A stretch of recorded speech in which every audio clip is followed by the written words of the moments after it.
Howdy, hi, folks. How are you doing? Sorry, I needed a moment. My arms were not functioning. It turns out that you can successfully do Beat Saber at, was it 4.33 beats per second, and when you are having shoulder issues, turns out that kills your arms for a little bit, and I went hard on about 3 songs. It was tough.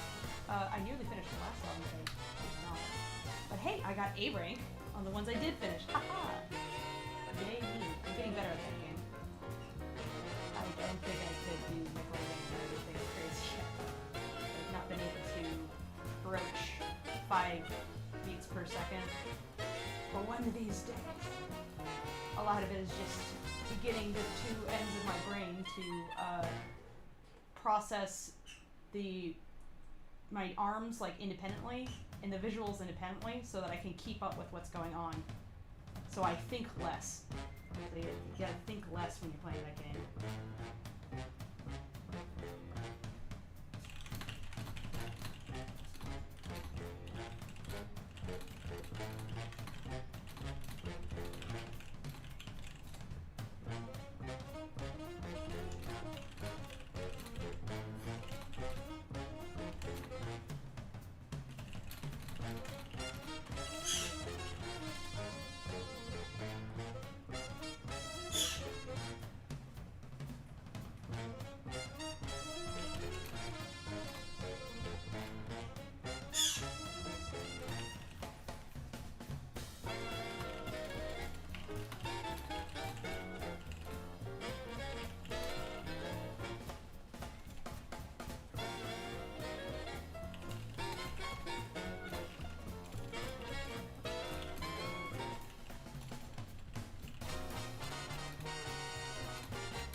Flying people. Give me feedback on a couple things before I go firmly live. That looks good. Just slide all these points out of the way. Out of the way, out of the way. Move them all out of the way. There we go. Look, that's my desktop.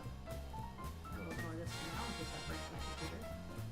I don't update my computer until I find out if it's going to kill everything. Because that is a real concern. There was like a Windows update that a while back that would destroy your solid state drive if you had, because it would attempt to defrag your drive, but you shouldn't defrag those. So, or something along that line. And so it would wreck it. Because it would try to automatically defrag things that did not need them.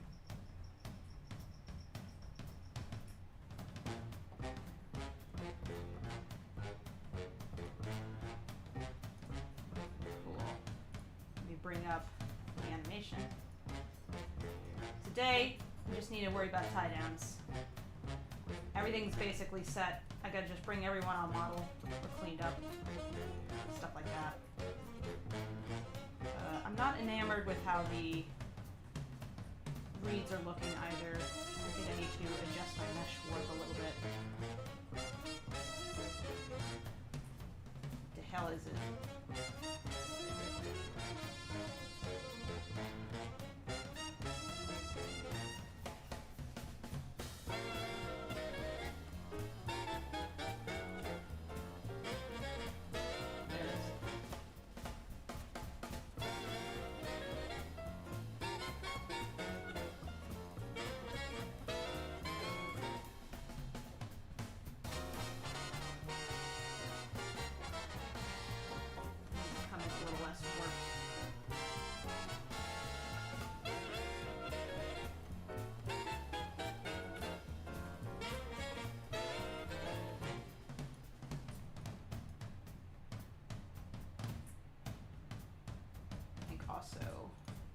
something interesting here.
London Anderson, yes. What do you say? Let's see. Oh, you did super chat. Hey, says funny story. One time I held my baby cousin to make her laugh. I yelled, "Oh my God, you're a baby!" Oh, that's funny. That's adorable. Sorry, when you typed that in, I was still dealing with my arms. My arms are non-functional. My arms.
Come on. Alright, I don't know what's going on. I'm gonna close this and restart it. Because it's being funky.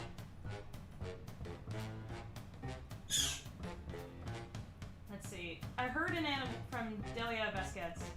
I heard an animation use multiple colors to label different movement and layers. Why do you need this in animation? To avoid confusion or something else? Yeah, it's hard to track the motion of things if they're all the same color. Like, let's say you're trying to make sure that a foot during a walk is moving correctly. If the foot is the same color as the other foot and a bunch of other elements and they're all kind of overlapping each other, it's hard to track. So if you color the foot red, it's a little easier for you to, like, see where it's going, you know. Literally. Okay, this definitely Harmony is having a fit. Harmony, baby, why? No.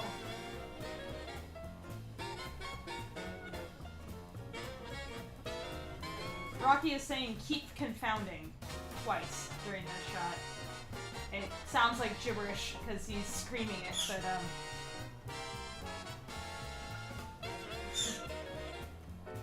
but it makes sense if you see the prior shot. Hey, Sheath.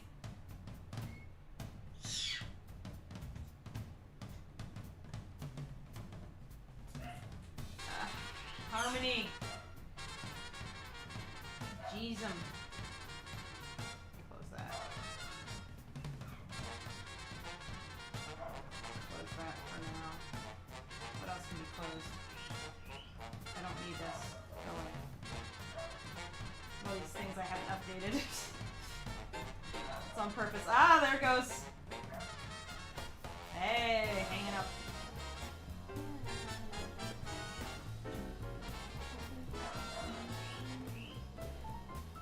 How about layers, if you don't have me asking? Is it used for, like, backgrounds? Yeah, but, I mean, you can animate in layers, too. There we go. It did its think and it closed.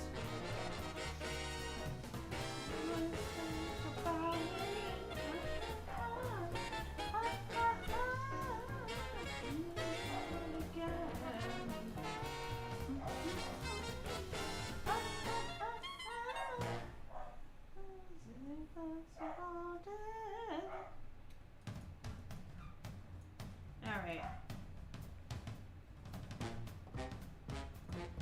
There we go.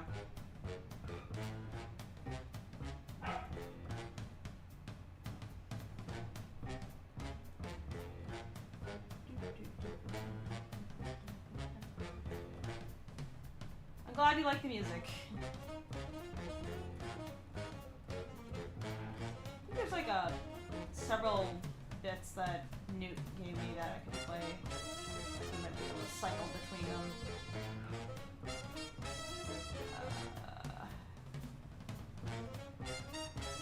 Let's see.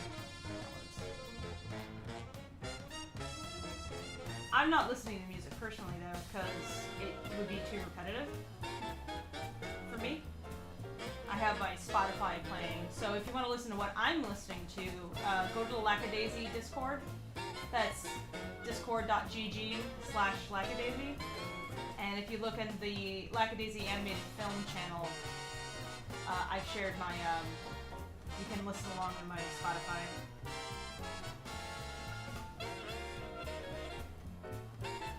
Let's see here. Streaming only music. Cool, okay. Let's see if I can vary this a little bit. Hey! Oh, thank you, Sheath, for the food. Thank you so much.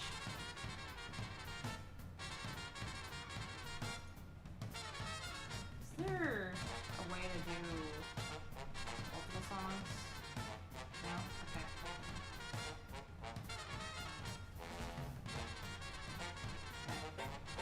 Yeah. Thank you.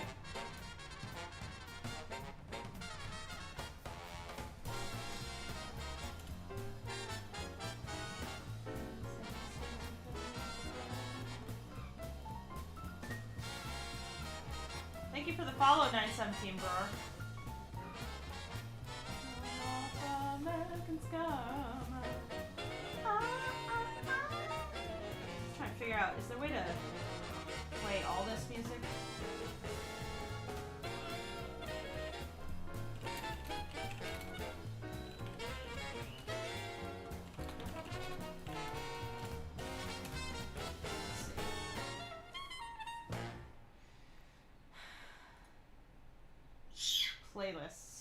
There you go. See, is there a way to do a playlist?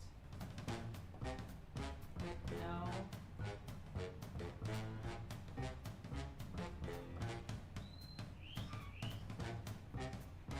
No. Okay, whatever. I can't figure it out.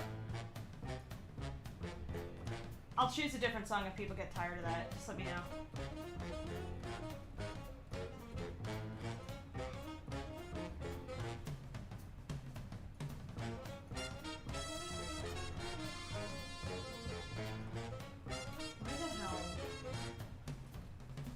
Big reeds.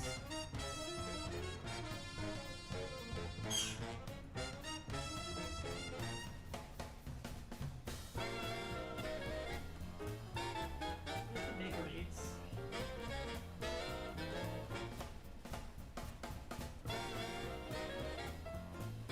Looks like I got a lot of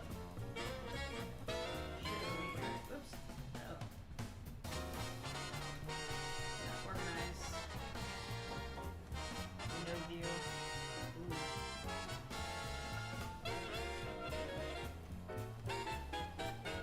Click the wrong thing. Don't break everything.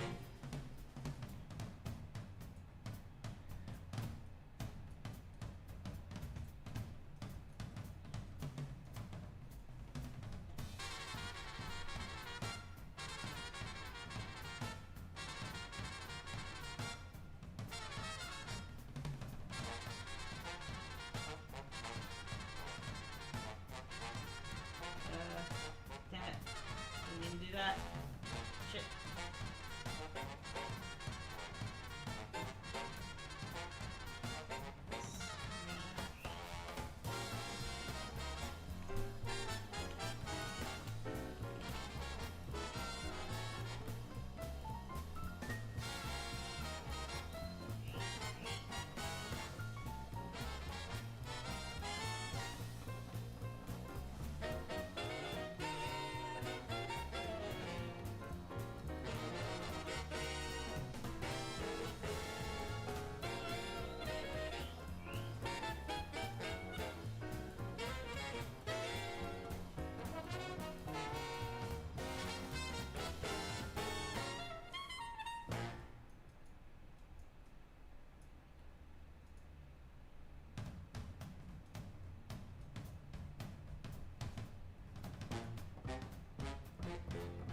That's why.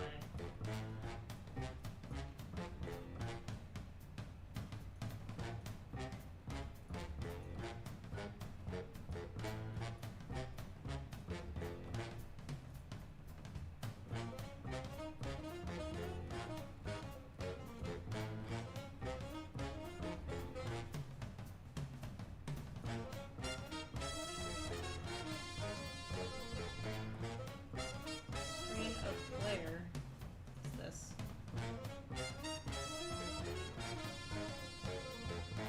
Ah, I think I pulled it up. Okay. This is the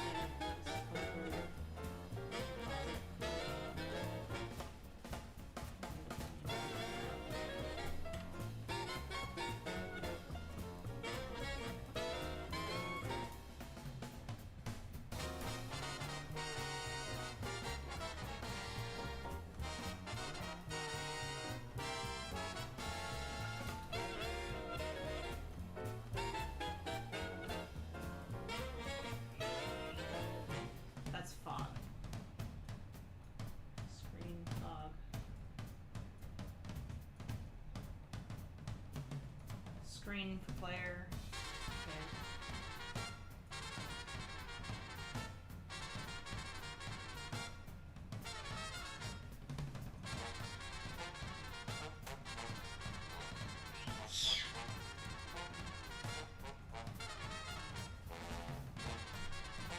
Fog.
Why so many screen fogs? Because it's foggy.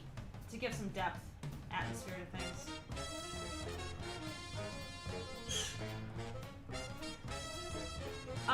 This branching chart over here, this is called the node view. This like is a compositing feature. So like it's kind of like called visual programming. Here's a warp that affects like these two layers, and this is all composited together, and that's plugged into another composite that affects like gradient stuff.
Don't want hue. I would like maybe overlay. Maybe hard light. Let's see overlay. Let's see how that makes it go.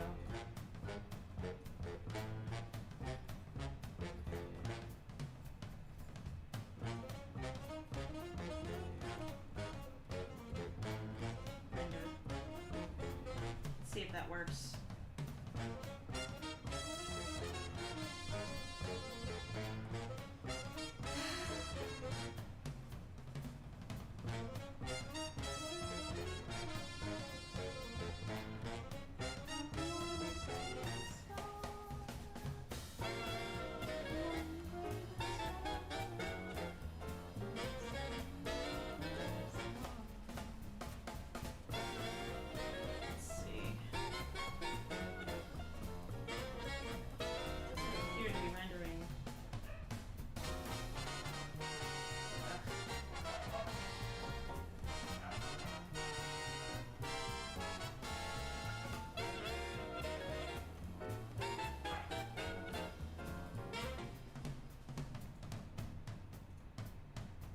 Gradient might be not extreme enough. It's probably better. Yeah. Gradient type, linear. This is about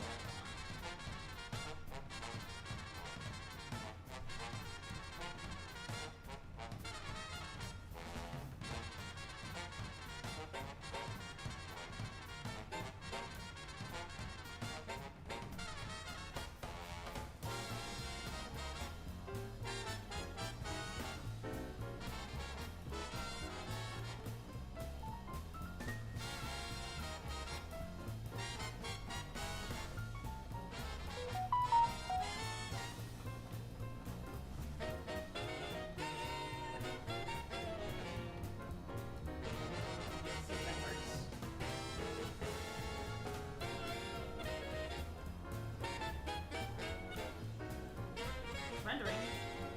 It's a good sign.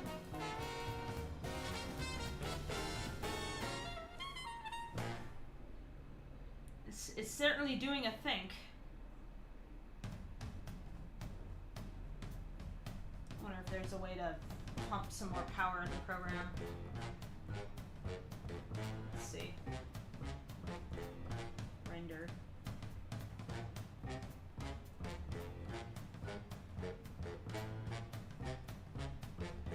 Let's see.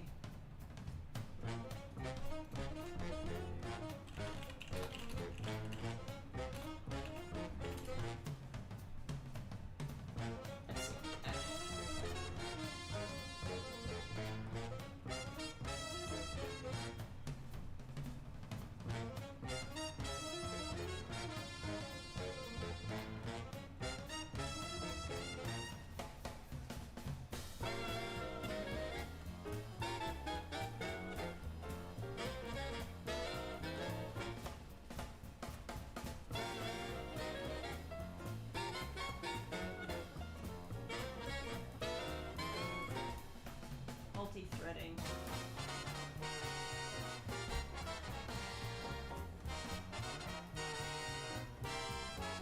Oh, I know if I can do multi-threading. Let's see, Delia says, I thought animation worked out with storyboard, voice actor, animatic, and final animation. Wait, if this is the final animation, why is the drawn versions of the animatic, I think, cleaned up with the 3D? So the car was animated in 3D. And the animation of the car was exported out as a PNG sequence. So it's just like each frame rendered out with transparency. That's put into the same file that I'm doing the traditional animation on, and I'm drawing over that and matching that.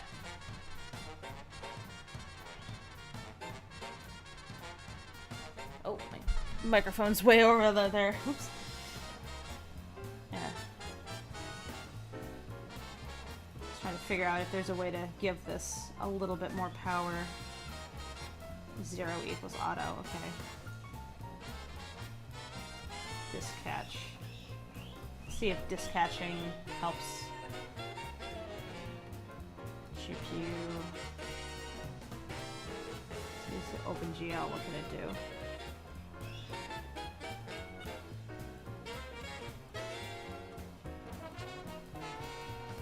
Turn off this preference to optimize. Okay.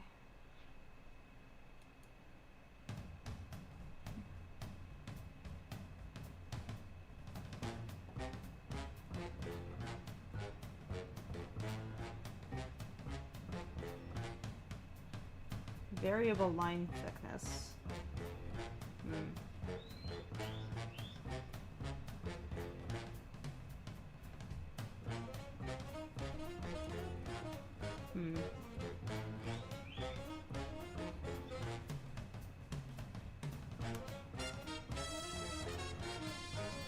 Improve the appearance of bitmaps. Don't need that.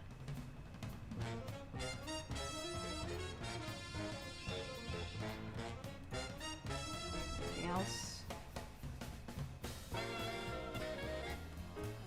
Follow node view parenting for node navigation? No. Advanced display.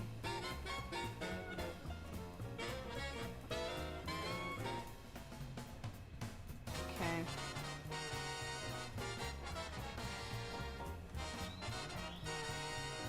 Intermediate preview images. Okay, let's see if that helps. Oh! Look at that. That looks better. Jesus Christ, why are there so many freaking reads, though? This is not entirely what I wanted.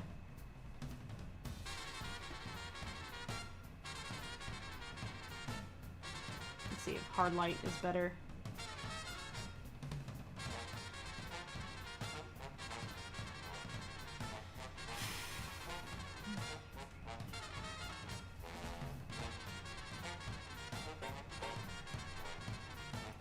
See if that's any better.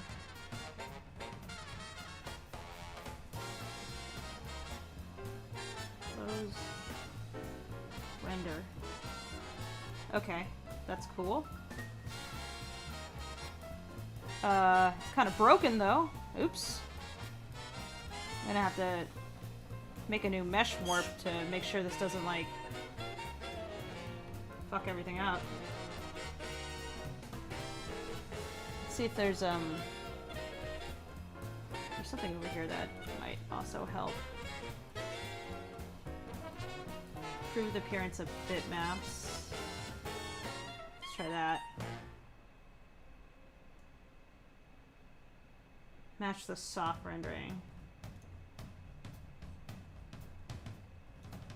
Okay, let's see if that also helps.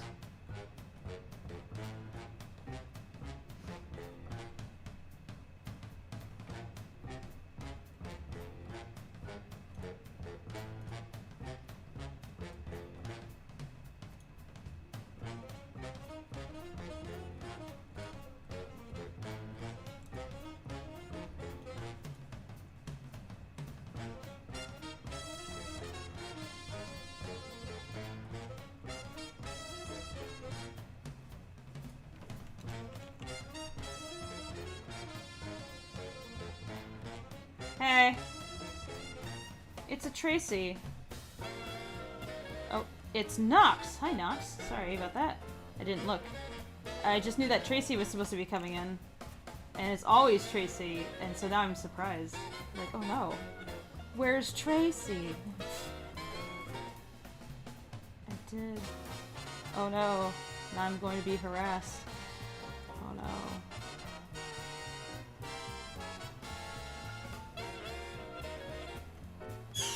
It's true, I would. I'd be like, okay, bye. Limit selection of peg layers, okay. High manipulator controls. Can I like reset everything here? One second, I'm gonna switch to earbuds instead of these over-the-ear things, because these over-the-ear things hurt the cartilage on my ear. I don't like it. I just don't like pressure on my ears.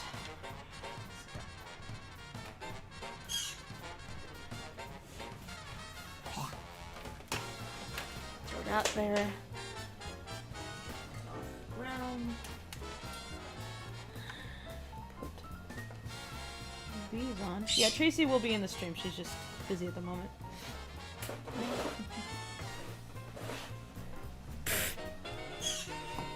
What, y'all ain't here for me? Oh.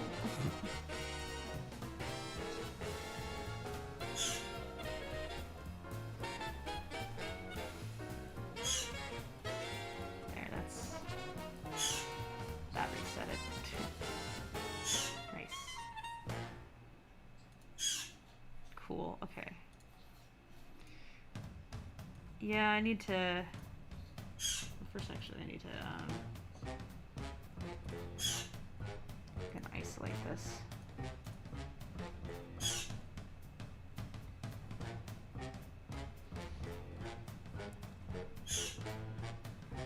Where is it?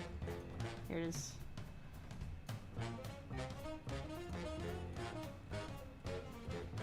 So what I need is I need to car wheel. Where's car? Car door closed. There we go. I need other car door. There we go. Okay.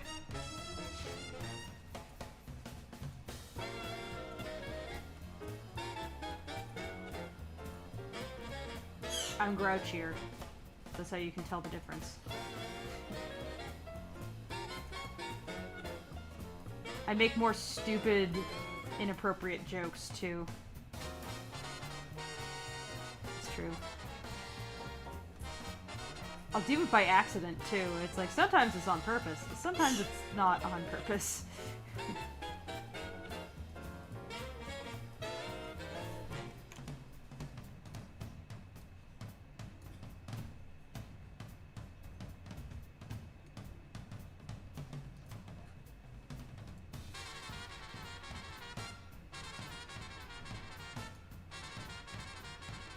He prevents the children from getting too rowdy, basically. That's what he does.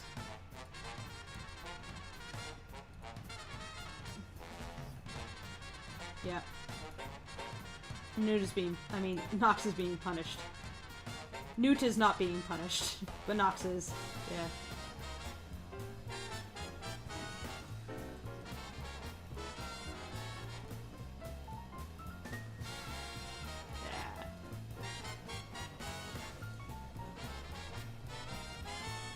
Nude is more dominant by virtue of being small and nude.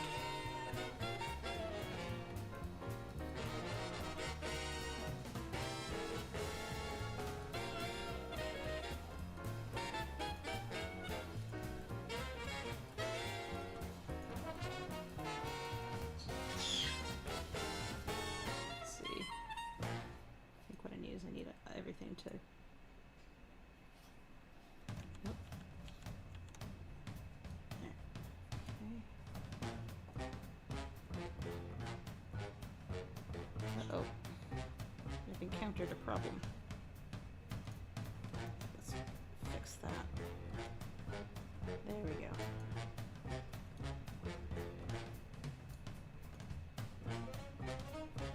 Ah. Fine, be that way. I just set you to a constant, though.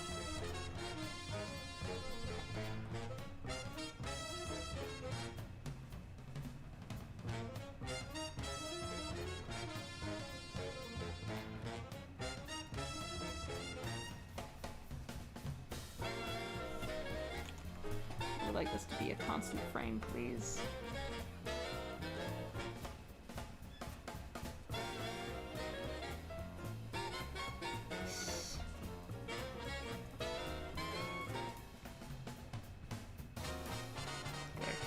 Set it now.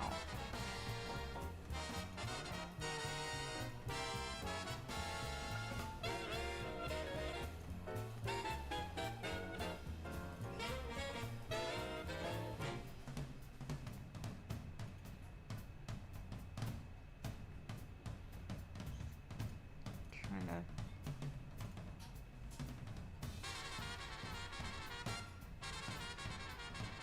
Fuck it.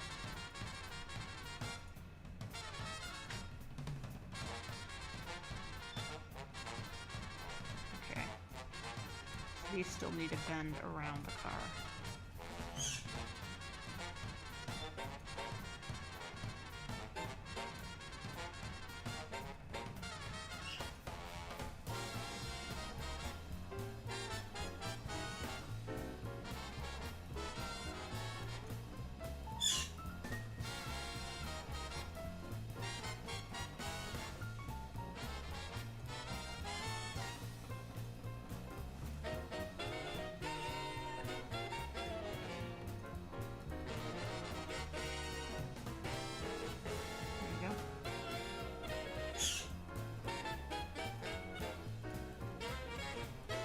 Trying to basically automate smashed reads so I don't have to hand animate most of them. And that's the idea. Yeah, it's just not worth it, so kind of struggling with the mesh here a bit, but it's still a lot easier to do this than the alternative.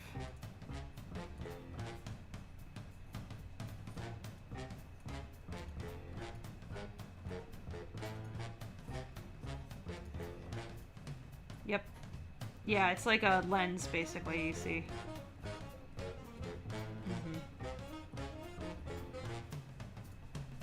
It's like, you could basically make a black hole with this.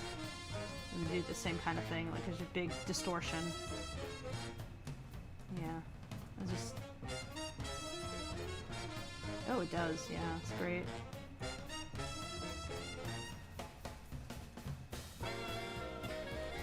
So basically, like, forcing the entire image to smush. That's what I'm doing.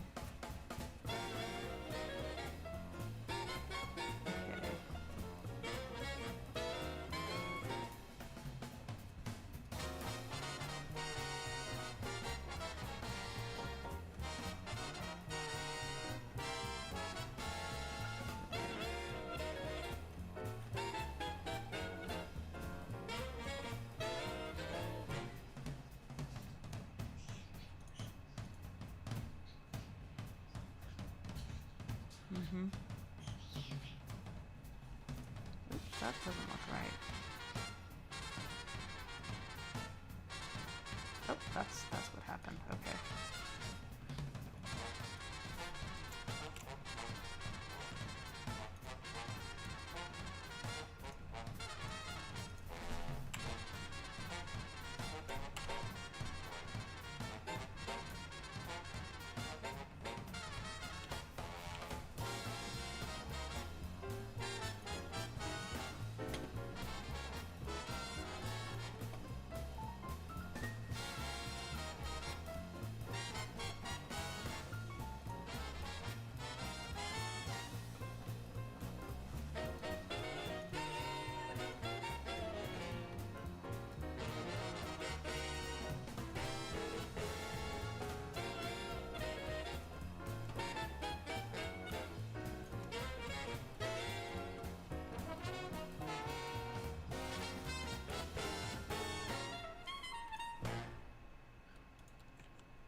Very what?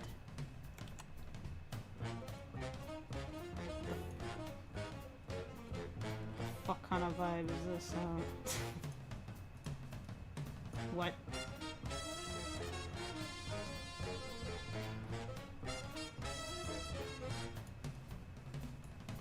That's bullshit. You know that's bullshit. Nope. Refuse.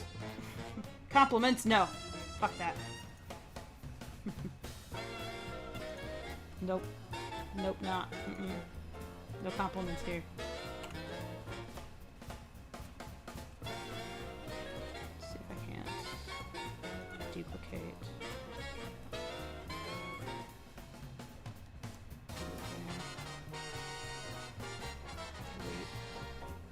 Duplicate.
Nice.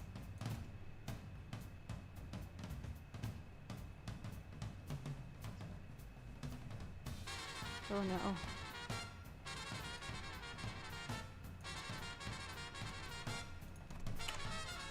I'm trying to repair these reeds because there's a problem with the loop.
Oh, I like them all.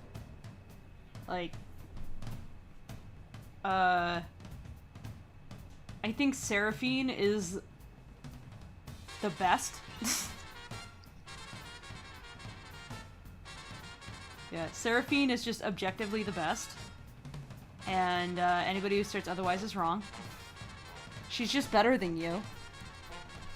There's no denying this. Seraphine is better than you. I probably relate to Rocky the most, though. I've definitely been there.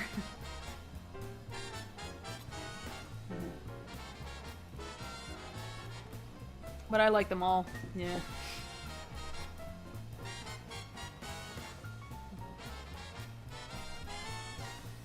Okay.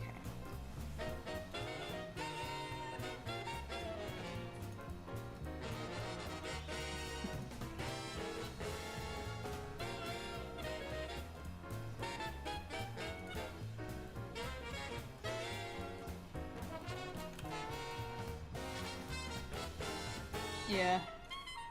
Let's see. So, my favorites are Seraphine because she's better than you, Zib, who is a mess, so that's relatable, and then Rocky because he's also relatable. So, it's like, one wishes they could be Seraphine, basically. But nobody wishes that they were Rocky or Zib.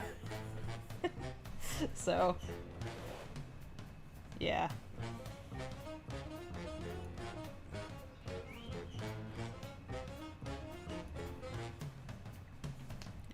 It's trying to render now.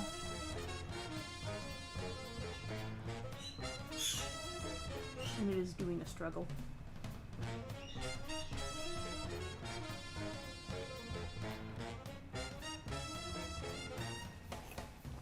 Ah.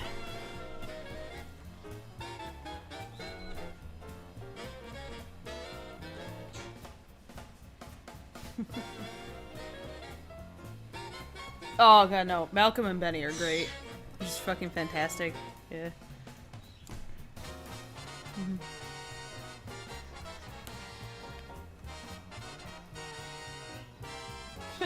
I mean, to be fair, I mean, Tracy had a hand too. I can't claim all the credit. So she was there, and I, you know, be like, I've narrowed down these people. Who do you think is strongest out of these? And because I would have, like, my own ideas of how they would sound, and thankfully that usually matched up with what Tracy had in mind. Zib was probably the hardest to find someone for, in that we had a lot of possible options, but it took a lot of narrowing down to find a good Zib. And Freckle was a challenge because I wasn't 100% sure how I wanted him to sound, but in Belle's so of the folks that we had do like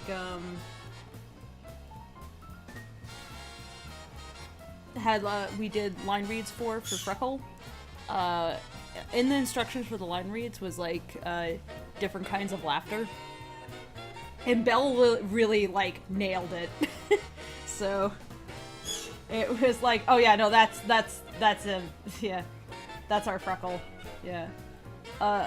We need someone with a lot of imagination.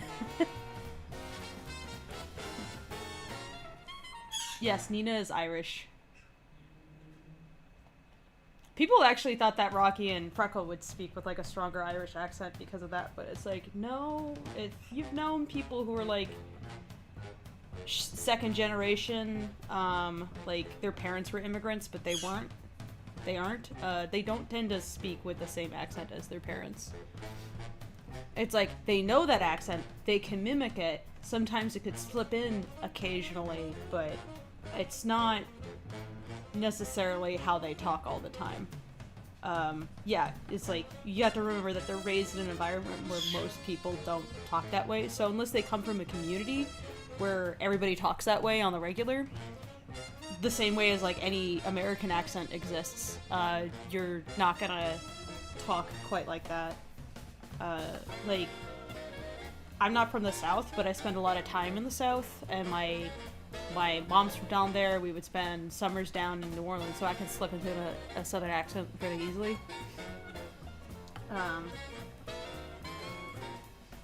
Yeah. It tends to be, like, how relaxed I am, and also whether or not alcohol is involved can have an effect. Yeah. The more tense I am, the less likely I am to slip into that, but, so even though I'm not from that region, and in fact, if you were to ask somebody from that region, the way I sound, does it sound like someone from Louisiana? And they'd be like, no. Because it's not quite the same. But people not from there think that I'm from, like, Alabama or Louisiana or something. They think I'm from the South if I start talking like that. So, sometimes I wonder, like, you know, if I have much of a New England accent, but people's ideas of what a New England accent sound like are not quite my background. So when they think New England accent, they're thinking of, like, Rhode Island or Bostonian and, like, certain sections of those places. And I'm not from those places, so I don't sound like that. But I have known people who sound like that. Like, I knew, like, a friend of my dad's, he'd be like, he was that park the car and hobby yard kind of guy. Like, he'd always talk like this, you know, really rapid, kind of nasally, and always get real loud about things, and they, you know, he talk like that. So, that definitely, I think, has crept into the way I talk, depending on how agitated and excited I am. That can get in. And then that kind of, like, will sometimes blend into certain Southernisms that I have picked up, so I just kind of sound like, what the fuck is that voice? And then I've lived, like, over a decade in Los Angeles, so I am positive at least some West Coast has crept in there as well. I'm basically north, south, east, west, the person at this point. I ain't got no Midwestern in me, though, so that's funny. I'm from all the edges of the states, but not the middle.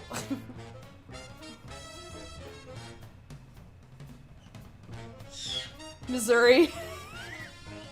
So I find it really funny when people think that, like Rocky would have a southern accent. Because I'm just like, no, that's Missouri.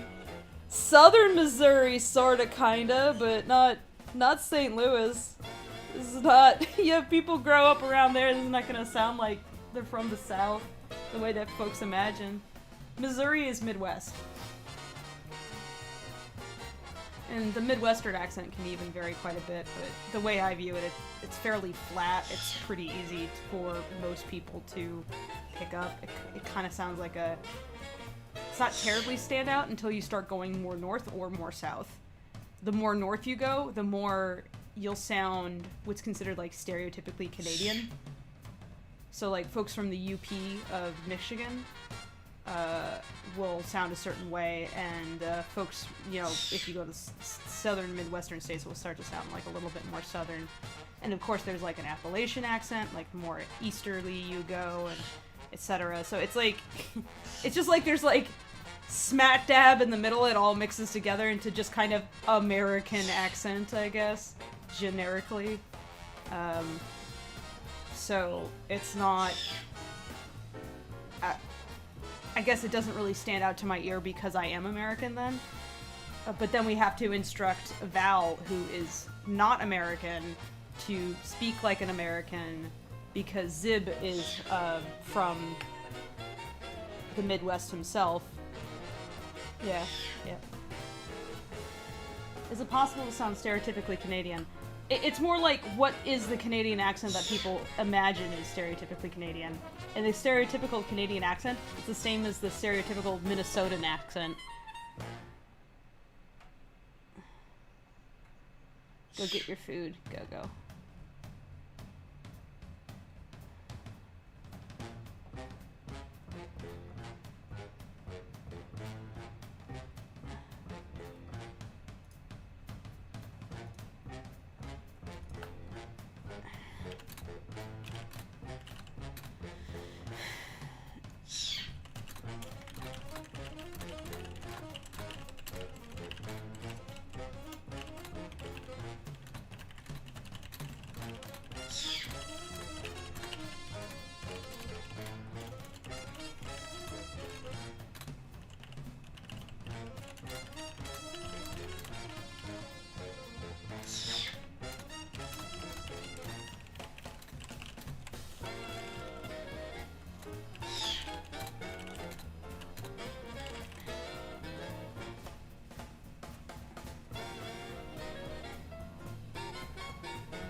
Why is this behaving this way?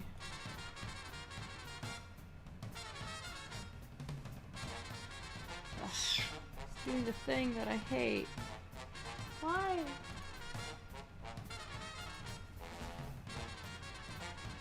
What the fuck? There you go. There you go.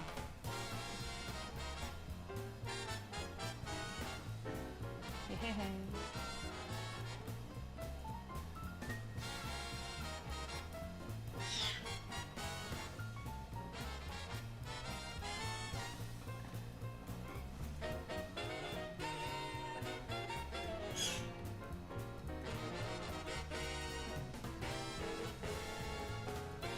Yes. Yes, I did. I said that stereotypically Canadian actually reads to me as a Minnesotan accent.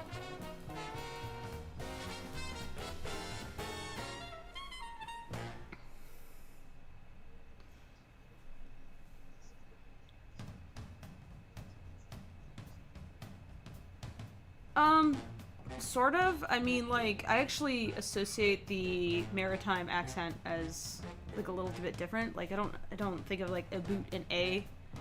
I think of it more as the accent I associate with that is Minnesotan, and which means that it's more regional. It's like, it's not actually Canadian versus American. Like, those are regional accents where a lot of Americans and Canadians like intermingle along the border. Like, we'll cross over to like go to work and that kind of thing. And the UP itself, like in Michigan, is, you know, also sort of in Canada.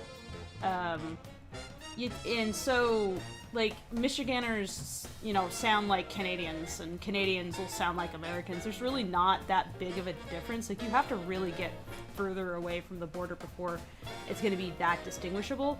And at that point,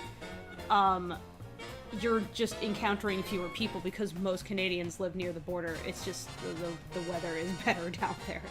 It's easier to live where it's not like closer to the Arctic Circle, or you're not in like the Thousand Lakes area where it's just a region just pockmarked by water and it's hard to cross. Okay, that looks a lot better. Looks neat, but I need... Okay, so now this effect is starting to look better. I do want like water, some water effect down there. I think I might create like a water layer or something to smash there. Where's the big reeds?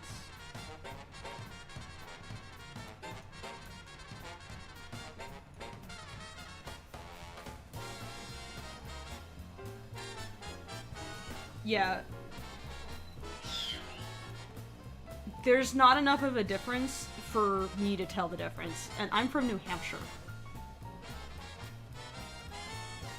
Maybe that's one reason why I can't tell the difference, is because I'm from New Hampshire. And people in, I mean, New England area, those are Americans, but also a lot of French Canadians like cross over into New England and vice versa.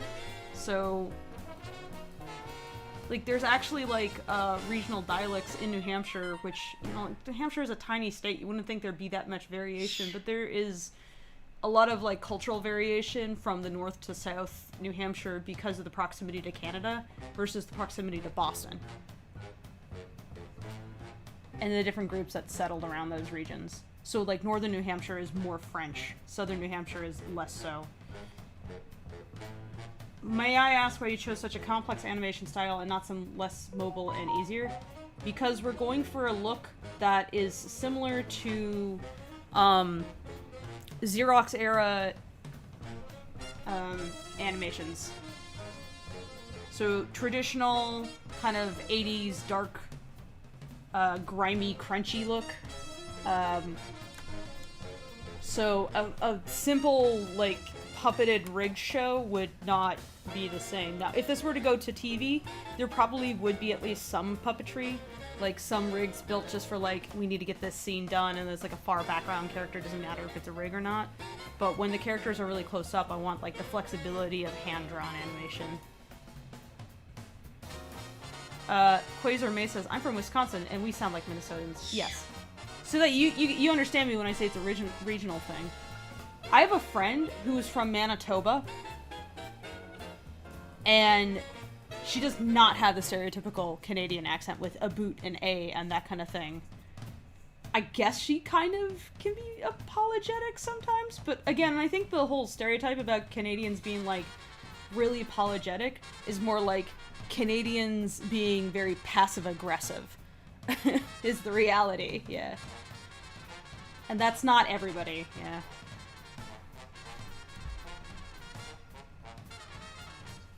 Yes, yeah. So if they're not apologizing, it's another phrase for the same thing. But I've known a lot of rude Canadians, so they can absolutely be just as sharp and acerbic as Americans, if not more so when they live out in more wild areas. And it's like anywhere where there's going to be a lot of forest and it's cold, people do not have time for that bullshit. So they're just like, no, fuck that. I get directly to the point. I don't have time for your shit. Winter is coming is the constant thought. Yeah, that's like my buddy Kelly. Yeah, she's from she grew up in Manitoba. She has stories of being followed home by bears. They have to have a wilderness survival class as a mandatory thing because the likelihood of, like, people getting stuck out in the middle of winter and trying to figure out how to survive with no resources is high enough that you need to teach kids this so they don't potentially die. Yeah, and her community is also, like, heavy percentage of Native and Métis folks, of course, so kind of it bleeds into their education. Yeah, she grew up in what was basically a company town that's managed by Hydro. Yeah. Yeah, there's, like, no resources and areas that are just that remote, so it's literally like the only job around is the company itself, so, like, company towns just kind of develop as a result. So yeah, all infrastructure is built by Hydro. Yeah.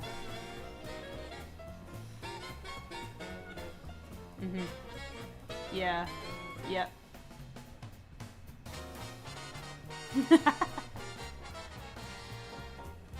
Tourism is a business. I don't think a whole lot of people are going to where Kelly is from for tourism purposes. Like, I don't know if, like, the closest big city to her was, like, Winnipeg growing up, which is not a big city. Yeah.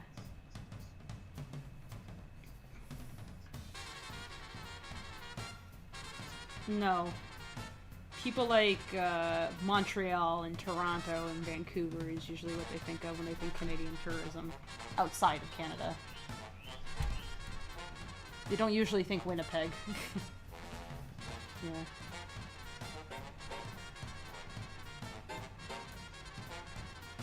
Yeah. There's more English in Montreal than the rest of Quebec, from my understanding. Yeah. It's like what you said, it's like you could get around Montreal without knowing French. You just need to know the signs. Like, being able to read the signs is important. And you should be able to pick up on most of that in context. But outside of Montreal, that's not necessarily the case. So... No. No.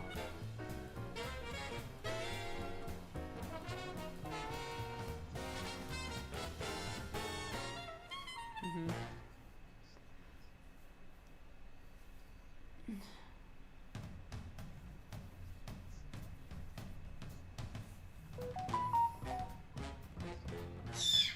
Yeah, there's a deep historical reason for that. Yeah.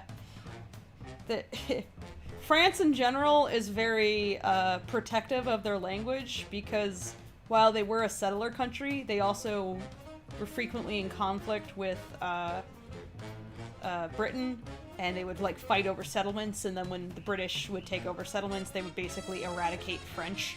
So, you would have, like, these regional dialects of French that just would get stomped on, like, really hard. So, in response to that, like, a lot of Francophone nations are very, very protective of their languages because it it will literally just get erased if they don't take certain measures to keep it around. Sometimes they can get in kind of funny territory where it's like demanding to find a French version of a word that everybody else says is this one thing, but they're like, that's the English word though, so we're not going to use it. We're going to come up with a French version for the word. And it's like CDs, you know? Yeah.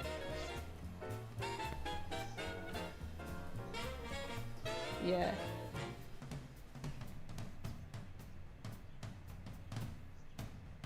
Yes, exactly. So it's like in France, it's less of a big deal because France is not a colonized nation. It was the colonizer. So they're not going to be as like touchy about it.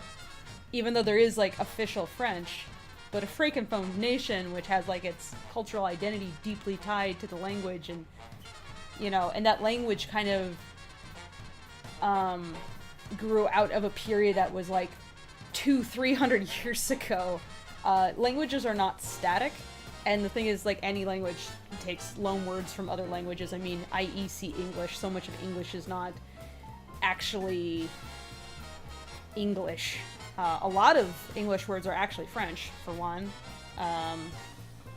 And then a lot of English words, just like anywhere where you have like English-speaking folks interacting with other people with their own language, there's always going to be some loan words. So it's just a mishmash language. And it's not exactly threatened by the presence of other languages, so it doesn't really think twice about borrowing other words. So it just increasingly becomes like more and more of a weird spider web of a language. A Celtic knot of a language. Yeah, Quebecois is different than Francais French. Yeah. Yeah. Yes.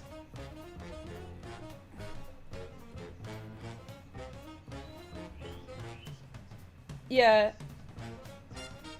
It's like it's the way you say words that throws them, from my understanding. It's not that it's that different. Like, Haitian Creole French has like a lot of grammatical differences from French French, but that's also because Haitian Creole French integrates some Spanish and other languages into it, owing to the fact that it's, you know, it was a slave country, and so people brought in their languages from various parts of I think Western Africa. Yeah, it was Western Africa, and so that definitely had an impact on the language. So it has a lot more sources, and so it's a little different, and the grammar is a bit different.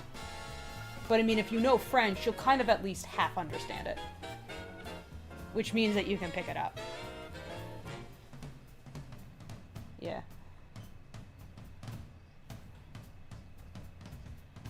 Yeah, it depends.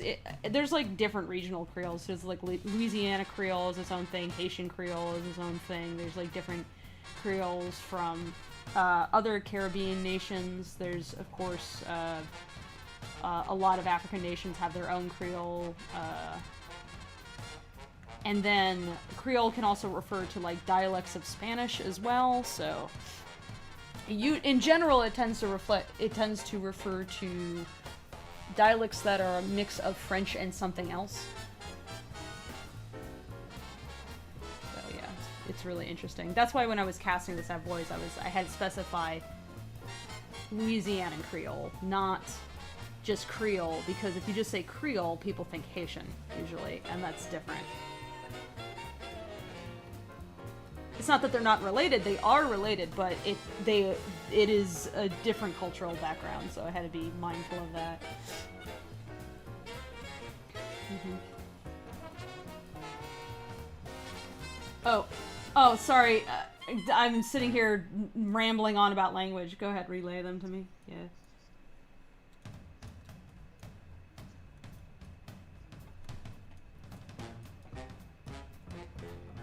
Yes.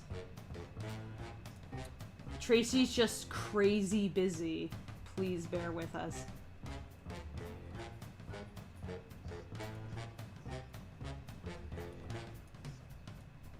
Yes.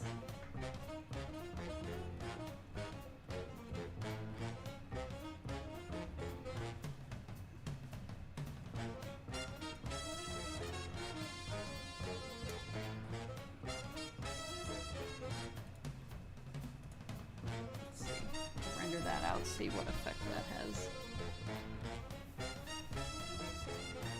Mm-hmm.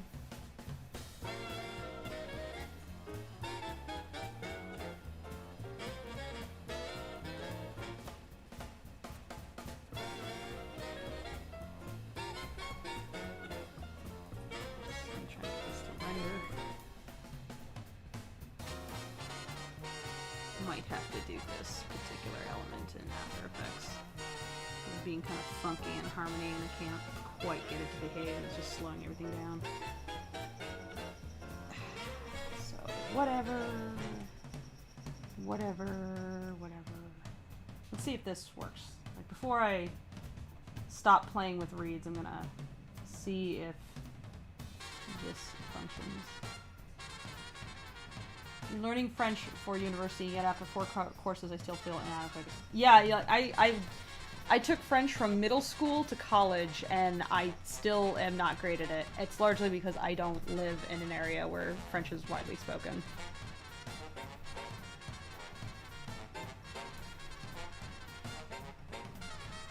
Like, even though there's like a lot of French speaking in New Hampshire, that's probably about as integrated as any place I've lived. Like, there's a lot more Spanish around Los Angeles, and so I've picked up some Spanish. Like, I can't speak it, but I can read it.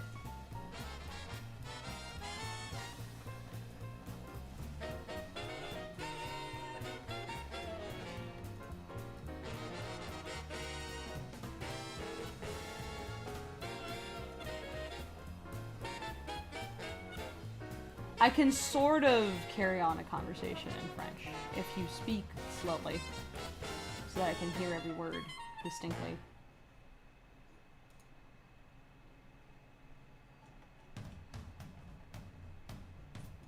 Oh my god. Okay. Did it finish? Yes, and it was useless. Okay. Fine, fuck it.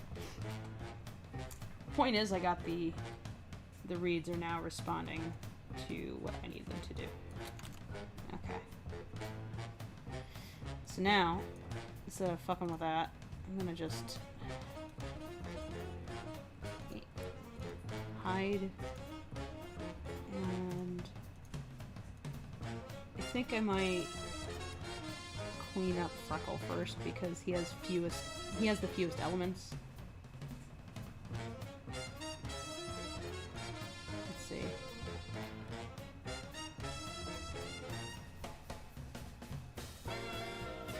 Yeah. He has the fewest elements, so he'll be easiest to clean.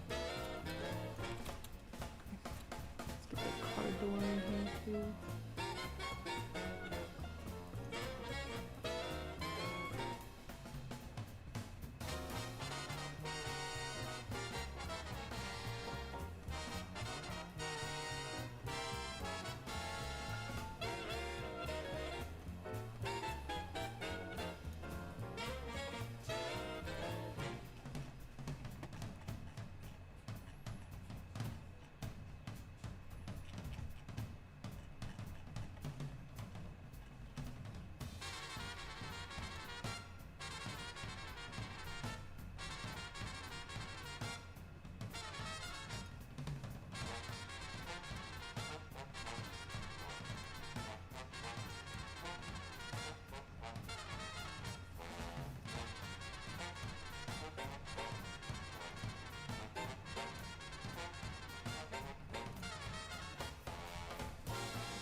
See if there's something else I can listen to. There's something that a friend had. Here, I'll play the Lackadaisy soundtrack. Well, not soundtrack, but listening. The thing that Tracy made.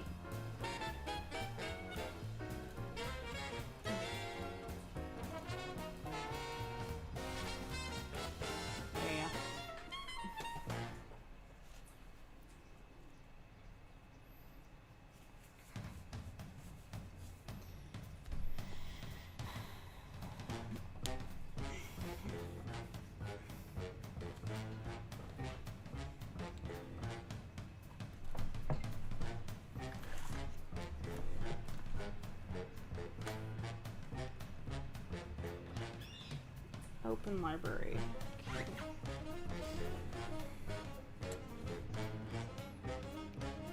Handout, clean up resources. Nope, apparently.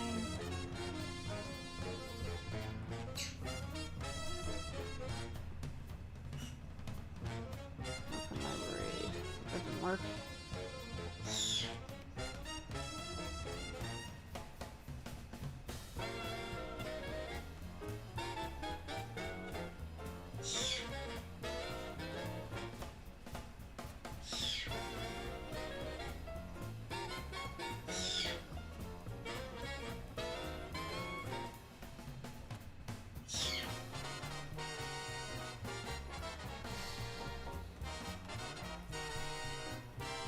Cleanup. Okay, so that is there. Let me just extract all.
Hey. I'm working on cleanup now. Well, tie down actually, not clean up.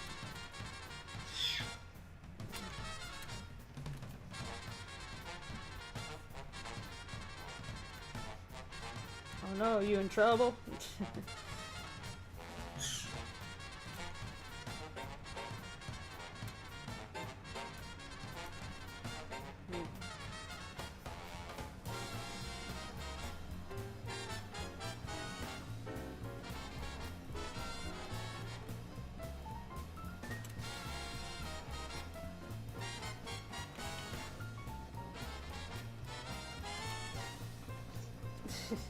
Good. That's a good thing.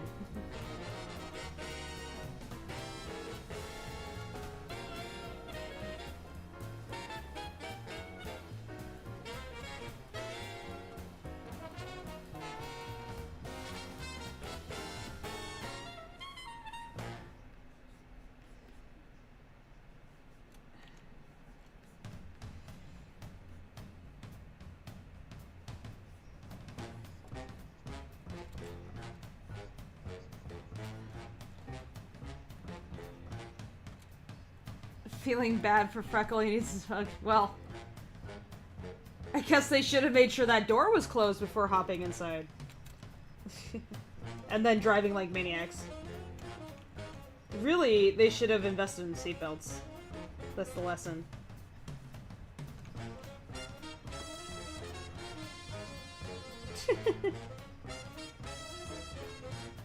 It's Rocky's fault.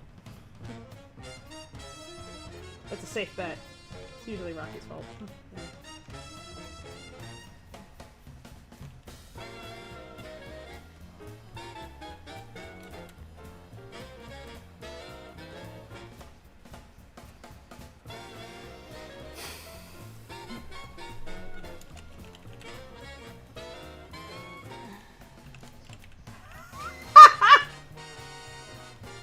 Yeah. Sure.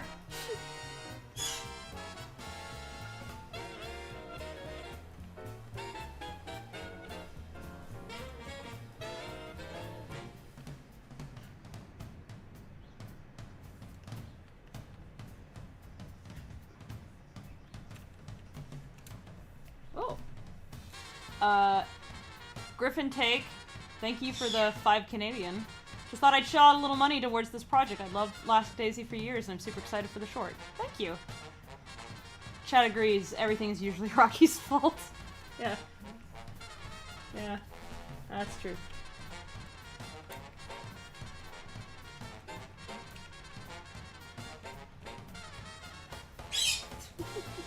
I wish I could take that off. I find it a frustrating filter, honestly. Like, I don't need to be that babied, thank you.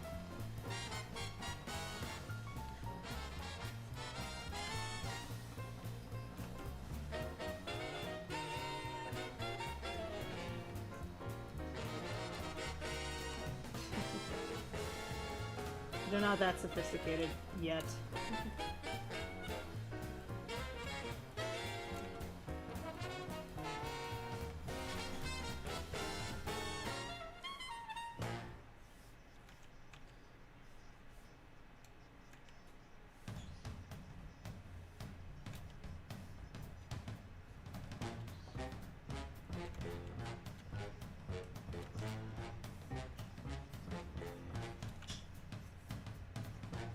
It's what you see. I'm basically going over the line work I've already done and tightening it up.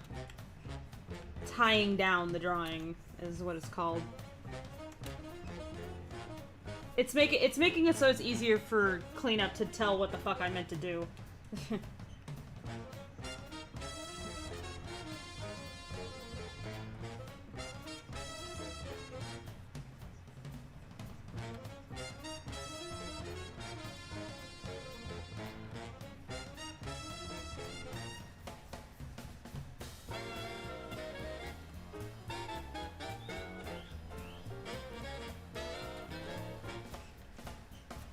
Yeah.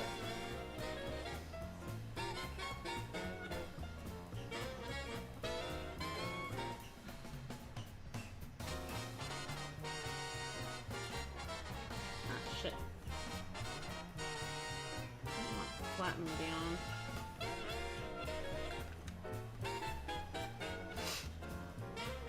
Great, okay. Well, whatever. Hey! It's Tracy!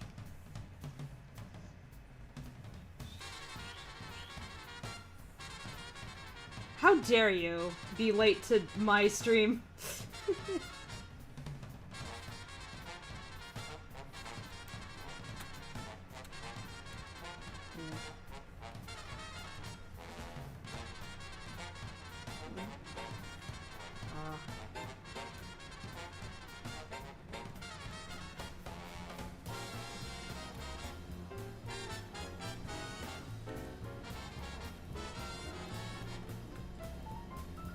When people talk about the cold, I start to just get really wistful. I'm like, I want the heavy jacket.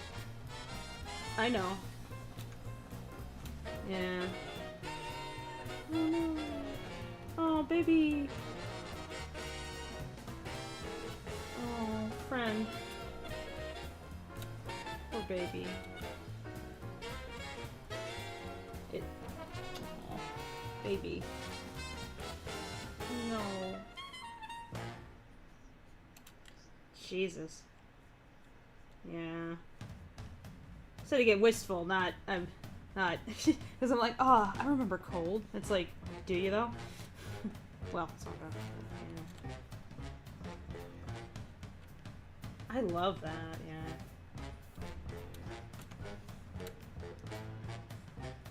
Jesus Christ.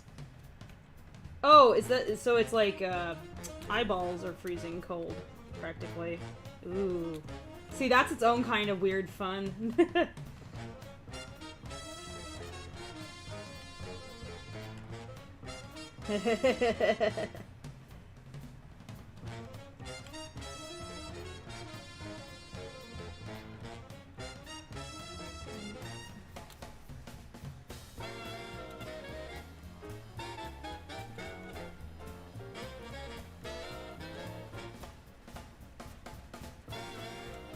That's the thing a lot of people don't understand about climate change, is that it's not like just sea levels rising, it's also winter getting stronger, actually.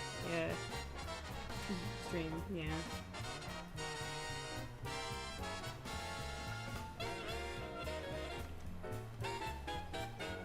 Whoops. Goddamn jet stream. Damn it. Fuck that jet stream. Cancel the jet stream, yes. That's the answer to all of our problems. Just cancel the jet stream.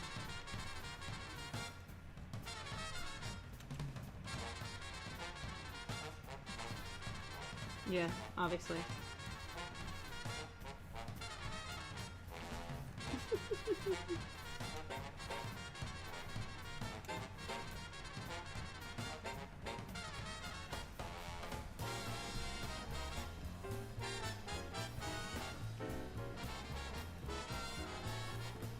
Yeah.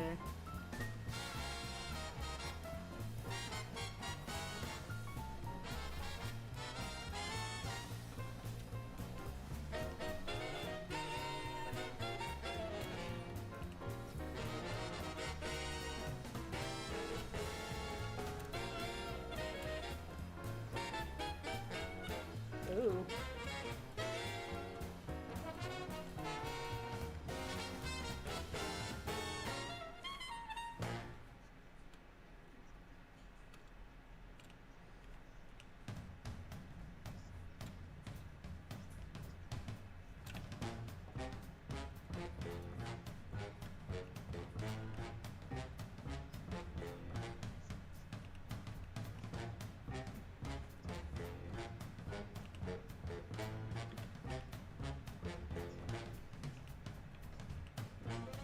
The point of Manitoba. So she basically lives just south of... She grew up just south of the Arctic Circle. Yeah. When it's like so cold that it doesn't matter anymore. It's like, look, temperature doesn't matter. There's no difference in effect. Yeah. It's just, it's cold, it's dangerous cold.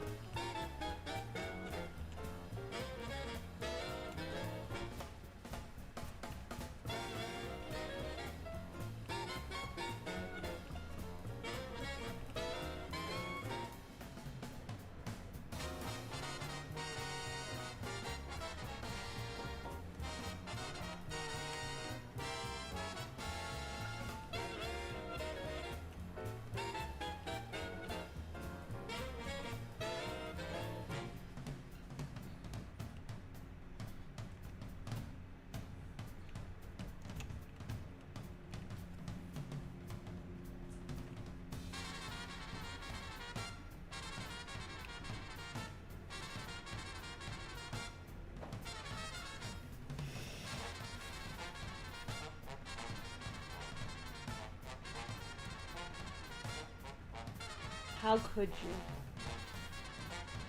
Cannot believe you. The gall of it.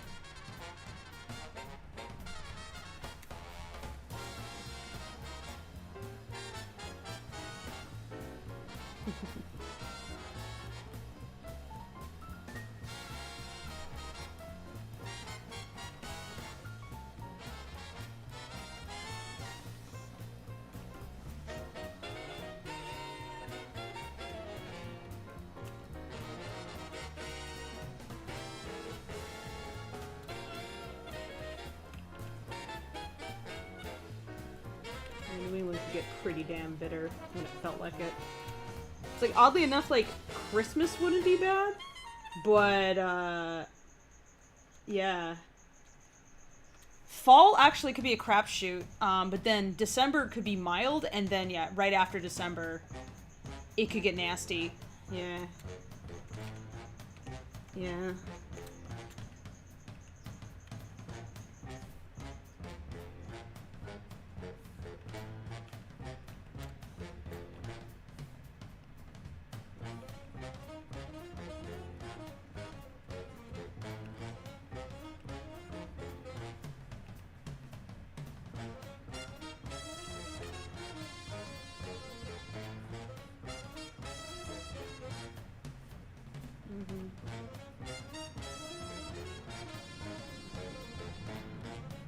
Oh yeah, I'm a wimp now. Now that I live in Los Angeles, like, instead of become acclimated to the heat, I used to just die Around, like, if it was high 70s, I'd be like, it's so hot! Now it's like, it's in the 90s! Wow! It's breathable! But the thing is also is that here, it's a dry heat, which is a lot more bearable than the South. The South is like, you step outside and it's like breathing water. It's so obnoxious.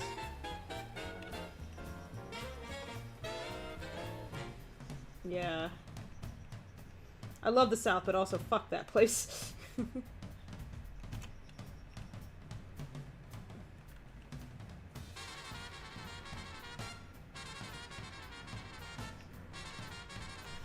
I feel like Vegas should not exist. It's like an offense to God.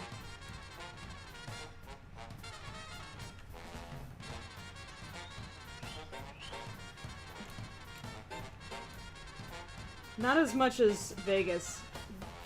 Like, LA's climate is actually a lot more reasonable than I think people realize, and it's because, it's surrounded by desert, but it's also like, it has like these mountains right up against the edge of the coast, which block moisture from like leaving the area. So it creates a much moister environment than like the rest of the Southwest. So it's pretty nice. It's only during like the late summer that it's like kind of nasty here.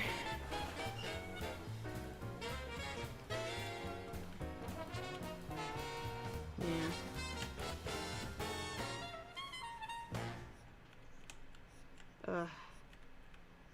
I hear about people like going like, I'm gonna move to Vegas because it's so much more reasonable than in California. At the same time, I'm like, I feel like you're just replacing one issue with another. Like, stepping outside in the summer sounds like a death sentence to me.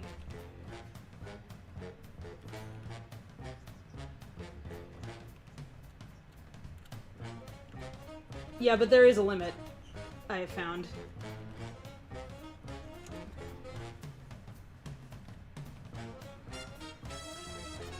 No. No. Hell no, no, no.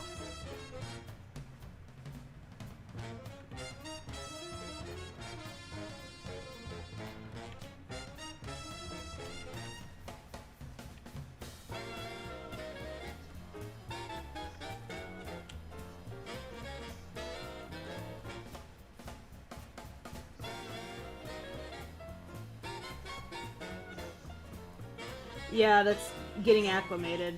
It does a lot. It's like once you're just used to the colder weather, like it's not that bad. Like even here in LA where I've been like, oh, it's so cold, and I'd be complaining about like it being 50 degrees, and now it's like if it's 50 degrees, it's like, oh, it's very reasonable now. Wow, so nice. So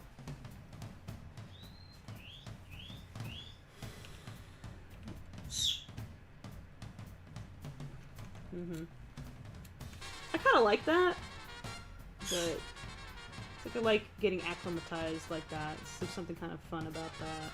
Well, I don't know if we call it fun so much as interesting.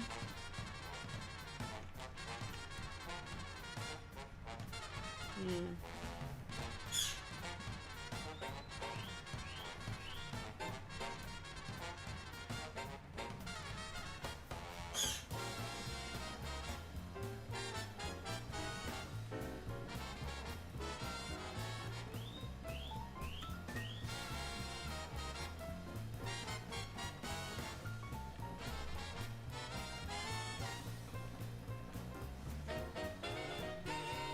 I have heard that Hawaii is an incredibly pleasant place to live.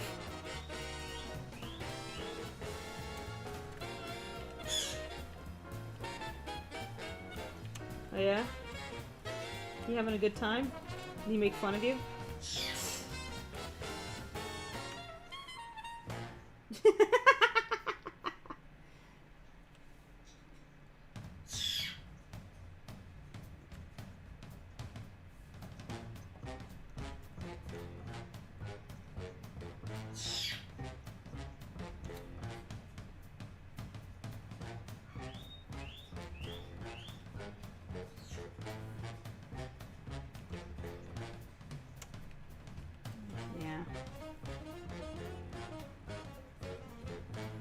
Yeah.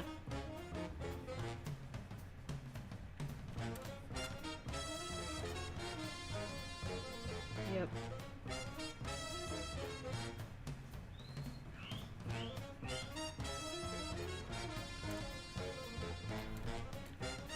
Oh, are you muted?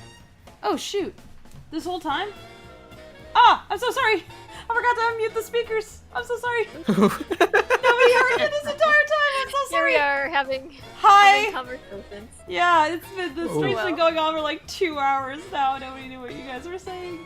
I mean, I can't imagine it's been the whole Why time. did nobody mention interacting it? with chat. Yeah, but I don't know why. No, it was the whole time. It was the whole time. What? How come chat? Why didn't you mention anything? You couldn't hear Nox? Seriously? It's okay. Oh, we've been talking about the weather, so.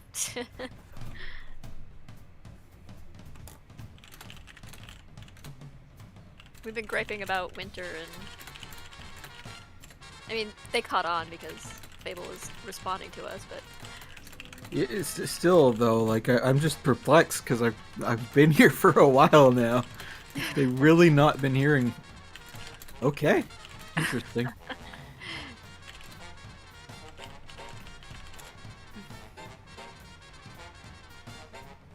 Wow.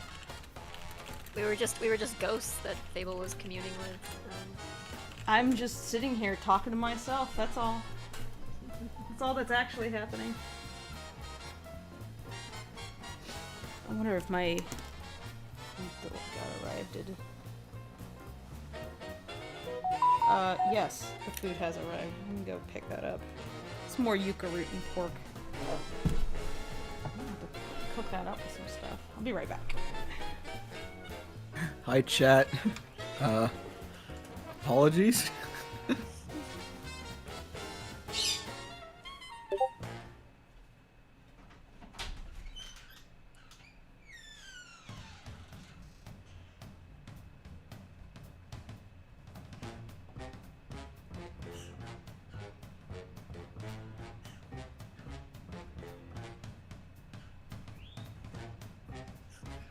Now that we're unmuted, we have nothing to say. That's how it goes. We ran out of words, we used them all up. Yeah, no, I mean we've been through all sorts of. Well, Fable did most of the talking for the. We were talking about French Canadian history. Oh, cool. So, at least my bit there was not huge, even though I'm the French Canadian. Yeah. I'm sure they would have liked to hear your take on it. I don't know. Fable has a very good grasp on it just from being exposed to a lot of Quebecois stuff, so I think they summarized it quite well. Half of my family's from Canada. It's Canadian, right? Nice. Or Acadian, I guess. Which part of Acadian is... That's in the Gaspésie area, isn't it? It's, yeah, it's East Coast area, mostly. Yeah, I'm just wondering if is it like officially part of Quebec or is it part of the Maritimes? I don't know. I think a little. I'm not sure if it's. Let me check. I believe my ancestors were in Nova Scotia, but Yeah, 'cause, that's what I think. Because I think it was part of the Maritimes. Well, the Acadians were. Well, you know the whole deportation story. yeah. That is how my relatives ended up in New England, while a lot of others went to Louisiana. Never really did much research on that part. It's just such a weird thing to do. Yeah.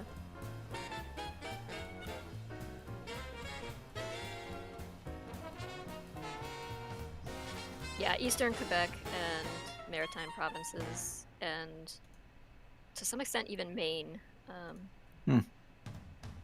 Like, there's Acadia National Park and everything, which...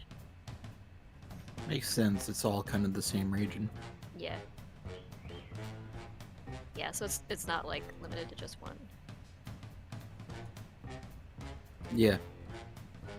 Maine kind of just carves its way into Canada, though. It's really awkward. I had to drive back from Fredericton back to Montreal at some point. You have to, like, go around the point of Maine. I guess it would be a bigger pain in the butt to have to, like, go through the border and crossing and everything. I had to stop, so to Oh. me it was okay, because I had to go to something on the eastern point of Quebec. But if I were to do it in one go, it would suck, yeah.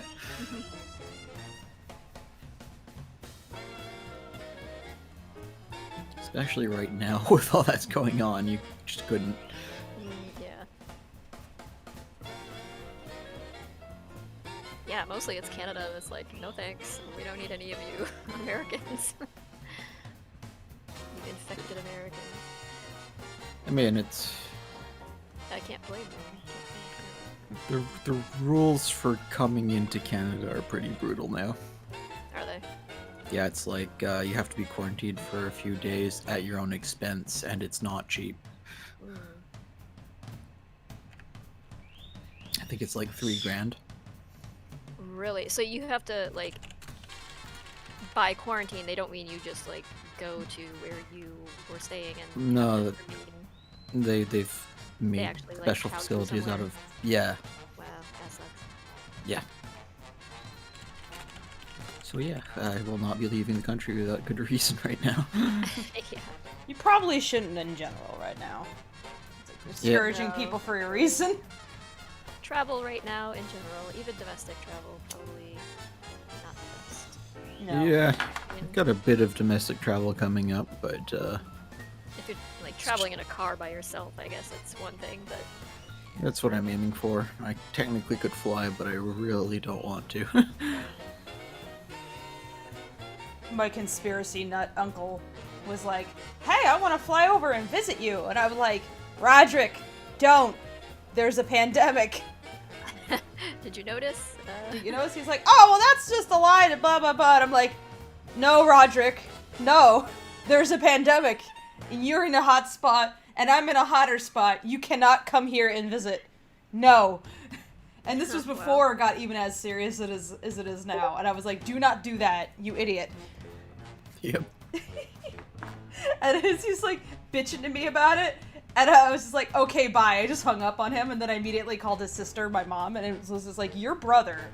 And she was like, I know. They don't usually bitch about my parents' siblings to them, but in this case, I was like, I gotta let you know, your little brother's being a dipshit. She's like, I know.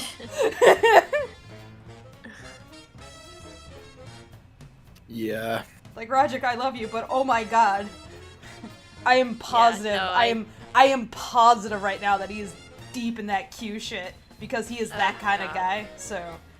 It's like, I love him, and it used to be a more harmless kind of crazy, but now it's just crazy, so. Yeah, it's not cute anymore. No. Conspiracy theory shit. It's like, Sucks too, because I love him a ton. before you could just kind of laugh it off and be like, oh, you think the Earth is flat? Yeah. But now it's just like, oh fuck, everybody is insane. I am finding it amusing though, like I look in the mirror and I increasingly feel like I look like a mini Roderick. Yeah. It's like as I age, I'm like, oh, that's the direction I'm going. Let's hope it's not the same way mentally. We can find you some fun conspiracy theories. There's a lot of fun ones, but they all kind of, like, even the fun ones kind of got wrapped into the bullshit storm, so. The proclivity to get wrapped up in that is the issue. It's like, sometimes, yeah, some of them are very harmless, but, I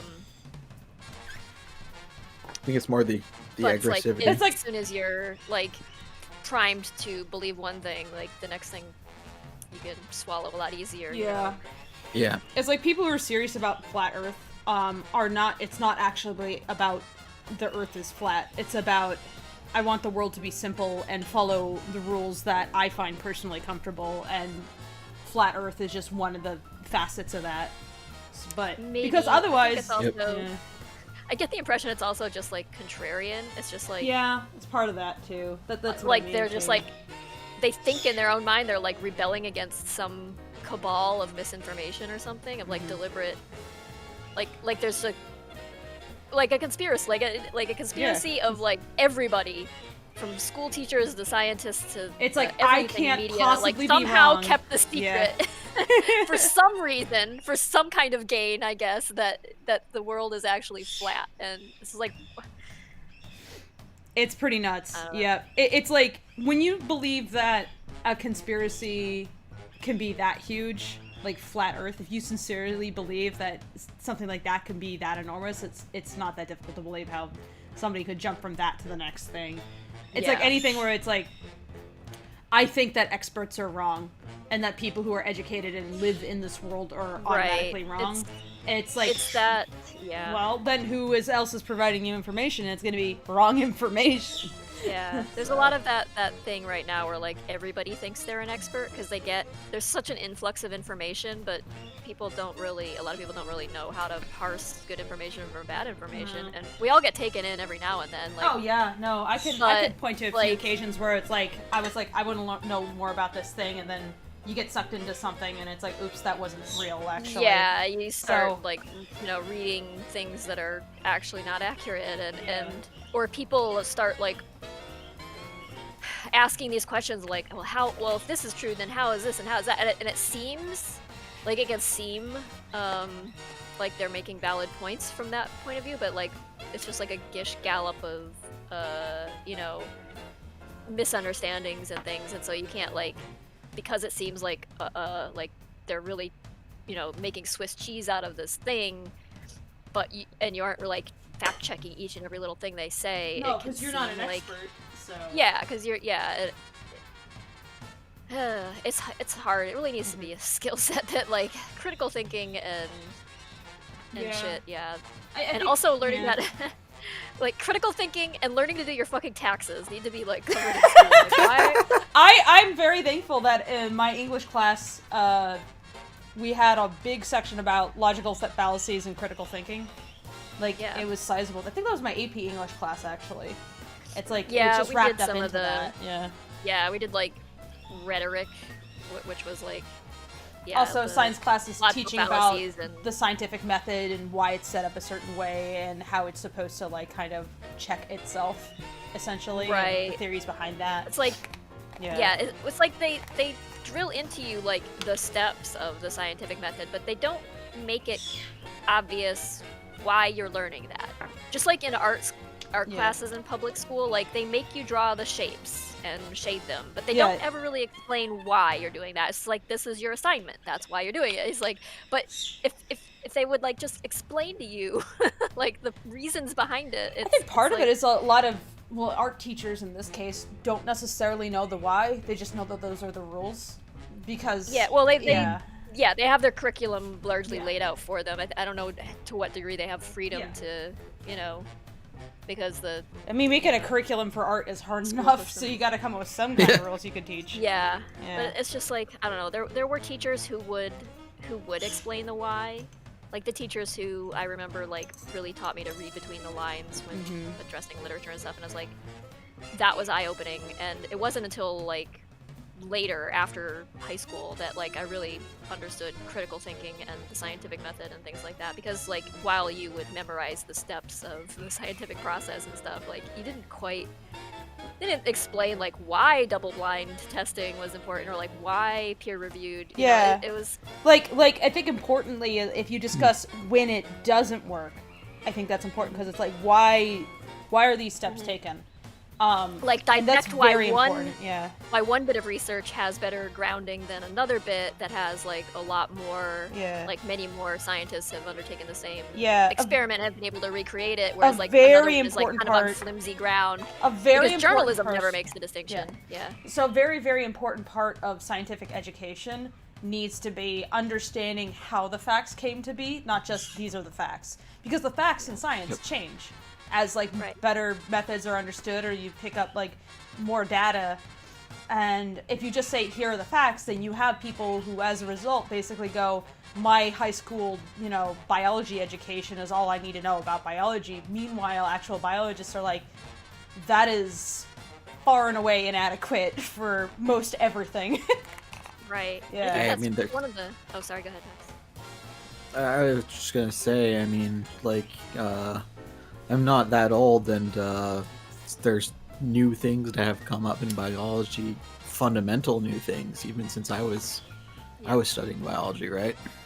Yeah, I think especially with like the boomer generation and stuff, like part of the problem is that scientific knowledge has changed quite a bit in the past 50 years, and that is like discomforting. It's like it's unsettling because you're taught like, well, science is this body of knowledge, and it seems like if you don't think about it, it seems like it should be unchanging and authoritative, but it's like, no, it like by its very nature, it should always be like improved. Yeah. Like we should be honing and, Yep. and refining our understanding Yeah. of things.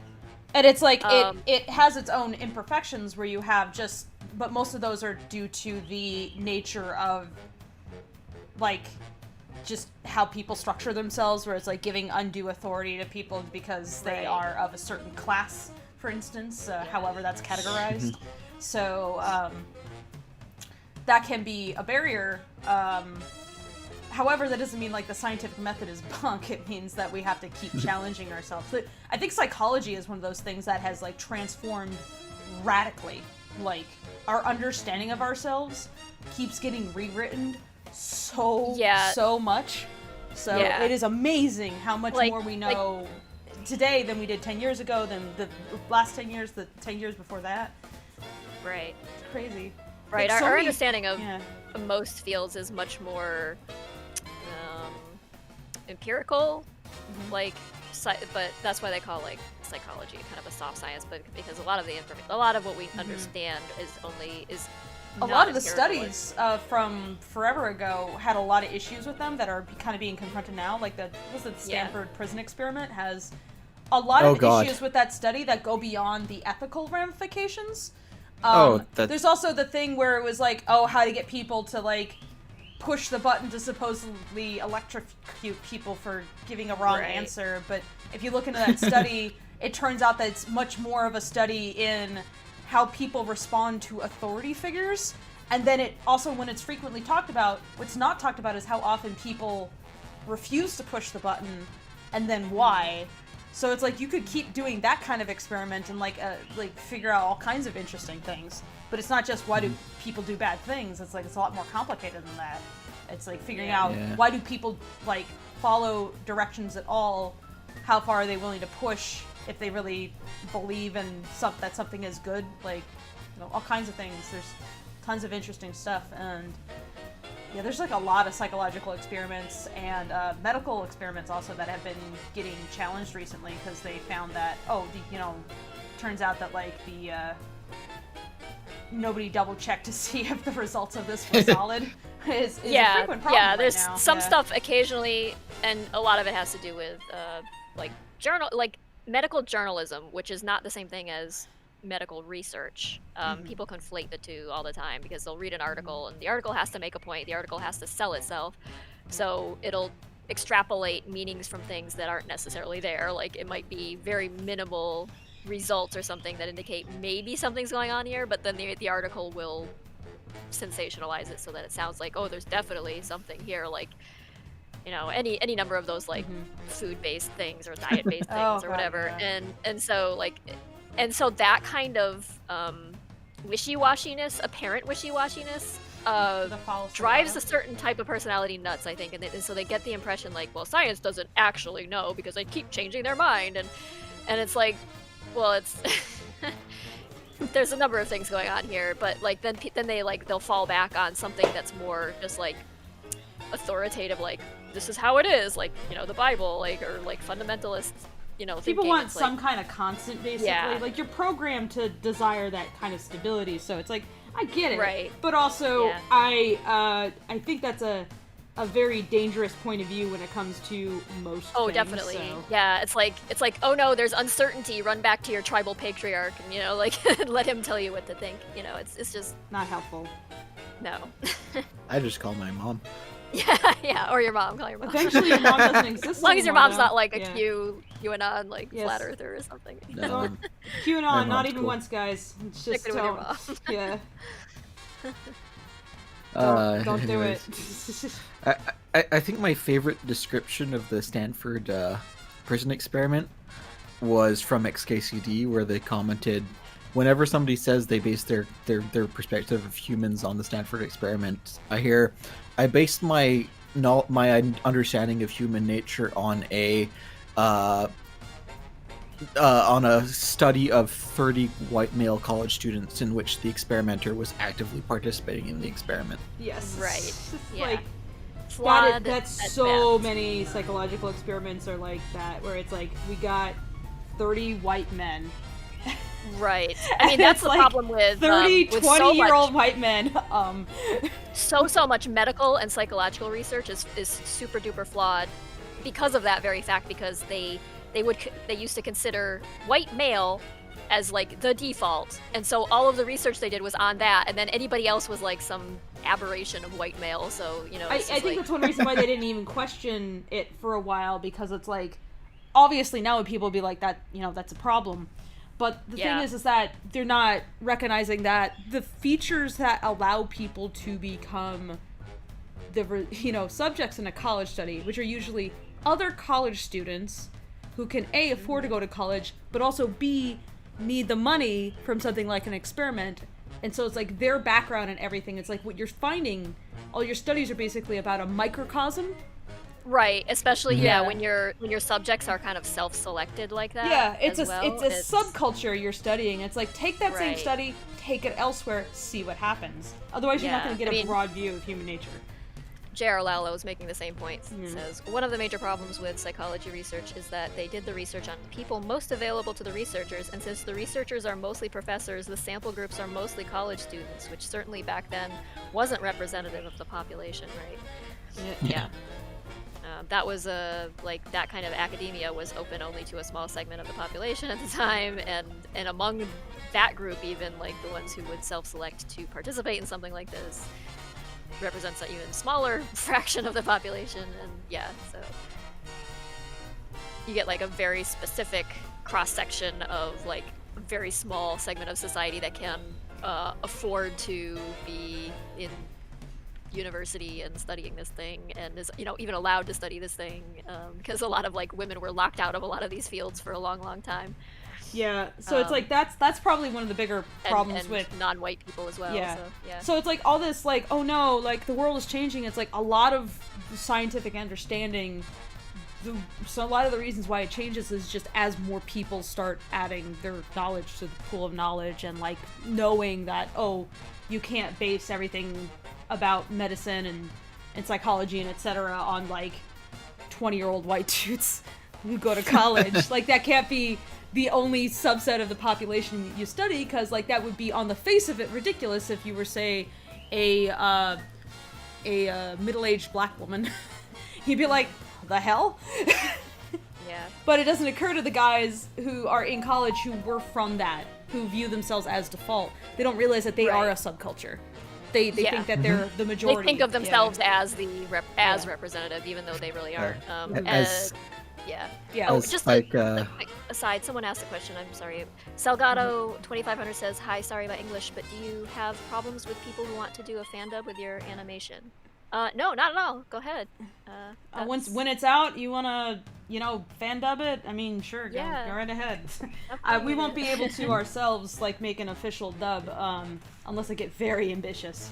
But I don't have, I would, have some difficulty in directing, like, say, if there was, like, Spanish VAs, I don't think I could adequately direct them. Like, I would have to find somebody else. We would have to hire who knew Spanish innately, so that they would be able to direct and, like, be like, here's where you emphasize and stuff. At best, I could, like, advise them. So I think fan dubs are we'd probably have to hire hire a translator and then take that and have it dubbed. But that really depends on, like, how the English language one performs. I think probably more likely we'll have some subtitled in different languages, but I don't know about dubbing, but Fandubs, I have no issue with that at all. Feel free, and thank you for your interest. Yeah. All right, sorry about that. I interrupted. I think Knox. That's okay. You can have a French fandub that is all Z just plays all the characters. Yes, we could rely on Z actually to. Well, you too. I imagine you speak much French, or? Yeah, no, I'm completely bilingual. Oh, awesome. Well then, we have people we can run a French translation by at least. So. Yeah. I'd be happy to, but it's gonna be many years before I can do any voice thing. Anyways, yeah. The comment I was gonna just make earlier was just because we were talking about the white male subculture. I was just gonna quote Spike and say that as a mediocre white man, it is important that people have my validation, is my understanding. Thank you for lending us your validation, Knox. Yep. I have the approval of one white man, possibly not mediocre. Hey, we don't think you're mediocre. I don't think you're Thank mediocre. you. Mediocre to me is like, I failed to demonstrate basic humanity. And I could get away with that. It's like everybody else, it's like, that's for a lot of people, lacking basic humanity means that you will not survive. That's just lacking a certain degree of competence, and then filling in the gap with confidence, like overconfidence, is just kind of like, usually people who are as self-aware as you are, and like kind of, I don't know. Yeah, self-awareness is really the distinguisher between like people who get labeled mediocre and people who are just like conscious of their, Are you threatened by having a conversation with us? You might be mediocre. Limitations, yeah. Yeah. I mean, I can kind of see where that attitude comes from, because there's a lot of positions in, like, where the whole fill in your weaknesses with confidence thing actually works if you're white. Yeah, it doesn't work out so well for everybody else. No.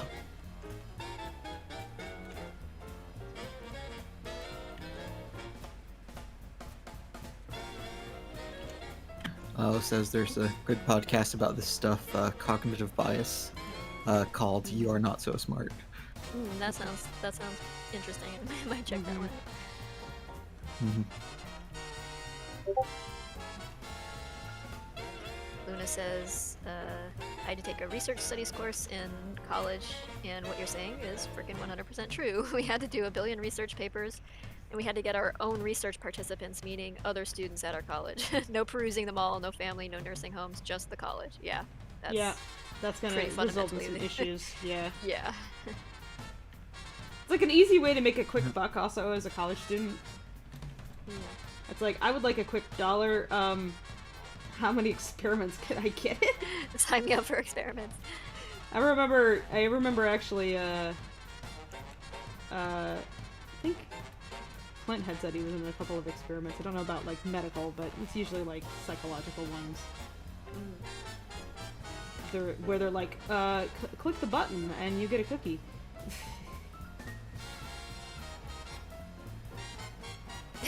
And then there's that one So, where like, it's like a mouse maze or something. You have to I'd have to ask Clint, because he was involved in more than I had. I hadn't, I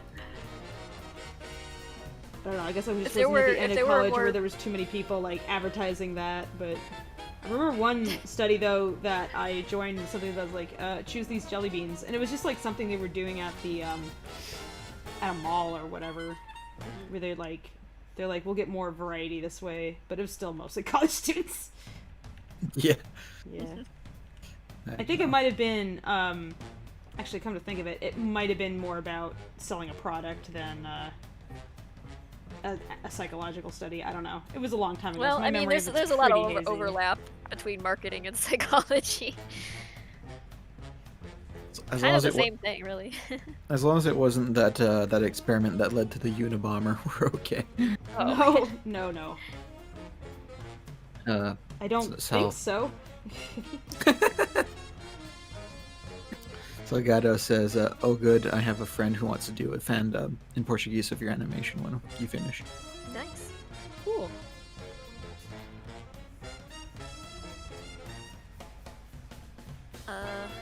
Izzy Dizzy says, makes me wonder how languages were spoken back in the 20s. Oh. Not all that different from now. I I mean, mean, there's a lot of, like, language has changed a lot, largely, I mean, the internet has, like, really sped up the amount of, like, slang we now, we've oh my god, I incorporated know in so our- much more slang now than I did when I was a kid. And the wide, like, colloquialisms have become less colloquial and more, like, universal, like, Yeah. y'all. Like, everybody says y'all now, even though, like, they're not from the South and stuff, but... Or like yeet. Yeah, This is a yeet, recently yeah. developed verb, which is perfect. Yeet. Yeah. I love yeet. Y'all is great though. It's just a good way of addressing a room without. It is. It's Yeah. a much easier way than saying, yeah, like... Or, and it's more... Right. The widespread adoption of gender-neutral language, because particularly in internet spaces, you really don't know everybody's gender. You Right, could... right. It would be silly to claim that it's not important to have some sort of neutral statement where you could be having a conversation with someone, but you never hear their voice, you never see them, nothing. Right. So having some sort of like universal gender neutral term for the singular is necessary as a result. But yeah, gender neutral language was like Yeah. there was like common use of singular they was something that I had a debate with one of my English teachers, basically. I mean, it's been Yeah. around for. Yeah. Yep. Yeah. I still need to look up how to do gender neutral pronouns in French. That's where I'm screwed Yeah, up. because you guys gender everything. Absolutely everything. Yeah. Okay, but like I've mentioned, like I was talking to my father about being on a stream with you, and I have no idea what to use as a pronoun for you in French. I have to look it up. The annoying part with French is like if you don't have a gender, like if it's a grouping of male and female They things, just go you all everybody's man. Yeah, you always Even if Yeah, there's you like just- one guy, Yeah, it's everybody's man. Spanish. It's ridiculous. Yep. Any, Yeah. yeah. If you have like 10 different things and one of them is a masculine thing, then everything is masculine. Yeah, it's fuck that shit. Yeah. But yeah, I don't know. I'm like, not usually prescriptivist with language, but I did find that one to be just extremely odd. I'm just like, that creates so many issues. Why would you? It's not. I mean, considering history in general, it's really not that surprising that that's the way it is. But like, Oh, one of the fringe stupid cases of that happened to a friend of mine when I was a kid. She went to an all-girls school, but there was a ballet specialty, so there were 5 guys for 800 girls in the school, I think. So when the monitor came up, like technically you're supposed to address them as a male pronoun because there's one guy present. So he said he used female pronouns and named the guy. Yeah, that's kind of silly. Yeah.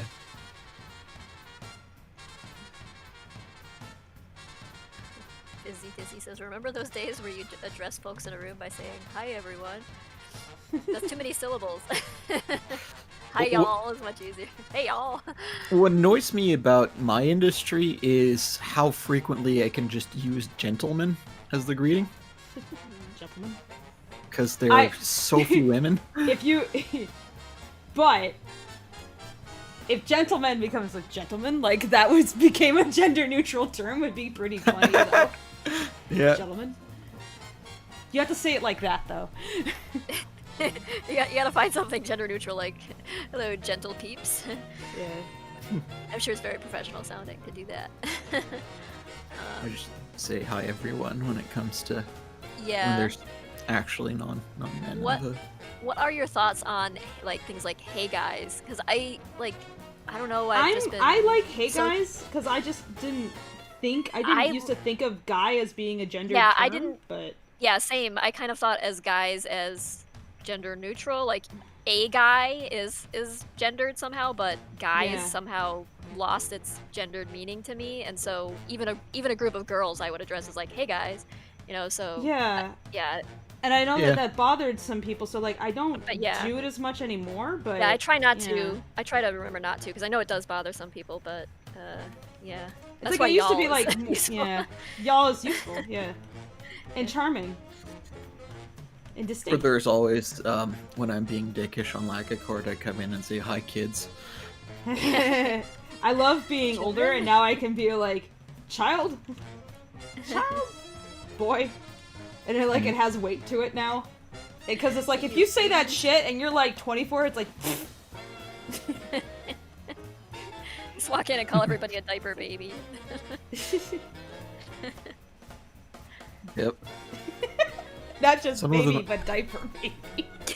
Yeah. Make it extra condescending and insulting. Gentle folks, yes, that is a neutral term. Yeah, I use the word folks a lot. That's something that I'll folks say is a good one. frequently. Yeah. To stereotypical levels, where just like like ways to make repeat my language patterns. Use the word folks a lot and seriously and shit. Say a lot of that. You get close to how I talk. Busy Dizzy says, so when it's plural, it's gender neutral? Depending on who you ask. Like, I mean, imagine you mean guys. Yeah, it feels that way, but not everybody interprets it that way. Like, some people don't like being addressed as guys. Yeah, you have to remember that it's like, the way I realized that my way of thinking was wrong, basically, was that for folks who are trying to assert that they're not a guy, Right. Yeah, I could see for how that whatever would be- reason, that can be a problem. So, It would sting if Yeah. someone came in and was like, yeah. How do you feel about my dudes? I like yeah, that. dudes Dude, is another one that's, yeah. I feel like dude is more gender neutral than guy. Yeah. Because it's like, a dude is a personality. You know? That's like- my theory anyway. And it says Like, Maduders. The thing is, like, a dude is actually, it used to be a derogatory term, kind of like what you would call like a city slicker, like someone who was like kind of overdressed for the occasion or looking too fancy for where they were. It usually was directed at men, but not, I guess, not necessarily. Another place where like Deadwood comes up because in my thoughts, because that's where I like realized that what dude actually meant, and now it's become just like a term for a person. So Yeah, there's a big difference between that and the Great Lebowski. yeah, or even like right, exactly. The dude is definitely he's definitely not overdressed. So but yeah, it's almost become more of like a term of endearment. Like, it's like something you can call your friend, like. Yep. But yeah, it's I guess it's technically gender neutral, yeah. Like, people would say things like dudette, and that was always like, yeah, don't do that.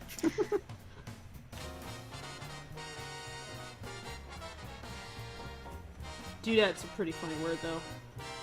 Yes. It is kind of funny. Dude itself is kind of a funny word. I think it's like, you can call, like, in fact, you can call a woman a dude, but can you call a man a dudette? No, because et is Yeah. kind of, isn't that basically, that's a French, like, Yep. Yeah. like coquette, or, you know, like. Well, my point It's is a- just, like ITA, like señorita in Spanish. It's like a diminutive, basically. well, my point is that that's where the logic of dude as gender neutral breaks down, because when you realize that you can't say dudette without it feeling gendered, then that implies that dude is then gendered. Well, I think dudette was more of a. I don't think it was a real word. Yeah, it feels like, more maybe like a now. made-up thing. Like initially it wasn't, but it's probably made It's it into like the dictionary using the by phrase now. But... herstory as an Yeah. alternative to history, and it's like, that's not, these are not related with, you know, so it's like, if it feels like artificially constructed like that, then it can be frustrating. It seems like, it was like something you'd hear in like the 80s and a little bit in the 90s, but I don't think anybody really uses it anymore. Like, doodad, and I think it was. Do people use in real herstory unironically? I hope not. I'm sure there's somebody out there. Like there was I that. see. Who was There's that? probably that, somebody, but that chaplain or that preacher who was like, "Amen, a woman," and then you're just like, "Oh God." Don't do that. it's like, if anybody Why? should know better, it would be you. It's just like, that's not. Nobody's That's not asking what for amen that. means. Yeah. It is not. It does not When you have want to be anything gender do with inclusive, men. but It's not a gendered term. when you want to be gender Oh. inclusive, but like, not in a way that actually matters. Yeah, it just sets you back like a million years, because like every right-wing pundit's gonna pick up on that and scoff at it and make it like And rightfully, it's like, there's the no argument defense of that against- shit. It's like, really? yeah. It's like, don't. Yeah. You're trying too hard, and that just makes You're it just you're creating a new cringy. straw man. You're creating a new straw man for them. right. Exactly. They can beat up that straw man all day long and make you look ridiculous, even though it's not like anything anybody is petitioning for. It's like Yeah. like people going like thinking that like arguments on Tumblr were examples of Yes. serious Oh, social justice activists. yeah. It's like, I that's a fucking hate that. 14-year-old. I know. It's like, Yep. if two Yeah. people said a stupid thing, like, you can count on certain news networks picking up on that and pretending it's like a movement. It just reminds me of freaking Bill O'Reilly using that as the other network's website says this. That's the comment section, man. Yeah. It's like, this is... Yeah, it's like taking the contents of your comment section and declaring it like a serious political movement or something Oh boy. that you can ridicule easily. It also doesn't help that it turned out that a number of Twitter accounts that were known for saying like ridiculous stuff that would frequently be the target of right-wing scorn, turns out they Yeah. were actually right-wing trolls themselves, trolls, saying yes, deliberately I know. inflammatory things. So Yes, that is It's the like, shit. oops, Like 4chan and 8chan were yeah. all about doing. yeah, people just say ridiculous shit online because they want attention. So, you know, what's an Yeah. easier way to get attention than to say something that you know is fundamentally wrong and will piss people off? when you don't care about the quality of attention, then yeah, it seems like an obvious strategy. Luna says, did they invent dudette because people were getting super upset about being called dude? I don't know. I think so. It might have just been like a quirky, like, cute. it makes me think of Bill and Ted, and like, Yeah. yeah. I don't know if anybody was ever seriously annoyed at being called dude. I don't remember that far back. I don't know. 1 second, I gotta deafen myself so that I can hear this. I gotta deafen myself real quick. You guys can keep listen talking. to Mike's.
Alright, I'm back. I just had to give a note to M after watching their latest iteration on the comic dub.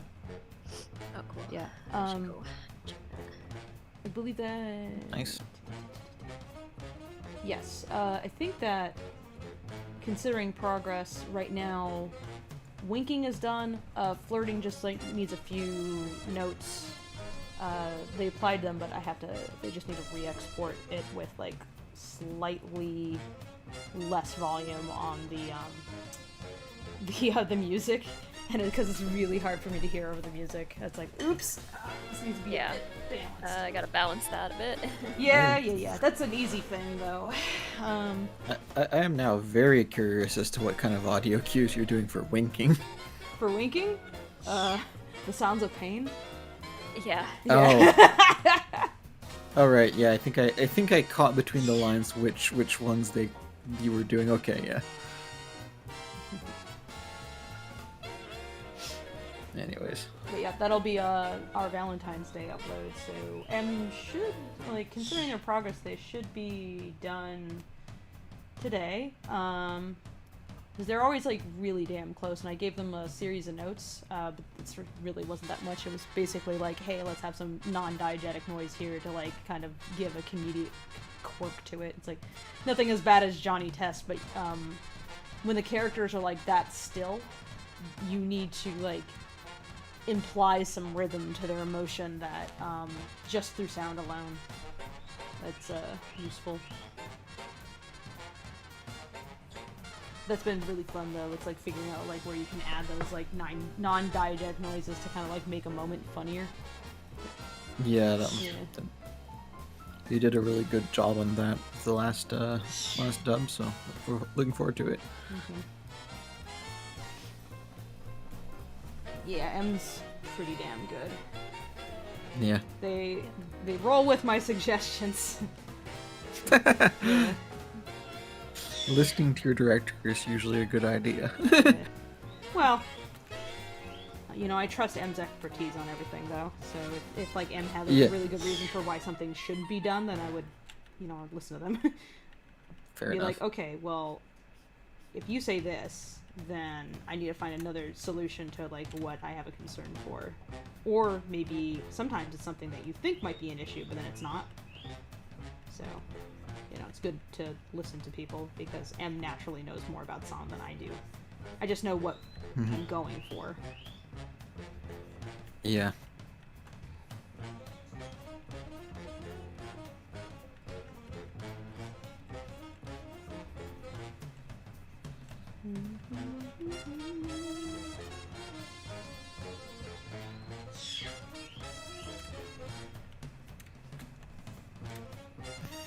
Looking forward to when somebody clips out this freckle and just makes it a loop and sets it to Dust in the Wind or something like that.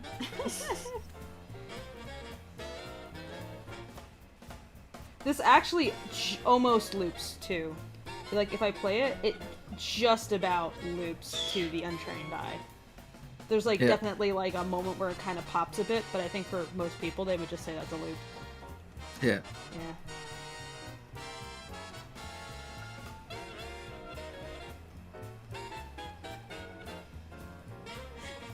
Soulette says, this is the same dude, I was just like, talking about like someone in class, this is the same dude who complained about me changing my name in class, and I went by he, him, and he was like, OMG, that means that we could date you now, that he could date you now, and his girlfriend's just like, yup, and now we are each other's.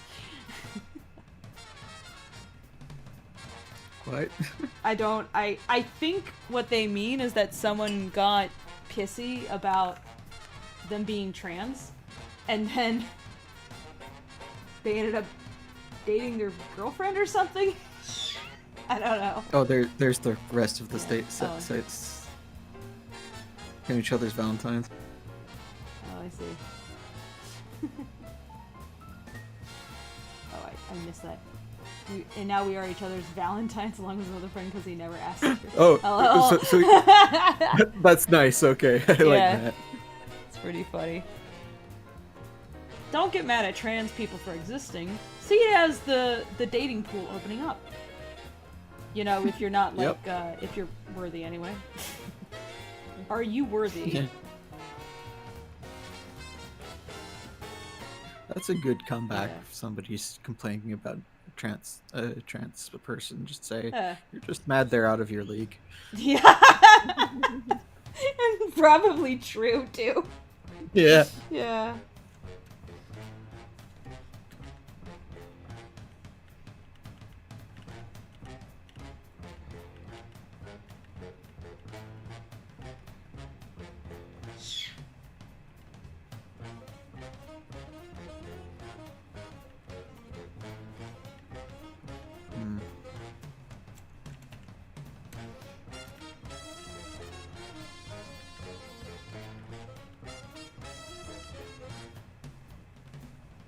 He says, if you think about it, gender reveal parties are basically assuming genders, and no one's kicked up a fuss about it yet. Incorrect. I mean, People have. People have. They do. You know, it's making a huge deal about your kid's gender while at the same time saying that gender doesn't matter.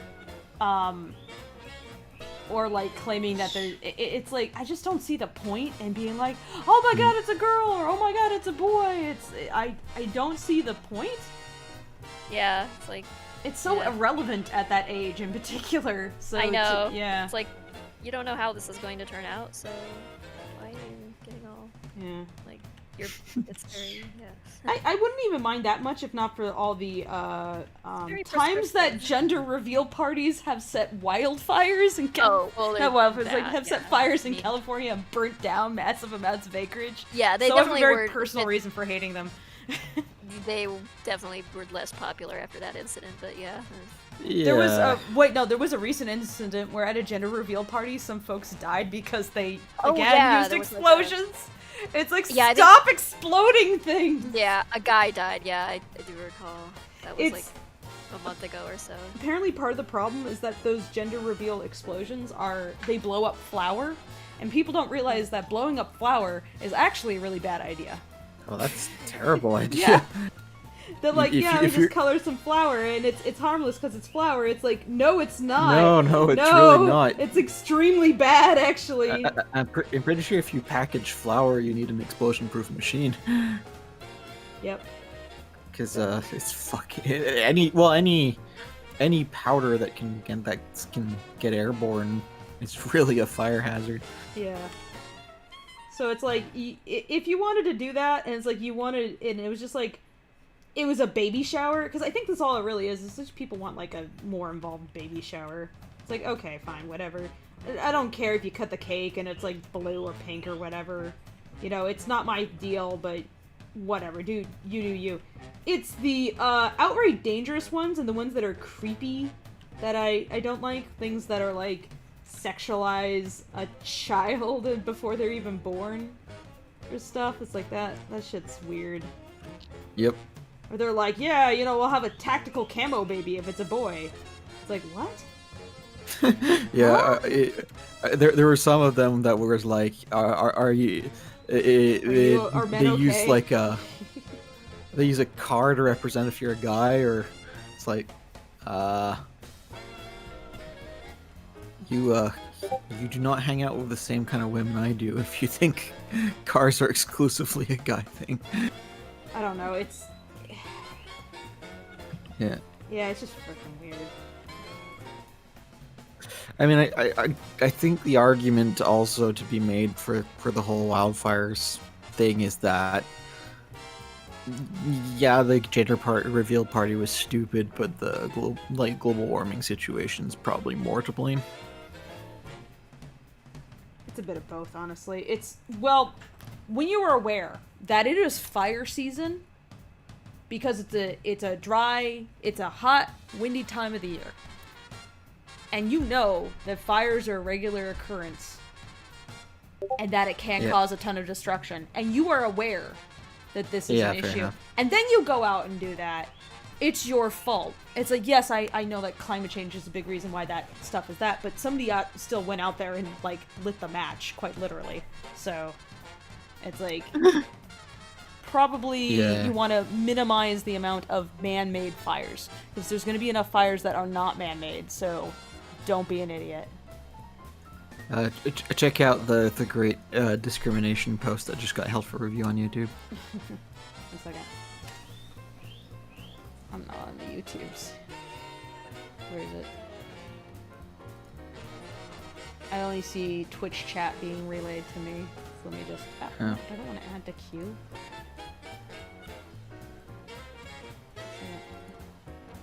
Solette just said cars equals men. Oh, yeah. No, I'm gonna show that. Cars I equals just- men. Yeah. Yeah. I like that. Man, the random things that YouTube thing does sometimes. I don't understand. Okay, 1 second. I gotta deafen myself so I can watch this thing again.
Alright, showrunners watch are more conscientious about that now, but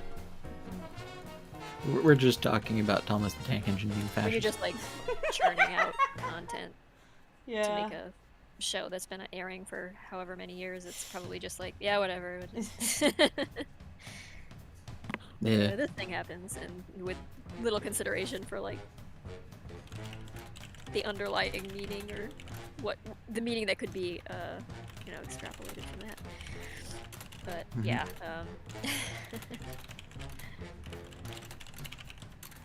I mean, I think they're just like fucking creepy looking in general. But I don't know why. If I was a little kid watching that show, I'd probably have nightmares about weird faces on inanimate objects. I used to love Thomas the Tank Engine. I was all about that. It was a blue train, and they were charming stop-motion train, and I had no idea what the hell was going on.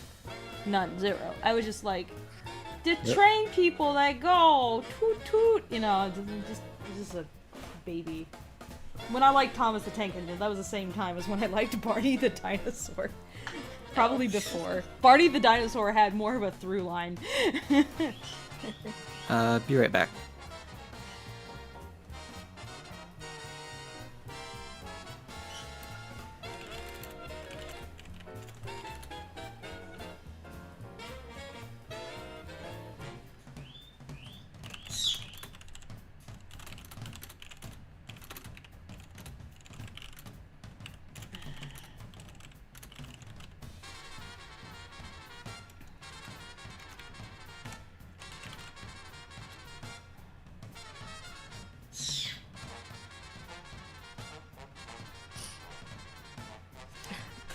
Celeste says, my mom hated Barney. Didn't everybody's parents like Barney despise is Barney? inane. There's a reason why past a certain age you are not into Barney. It's because it becomes annoying very swiftly. Also, it doesn't help that, all the kids in the playground were like, Barney sucks! So, you realize it's funny to make fun of something, and Barney is like your first target. Tracy, do you want to give a listen to Flirting and Winking, the most recent versions? Or Milksop and Winking. I mean, Flirting. Blah. Back. Are you Lackadaisy? Milksop and Flirting. Yeah, the Winking comic is Milksop, and I confused the titles by calling it Winking. Because you used to call it Winking, and then I got its official name.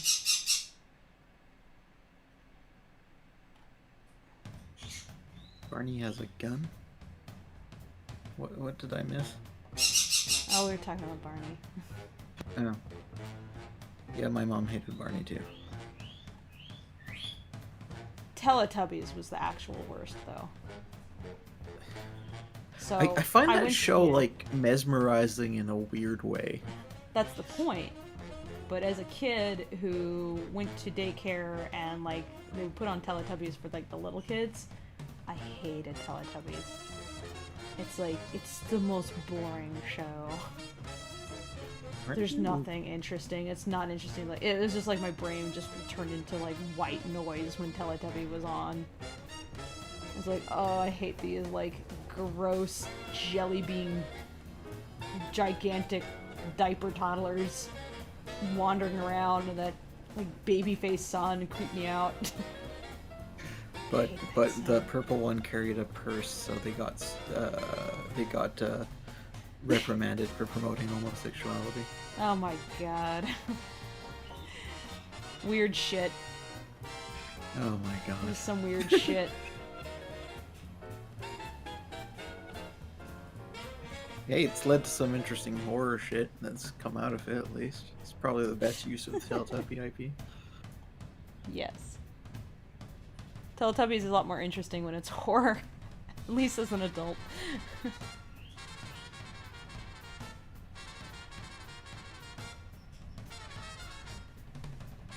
Ooh, YouTube has now decided vacuum is a dirty word.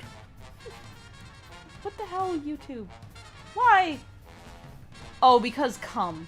Cum isn't. It's Oh, a stupid filter, that's why. Oh! Wow, that's dumb. It's very dumb. It reminds me of when I think it was a Game Grumps episode. Ross couldn't call himself Rubber because it's a slang for a condom, so he tried to find the dirtiest thing he could use instead. Could he use condom Ross? I think he did.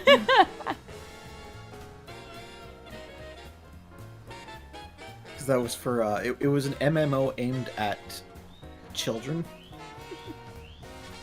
Oh, I remember, yeah. Yeah. Then he ended up spending $1,000 of Aaron's money on cash was shop so stuff for the children's stupid. MMO. It was so stupid. Yeah. They're just trolling the children. It was really funny. Yeah. I love that shit. I'm an adult with expendable income. I'm gonna use it for stupid reasons to troll children. Wee. Yep. When you feel powerful. Yeah.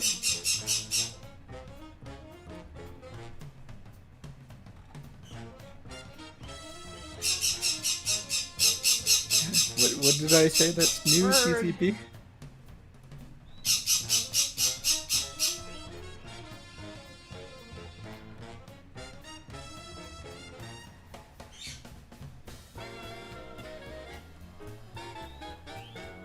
Oh, you got the bird? Yes.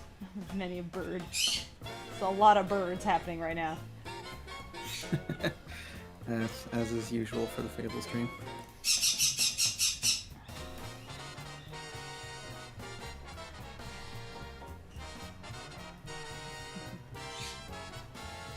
God damn it, Ross. Thank you. I guess I could kind of understand why the whole goddammit Ross thing got out of hand, though, because the poor guy, everywhere he went, fans would show up and just say goddammit Ross to him.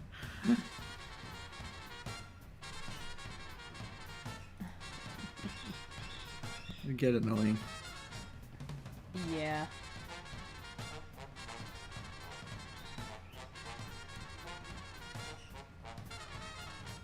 Izzy asks, what bird kids shows were there? Bird kid shows. Sesame Street? As a bird. Almost got blown up on the space shuttle. Yeah, Sesame Street. Muppets in general. There's decent bird characters. Whatever the fuck Gonzo was. Some kind of bird, maybe? Is Gonzo a bird?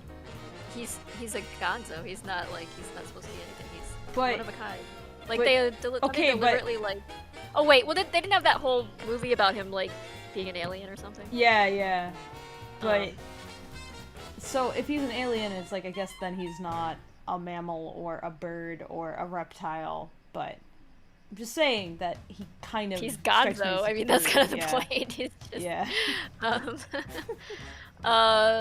So the flirting sounds really good. I think we're like not related to the sound. The bit where Mordecai's eyebrows move. Oh no, I have Oh, yet to he's insert in that. Yeah, I have Oh, yet to okay. insert that, so don't worry about Okay, that. cool. Yeah. Just I wanted to just make the version of it I gave to M doesn't have that Okay, because it was before it came in. So got it. Okay. Hey, spoilers, Mordecai's eyebrows move. Ah, yes. Very much a spoiler that eyebrows move. It's a lot Sorry, I of ruined emoting it for for him. everyone.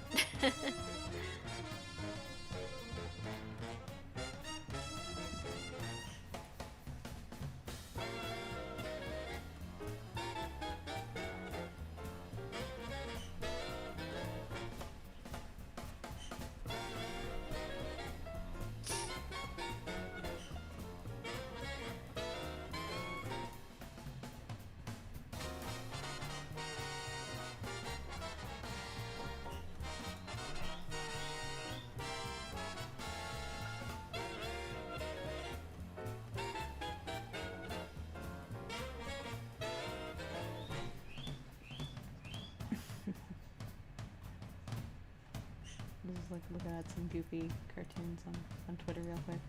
Sorry. Are you goofing off on Twitter at work? I'm goofing on work on Twitter at my own stream. Just stop talking. Everything goes totally dead. All you can hear is screeching birds as I just browse Twitter. I have a problem. But seriously, sometimes it's good to like just take your brain away from whatever you're doing because you're just like, I don't want to draw lines right now. But the problem is when I get sucked into it for like 10 minutes, 15 minutes. When I wake up in the morning, I easily lose an hour to just like browsing Twitter. It's bad. So I put on like the timeline eradicator on Twitter, both to like make it so I didn't see my timeline and then have like everybody screaming at once, basically, which would really stress me out because I never get like a break from it because I'm addicted to social media. And then another reason was to try to help curb my social media addiction, so I don't get like sucked into it quite so much. So I believe the takeaway here is all of us should send get back to work pictures at you. Hashtag like Lackadaisy just to get back to work. Because I check the Lackadaisy tag more than anything. It's like usually if you find me going quiet and I'm not doing anything, then it's because I'm checking the Lackadaisy tag, or I might be checking the YouTube analytics. Like, I'm just like checking every little thing, and that's my distraction from stuff. And on the one hand, it's good to check on that stuff. On the other hand, it like there's no point in checking every hour. It's like, what's the point? You're just making it so that you get like a slow drip of whatever. It's like I could just wait until the end of the day and then check everything. That'd be healthier. Mm-hmm. But this is what I'm addicted to. This is my key vice is that I am addicted to filling in the lonely void in my life with social media. So I totally understand why a lot of people be going kind of nuts lately, because a lot of people who aren't used to social media as their main method of socialization, period, suddenly jumping into the fray and going like, oh my god! Like, this is the kind of thing that I had to figure out at a much younger age, and I think a lot of folks are suddenly getting introduced to just how much of a time suck Twitter is. It is a fucking drug. It is designed to be addictive. Like, there's a reason why the timeline is an endlessly scrolling loop. Mm-hmm. Why pagination is slowly disappearing on sites like this. It's to enhance that feeling of FOMO, the fear of missing out. Where you're like, I mean, you could just go back to your timeline and like see what everybody said, or like visit their individual profiles even. Yep. But instead, if you have an endless timeline and you're following like, say, 100 or 200 or 1,000 people, then your timeline is going to be permanently updating, and it's going to get worse the more people you follow. And so the feeling that you're like missing out on some vital conversation is going to like surface more and more and more, because you feel like you're like out of the loop. I might be out of the loop, I have to keep checking. By the time you scroll down to the bottom, you're like, oh, I have to go back up to the top to check the loop. What did they say while I was checking stuff? That's ridiculous. But that's what it feels like. It's like a socialization slot machine, and with diminishing returns. I mean, I have a pretty good strategy for that. I just have push notifications on for you two and for Newt, and you guys retweet everything that's interesting. It's true. Especially Newt. But I still get sucked into Twitter, where what kind of tends to happen now is so I don't look at my timeline, but I will look at, like, if people retweeted stuff or liked stuff of mine, then sometimes I'll check out their profiles, because I'm just like curious. A lot of them are artists, so they have like good taste and stuff, and I want to see what art they found. Basically, I want to look at their personal collection of internet gibberish. Yeah. And I'll find myself getting sucked into that if they happen to be especially prolific tweeters sometimes. So I'll waste time on that. So I still have a problem, and this definitely did not start with Twitter. I had this problem back in DeviantArt days. I had this problem on forums. It was a big problem. Yep. I would just sit there and like refresh forums where I RP'd constantly, waiting for replies to things, or looking at art threads. Forums were so bad for that, though. Oh, yeah. Thank God for Discord fixing that format. Turning it into what Discord it is should a have nice middle ground. I like Discord. Yeah. I like its live. You know, I'm not really afraid of missing out on Discord quite so much. Mm-hmm. Because, well, most conversations are not that interesting anyway. But I'll just kind of like browse what people are saying in general, because I like the people watch. I enjoy people watching. So I have the added element of having to yell at them every now and then. yeah, that's why I don't want to do that. I'm like, Yeah. that's your job, not mine. Yep. Enjoy yeah, it, that motherfucker. is. I have what I my own signed up cats to for. herd. I've moderated my share of online spaces, and I don't want that job anymore. Like, nope. Yep. I'm paid to do this. Yeah. But also, the dynamics of running a production are a lot different than a forum. Not totally different, Mm-hmm. but different enough. Yeah, I imagine substantially different, because you're not dealing with random people, you're dealing with... I'm not dealing with random people popping in, and there's a chain of command, and people have, like, a job here, like, there's a point to being here, so they have a goal, which helps a lot. But yeah, people just kind of, like, milling around randomly in internet communities with no clear focus of, like, what they want to do. Sometimes they start some shit, so... Yep. I don't know. You know. I know. You know.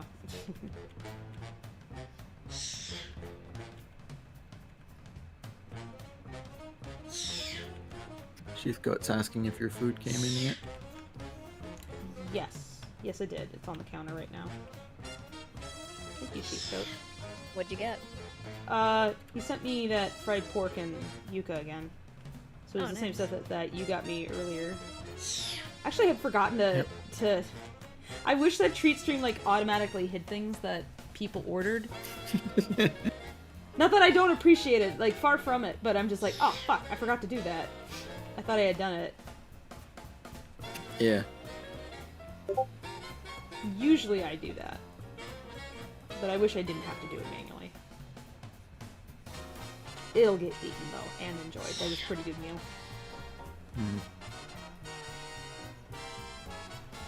I don't know, I'm the making no decisions when it comes to lunch kind of guy, so... Yeah. I've been eating burritos from the same place for lunch every time since for like months. They know my order by heart now. It's a little concerning. Yeah. I'm not a picky person in terms of what I eat, but I am picky in terms of how often I want a thing. So I get, like, I'm just kind of a glutton, so I want to eat more thing. I want to try more thing. So, and I'll get, like, tired of a food pretty quickly. Like, when you make, like, a big pot of chili and you're just eating chili for, like, a straight week. Ugh, I did that to By- myself recently with lasagna. Yeah. By day 3, I'm like, I don't want chili anymore. Even if it was super good chili. They make a really good chili, but I still go, I don't want chili anymore. Yep. After like 5 days of the same meal, it's like, okay, why did I do this to myself? Because love chili. Because it's easier to prepare like one big thing and just eat that for several days than to like cook, to figure out what to make yourself every day. Yeah. Yeah, I hate the decision making that's like, I'm pretty apathetic about food generally, and so I hate like having to come up with things to eat. So I actually fall back on eating the same food a lot. It's kind of sad. I just opened Lackadaisy to see what was going on, and they're talking about hunting each other down for each other's meals because FX is posting food. Appropriate. Yeah, the usual. It's on brand. Yeah.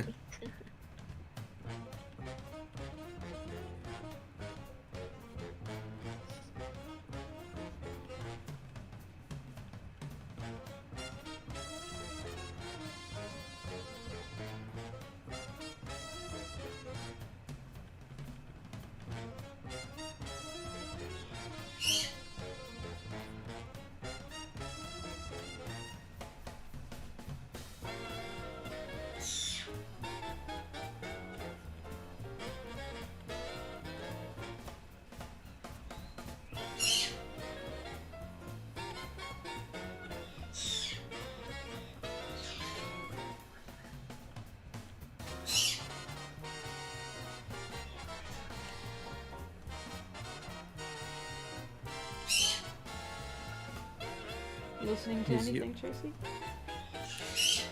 Not at the moment, no. I actually have your playlist on right now. Just trying to get a thing ready so I can post some art to Patreon. Yeah. AZ Art is asking what they can search for to find the playlist. I'm sorry. Lackadaisy listening to. It's a playlist that Tracy made. Let me, I'll get the link for it.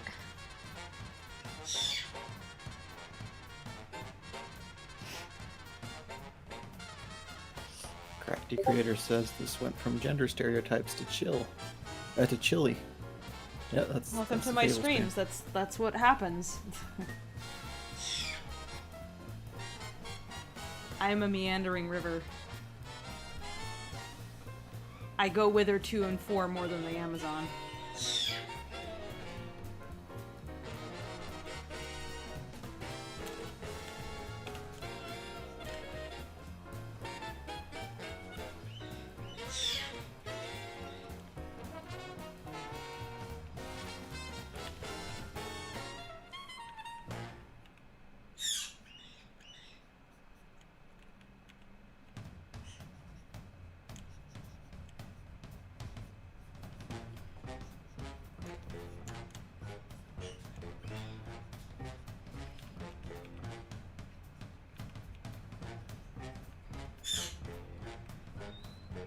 Oh wait, you're playing this playlist on YouTube? No, as it's well? on That's gonna... Spotify.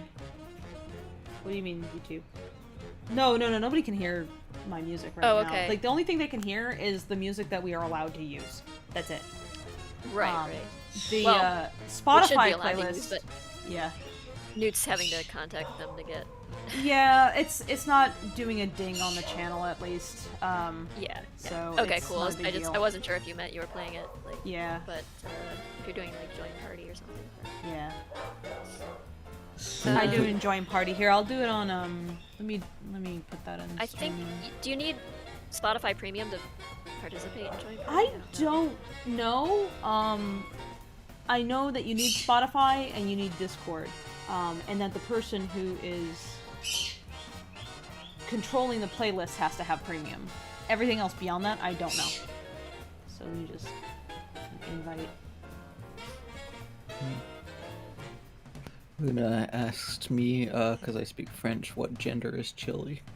I did not know. I just looked it up. Chili is male. Spicy boys. Apparently. The French have determined that boys are spicy. Oh my god! I think I think the moment that the most absurd French felt in recent memory was getting a like an announcement from the French Language Academy in France officially deciding that COVID is a female name. It's like, wow, you guys are completely worthless. Okay. So stupid. How do they even make the decision? Like, where does that even... There is a group of old academic-y French of course, people of course. who are nicknamed the Immortals. For fuck's sake. Let me guess, it's a bunch of old white dudes. Probably, yes. I don't know. I don't care enough to check, but yeah, there's an actual French language academy, and they have a clique that Yeah. decides these things. Someone keeps emailing me, asking me for Lackadaisy beanies. I think I could Beanies? actually make one through... Yeah, like a toe cat? Like a... Oh. You have enough on your Like a plate knit right now. cap thing. Yeah. Well, I think Oh no, think there's they things might... you can print out. It might be something I can have Printful make, like print-on-demand stuff, where I don't have to deal with a manufacturer that's going to like give me a cube or something when I ask for a hat. Oh, you mean like okay, that kind of beanie. Sorry, I'm Yeah, Canadian. yeah. We call them toques. Yeah, right. Toques, that's it. Actually, I don't usually dress them. I call them beanies either. I just call them like a knit cap or like a a winter hat, or I don't really think we ever had a Call me Toque. It works. toque. Okay.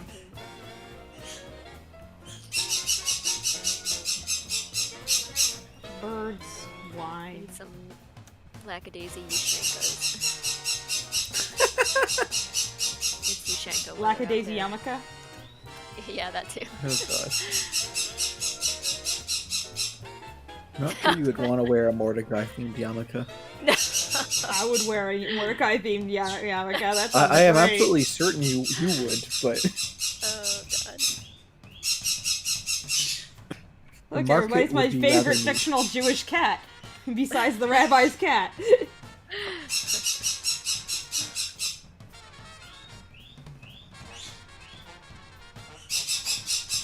But is the rabbi's cat itself Jewish? Because I think He's trying to he was become like questioning. Jewish. He was questioning. Oh, that's true. He Yeah. was like questioning deism in general. So. Oh, well, that's just extremely Jewish. Yes, I suppose that is Yeah. very Jewish. Yeah. It's a hobby. Yeah. A classic Jewish hobby is questioning Judaism. yeah. That I appreciate because That's so many pretty other healthy. religions are like, don't you Oh, dare birds. question this. Don't you dare think about it too much because you'll get yourself in trouble. Luna suggests the Lackadaisy bridle.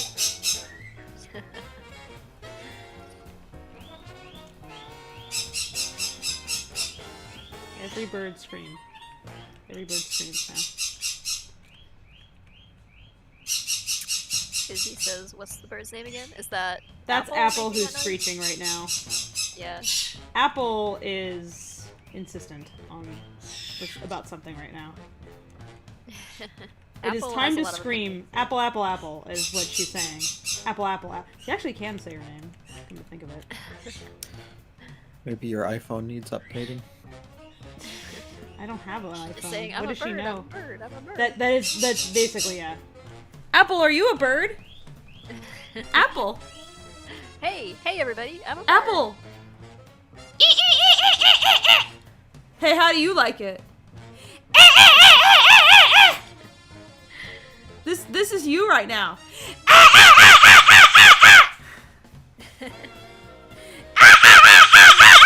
Watch on my follower count like go down to like 2. the 2 people who are on mute. Yeah. Luna Bunatuna says, shh, we have to listen. They had a very traumatic first 2 minutes outside the egg.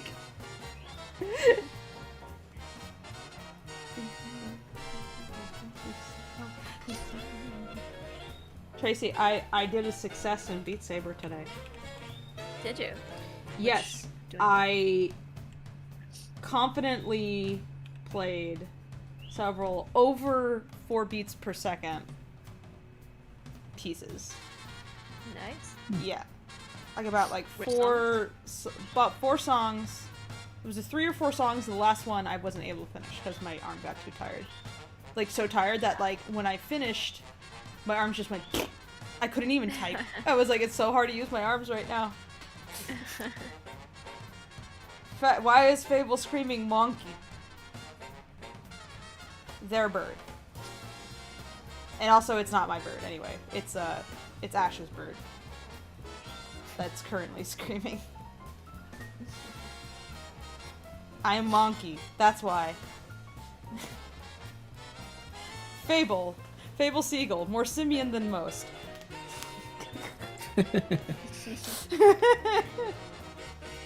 I haven't been doing much It's like VR that- stuff lately. Human gremlins are basically just more simian than most. They're like, I give up, I'm monkey. I mean, it's not the worst way to live. Yeah. Give in to your monkey instincts. Why fight it? Try.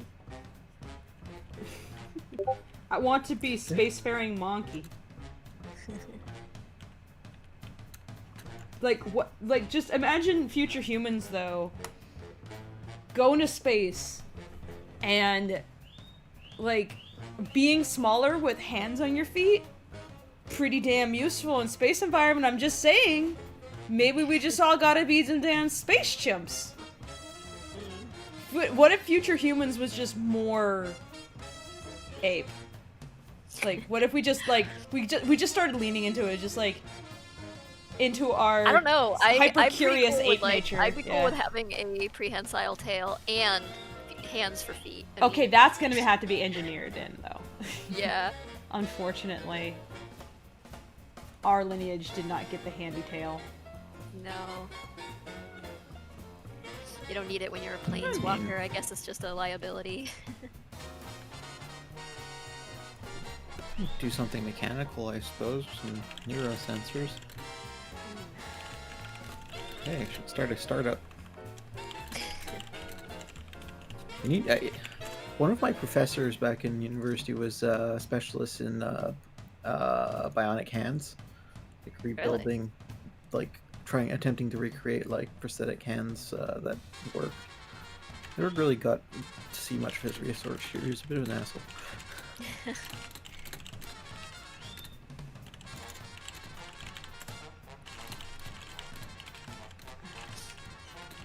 Yeah, there's a lot of fun new mechanical things like that people are developing. Oh, yeah. I mean, if Boston Dynamics is any indication. So Robotail? Yeah. I guess that would be useful, because then you could put tail on outside of spacesuit. If it's an extra limb, there's ways you could use that. I'm not sure it's the first thing you would want to do. But there is that racing mech somebody created. That one was fun.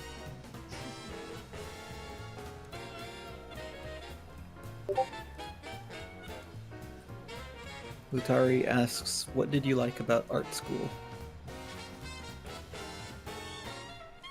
I imagine that's for you, Fable, because I didn't go. Huh? Me neither. What do I like about art school? Access to all the not art school things, actually. I went to USC, University of Southern California, which has a globally recognized film department, basically. It's one of the better film schools you could go to, but I'd say that the best advantage in going to USC was all the classes I took that weren't film related, actually. So like when I hear about people going to art school, I can't help but think, okay, but where do you take your science courses and your history courses and your like literature courses and etc., etc.? Like where do you get the breadth of knowledge that helps you in your art career? Because if you're gonna spend the money, don't you want to like take classes beyond just trade skills? If you're gonna be spending the money anyway. I'm not saying that getting and learning a trade craft isn't important, but to me, it's like there's a bit of a difference between learning to be a plumber and learning to be an artist. Because learning to be an artist, you're having to translate culture and history and psychology and understand like other arts and other art forms. That's a little different than learning how to assemble properly put together pipework. You don't need to know the history of German folklore for that. So, I liked art school. But it was very expensive, and it's gotten even more expensive since I left, so that's a big problem. Plus, there's now like a lot more resources online than there used to be. A lot of the stuff that teaches you how to art nowadays didn't really exist back when I was entering college, so there wasn't really an alternative to going to art school, in my case, in a corner of New Hampshire.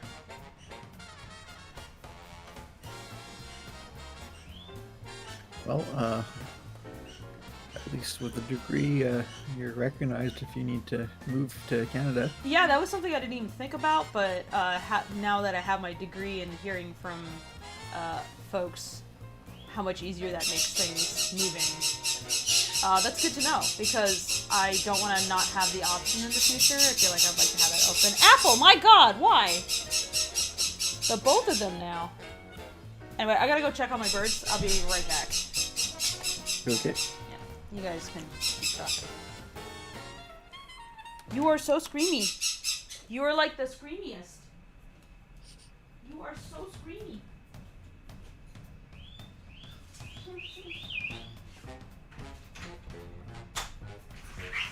Yeah, I think Tracy, you and I both have science degrees, so it's a very different question. Nope, I left school before I got my degree. Oh, okay. I went and started working as an artist. I was like, bye. Yeah, I did not think I was employable as an artist, but someone came along and was like, we would like to hire you as an artist. I was like, yes, please, thank you. That's what I wanted to be doing anyway, and I just kind of got corralled into studying what I was not really wanting to pursue as a career because parents and the idea that art isn't a real job and you can't make a living that way. And, never mind, everything around us involves art, and artists are employed to produce it. So, but yeah, I was studying biology. Yeah, there was a lot of times in school where I thought I should just quit this garbage and go draw. But it's been working out. It's a lot of work and stress, but it doesn't sound like things are less stressful in the art world. No, You've not been giving me that impression, at least. No less stress, I think, but maybe more satisfaction. So it's worth it. Yeah, I guess it depends if you enjoy what you do, because like my work's still creative in some weird ways. Yeah, I mean, if you're gonna freelance, you better enjoy what you're doing because it's two jobs in one. One of the jobs is finding additional jobs, self-promoting, and being out there enough that you have access to work, and then also like doing the work. So yeah, if you're planning on like the freelance life, which generally these days, if you're an artist, that's likely where you'll end up. I mean, not every art job is like that, but probably most of them are now. Prepare to be self-employed, but to be able to do art all day, it can be. Yeah, there are definitely days where I'm like, I don't feel like it, but most of the time, yeah, I find great satisfaction in it. So. That's great. Yeah, I think I'd get too caught up in the other aspects because I am terrible at networking. So. Yeah, it's not for everybody. I'm not good at it, honestly. There are people who just have that like PR, advertising, business acumen, and they're just like really fantastic at it. And they also like will invest the time to learn how to kind of game the system when it comes to social media algorithms and stuff, and they'll really take advantage of it and get sponsorships and things like that. And I look at that and I'm just like, I feel tired. I'm just like, no, can I just do art? Yeah.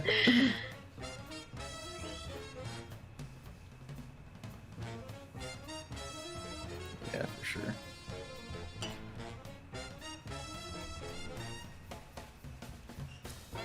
But yeah.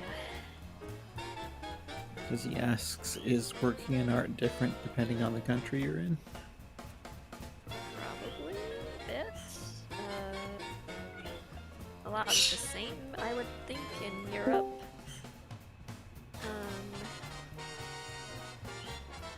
I think. I mean, a lot of like animation and stuff gets outsourced to like the Philippines and China and things like that, and so I don't really know. From stories that like Mookie has told, it's. Well, speaking of which, hi Mookie. Oh, hey Mookie. Is that Mookie? You just like literally showed up as soon as Yes. Yeah. Hey, speak of the devil. Yeah, people are asking what it's like working in art in other countries, and I'm like, I don't know. I don't live in other countries, but you can answer that because you do. So. I guess I came in at the right time. It depends. Because depending on like the country you're in, the type of work you get might be different. Like in the Philippines, we only really do outsource work. But if you go to like Malaysia and Vietnam and South Korea, they also have like a fair bit of original content that they run on their local channels. So like in my experience in the Philippines, we mostly just do like outsource work for Disney and Nickelodeon, Warner Brothers sometimes. So we don't really get to do much of our own stuff. But we've been outsourcing for like 30, 40 years at this point. I think it started in the 1980s. So yeah, it's very rich in terms of like the number of animators working in the industry. I think right now each of the major studios, there are three big studios here, or technically four, I think, and each of them have like 600 to maybe even 1,000 employees. Wow. So yeah, it's a pretty big industry, all things considered. But none of I'm yeah. Now that I think about it, none of those big studios actually do original content. So yeah, That's the part that's a shame. Is like Yeah. it's really cool to have some animated stuff coming out of places other than the usual suspects. You know. yeah. Yeah. So- There's been a slight push in recent years to like start doing original content too. Just that because it's so young in the country, people don't really know how to like monetize and sustain it yet. So maybe in the next 5 years, but right now, yeah, it's Who- pretty.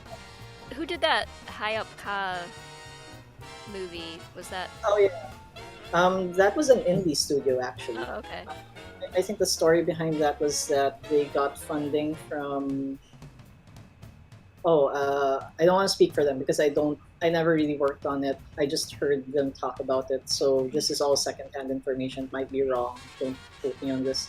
But I believe they got some funding or at least support from the French government. I want to say government, but I'm not sure. Oh, okay. And I think they also got support from like another European country. I think it was the Dutch that supported it. I'm not sure. But they were the ones who really helped it get to where it was in the final cut, ready for Netflix and all that. So yeah. Okay. Well, that's cool. I hope Mhm. there's more of that. I can't speak to the quality of the movie. I have not seen it, but I hope there's more original stuff to come like that. Yeah, definitely. I Near think otherwise. if there's one good thing that came out of that movie is that people are now looking at original content as like a viable business structure here in the Philippines. So yeah, it definitely will make more original content come out. Nice. Well, I think Fizzy, the person who asked the question, is actually from BC, so you have a huge amount of options there, I think. Oh yeah. Yeah. I mean, Vancouver is the hotspot for animators. We have a few on the Lacka crew actually in that area, and we have a few people in Australia as well. And it sounds like their studio system is pretty comparable to the U.S. and Canada. Oops, sorry. Wind is strong. But yeah, like I can only speak from like the vague understanding I have coming from like having had conversations with them.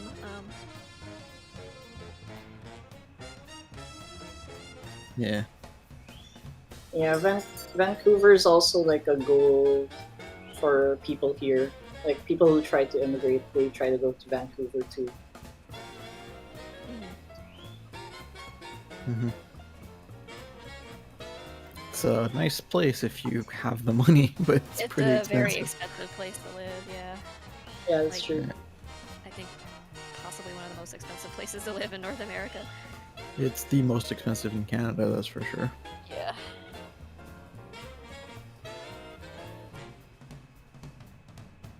Montreal's trying to catch up. I'm not sure that that's gonna keep going that trend with all that's going on. Yeah, I think the virtual studio thing is probably going to be more prevalent in coming years because of everything we've been through here, and it's kind of like been a proof of concept in many ways for like, yeah, virtual studios actually work, and you don't necessarily have to live in proximal to, your employer in order to be effective, and works out for employers who don't have to maintain that much office space and So Yeah. so yeah, it may not matter so much. I mean, we've got like a pretty broadly international team working on this thing, and we're just like a small potatoes operation. So, but we've got like people in Argentina and Canada, the UK and France and Australia, Philippines. It's so it works. Yep. Or burritos. Or boards. Light Up the Night says, I love your comic. My brother introduced me to it years ago, and we've bonded over it ever since. Aw, well, that's touching to hear. Thanks. I'm glad you enjoy it. And your brother too. This is not for you. This is not It's great for that. I ended up strong-arming one of my friends into reading it by literally bringing the hard copies over and making them read them. Like at gunpoint, and like, you're gonna read this whether you like it or not. Basically. Well, I appreciate the promotion, but yeah. That's such a Lackadaisy thing to do. Holding It someone- is a very You're gonna get into this and you're gonna like it. just gonna extort readers into reading. Mm-hmm. Yeah.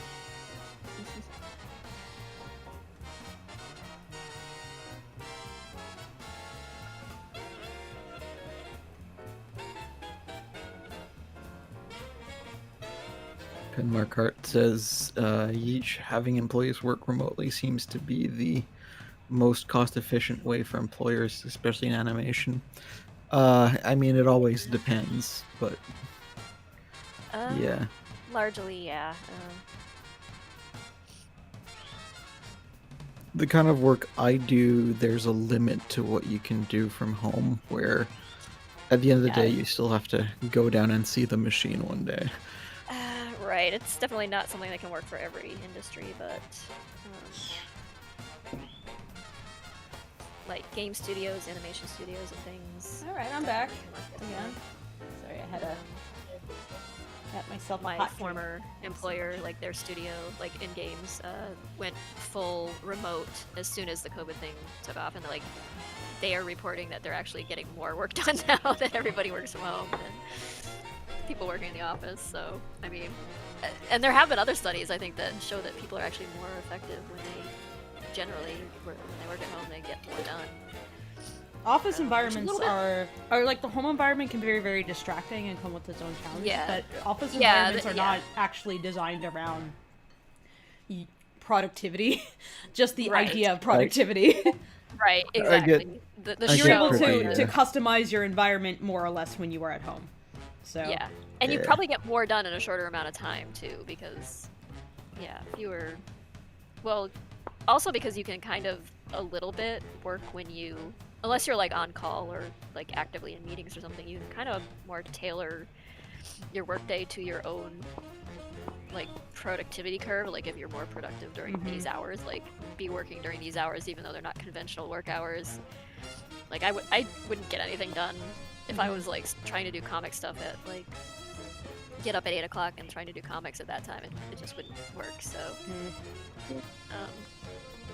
Honestly, I think the only real downside of not having like a real work environment is like not having people to talk to when it comes to yeah. And yeah, there's definitely and we things have, that you lose. yeah. That Zoom and Slack and things don't quite make up for, but That's one reason I send the voice channel all the time, is it kind of instantly creates that environment. But also people have to choose to come and interact, and not everybody has Yeah. that habit or wants that necessarily. So it's not really for everyone. no. Yeah. I definitely think there is a benefit to an actual studio environment, but I think what needs to happen is people have to get used to socializing in a virtual space before you're able to bridge that gap.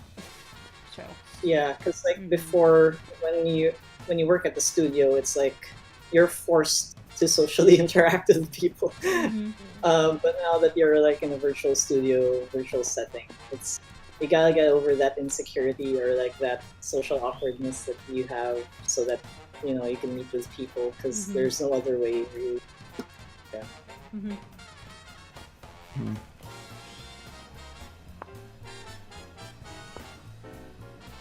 Yep. Yeah, there's gonna be things that are like advantageous to it and things that are not. But I think on the whole, like even like energy consumption to get to work and things like that, I think it's a benefit. And then like they don't have to like heat and electrify and cool a big office space. It comes with other problems though, where you find out that not everybody has the same internet. Not everybody's Right, and electric yeah, the bills are internet same. issues Yeah. and the equipment issues where our companies, like, I think there already is an issue where, like, companies are now like, oh, well, you just use your own instead of us paying for you to have, a rig or whatever. That is my concern that that'll become commonplace. Because I Yeah, don't think that's a good It's like idea. you have to buy all your own office Yeah. equipment. Kind of sucks. Like, there should be kind of an allowance for that or something, like, so you can have an appropriate. Give me an share. electric and an internet bill allowance because now I am paying for those Yeah. features. Well, I mean, it's a companies need to tax start. write-off already, Yeah. but not enough that, yeah, There needs to be more internet infrastructure in general. that too. I'm taking a couple bites of sandwich.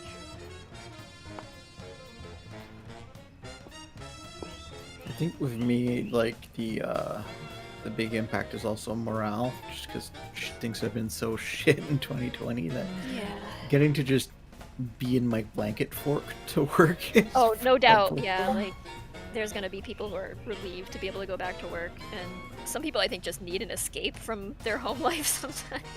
Oh, well, Like for from me their it's the kids opposite. and stuff. Like, oh god, get me out of here. But For me, it's the opposite. My work life almost never stopped.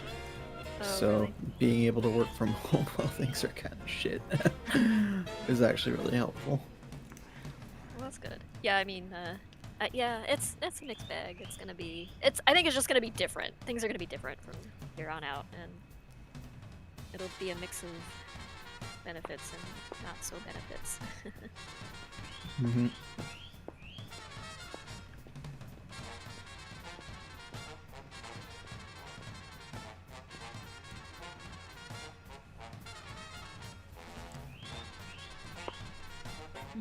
I didn't realize how hungry I was.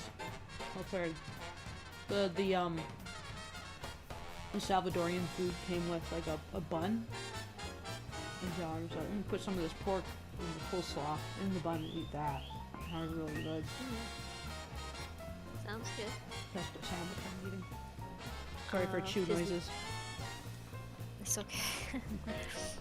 Fizzy Dizzy says, when COVID hit, I couldn't focus on my schoolwork at all. I was really distracted, had to deal with a personal issue, and the work kept piling up. Yeah, I think everybody's been feeling Yeah. so. It's been hard to. It's like if There's virtual been so much stuff, going but on. without COVID, I think would be a lot better. Yeah. Yes. Utari asks, is Zib love ladies? I still mean, say you guys need to put that information behind a paywall. Zib loves more than just ladies, but yeah. Ladies included, I suppose.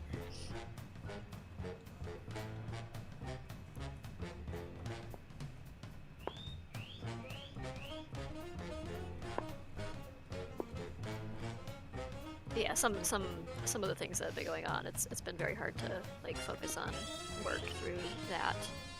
Mhm.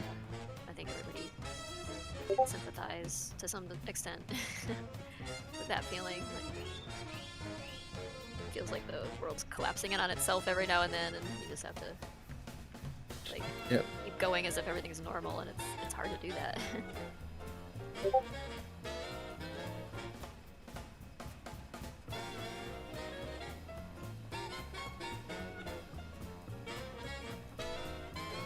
Luna asks, is that code for Zib loves weed?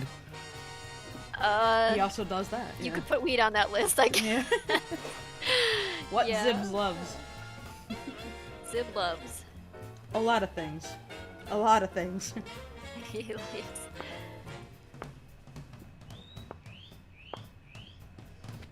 Just not gravity. Zib loves, and then we're just like, take your choice. I mean, Mad libs that. he's kind of okay with gravity. I mean, he does have to struggle against it sometimes, but sometimes it's just like, it's nice to just crumple into bed. To be that It'd be harder tired. to get. It'd be harder to sleep, I imagine, if you were just floating about. I mean, they make it work on the space station. You just strap yourself to the wall. Actually, they kind of like they kind of like have a tent kind of thing where they just zipper themselves in. That sounds kind of cozy. Yeah. I think Chris Kofi'd you while you were away, by the way.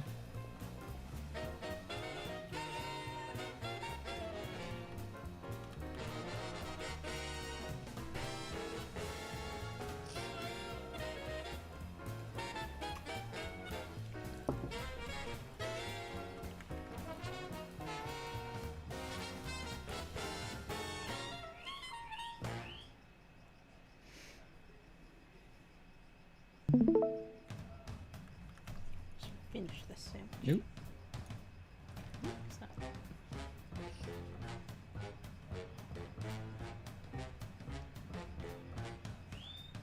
Spooky.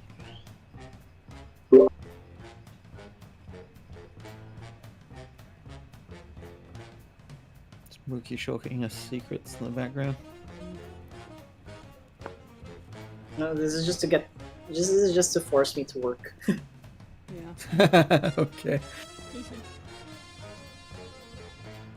Yep. Crackle.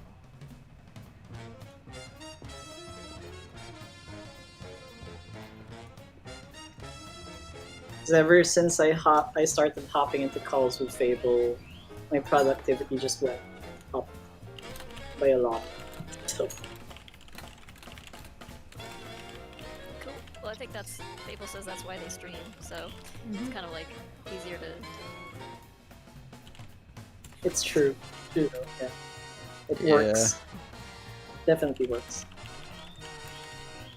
I should draw more while I listen to these streams or I'm on them, but I am very half awake today. Yeah, at your own pace. Don't force yourself. Yeah. Plus, I have to design a gun for my next to finish this drawing I'm working on, and I really don't feel like it right now. Oh, I know what I can work on though.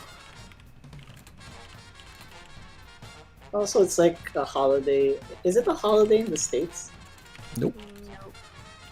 Okay. It's like I heard like a few people are on holiday right now because of the Lunar New Year. Oh, yeah, that's like the Chinese factory that we're working with is shut down for the Lunar New Year, but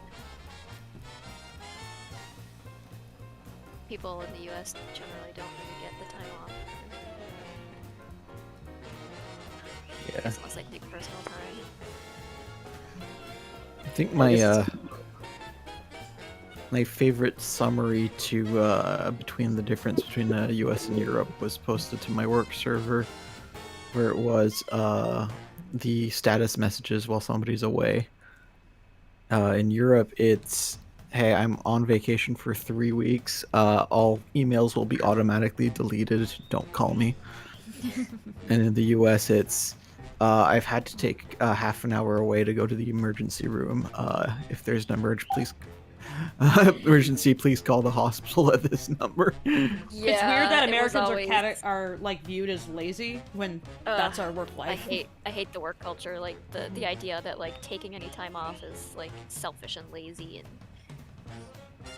it's like Yeah. yeah. We were always baffled and envious of anytime we had to work with like some other studio in a different country, and they'd be like, pretty much gone throughout December, and then pretty much gone throughout August as well. Like everybody just like takes weeks off, and we're like, meanwhile, like getting a, like even though we had, you know, you could accumulate a bunch of vacation time, you never could really take it, and the company would frown upon it if you like tried to take a week off at a time or something. And if you did that like more than once a year, heaven forbid, like. It's like, what do you mean you have to rest? Yeah, it sucked. You get to rest from like 6 p.m. to 8 a.m. That's enough rest. You get weekends off. American work culture is really something else. I heard Japan's pretty bad too about that. Though I don't know how many vacations they get relative to us. Well, that'll really depend on the country. I work with a lot of Austrians, and they are the holders of the world record of the most state-mandated vacations. I think you start with 5.5 weeks vacation a year when you start working your career there. Seriously? Yeah. Wow. It's literally like a month and a half. Holy crap. Yep. And that doesn't even count for like the state holidays, right? Like Christmas and stuff. No, I don't think it does. I think that it's in addition to that. So yeah. And they get very confused as the vacations we have in North America. Quote unquote vacation. Yeah, well, The they United put a States, law where here. if you've had a baby, you better be back to work next week. The U.S. is especially special for that. Yeah, like maternity leave is. Suggestion. We have a law here in Quebec now that if you're at 3 years of experience, you need to have 3 weeks vacation period, which is pretty good. Good.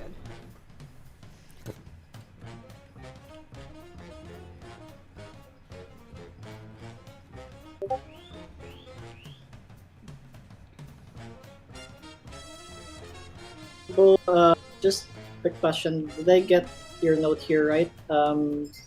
Is Freckle gonna be completely in shadow, or like should I still leave like some white parts? On the scene where the car's driving away? On where he's running. Running. That's good. Yeah, he can be completely in shadow by the end. Let me step through that.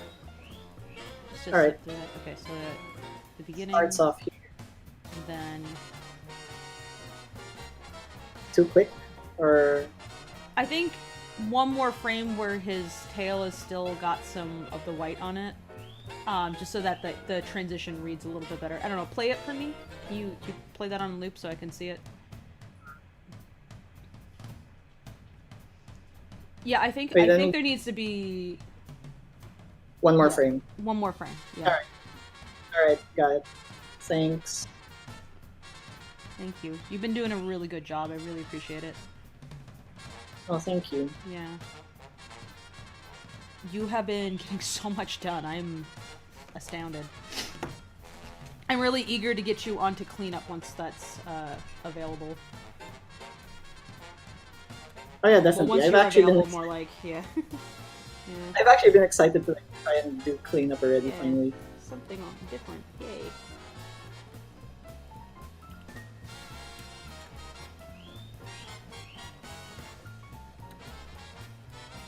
Because I'll be honest, I trained in cleanup, but I've never done actual cleanup, except on like personal work.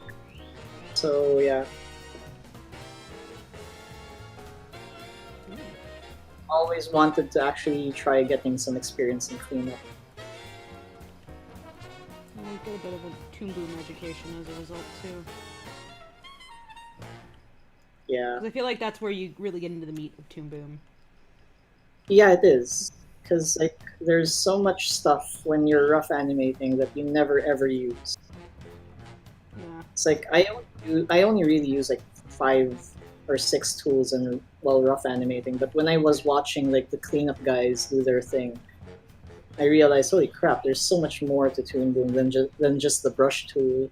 and the transform tool. Yeah, it's funny watching Z go and just like, oh, I She just whips auto-colored through it, my whole yeah. thing. She whips through it so fast.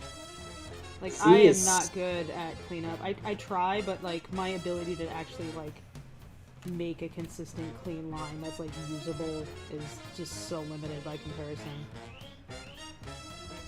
Z is so damn good. Yeah, I'll be honest, I was actually really surprised that Z was doing everything freehand, because like the way we do things here, it's all just the polyline tool, so it's mostly just literal vector lines and node manipulation. It's not really actually drawing. No, you'll be drawing on this. More or less tracing, really. But it helps. It looks good because you Yeah. draw it. That's Yeah. It's like the imprecision is part of the point. So it's like I don't need perfect. yeah. I've seen perfect. I don't want perfect. I want structurally sound with energy. That's actually a really good peg, especially for cleanup. Yeah. Structurally sound like does the line work make sense? If you look at it, you're not like questioning, wait, is that a button or a blob?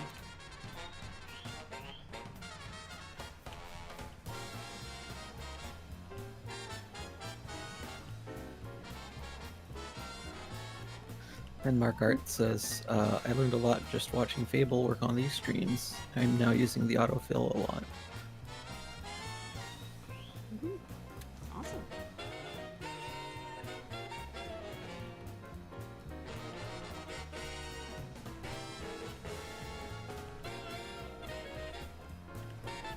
Be nice that you're streaming animation, because like there isn't that many people.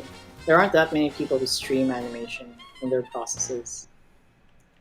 Well, it's not very popular, so people aren't exactly encouraged to, because there's not a big audience for it, I guess. That's But true. maybe there's not a big And also- audience for it because there's people don't do it, so I don't know. Yeah. It also doesn't help. Like a lot of stuff is like NDA and shit. So Yeah, You but can't- I've told you guys I'm fine with you guys streaming your work for this, so long as it's like mostly just not Act 3 stuff. That's all. yeah, that makes sense. Yeah. You gotta keep something behind those wraps.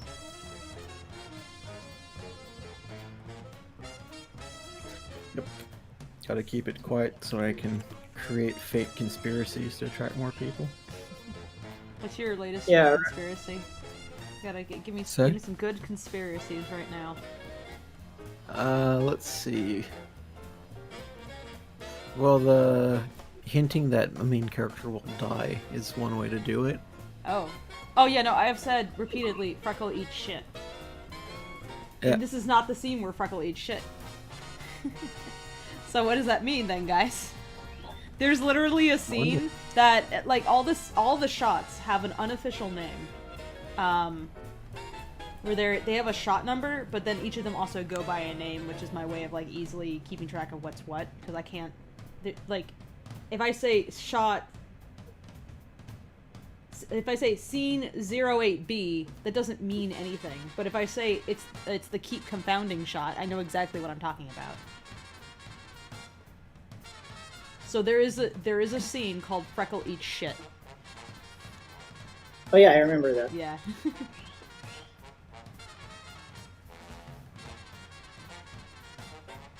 I'm really curious to see how much the script's evolved since the really early version I helped you with, where I got to When was read. that? What was that? Do you remember? I mean, it was really early on. I know you had we had played Cards Against Humanity together, which was ironically the second time I had ever spoken to Tracy in voice. I think it was probably like, well, maybe a month after the project was announced. Oh, that was really early. So that would have been the start of the Lockdown had Kickstarter, just right? start. Yeah, I think it was it might have been just after the Kickstarter. It was around. By then, Must the have been script might have been done. I think if we changed anything from there, it was more just to check, like, if there was, like, a consistency, if there was, like, a certain level of internal consistency, which is probably why Yeah. I asked you to look at it. Yeah, that was the idea. But that was yeah, it was must have been April or May.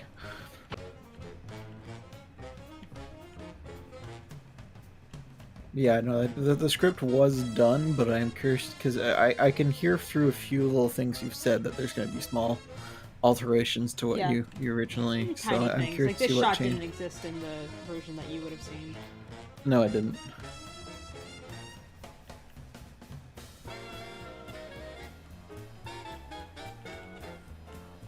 Yeah, that's why you get like the shots with A's in them or zeros in them.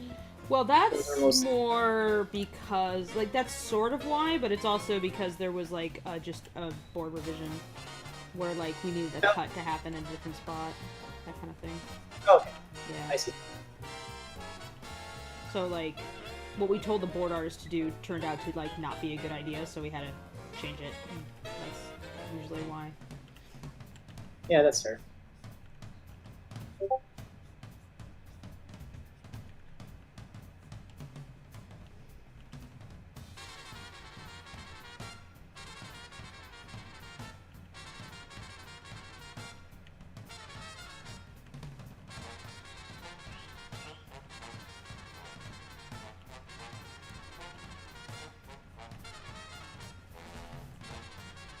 Nate says it's really awesome when y'all stream because while I draw, it feels less lonely to have somebody else drawing in the background. Before this, I used to listen to Haspin Hotel streams. Yeah, that's kind of how I do it too when I'm not in voice chat. Our streams are really great for that. Glad you're enjoying yourself. Both of you. Thank you.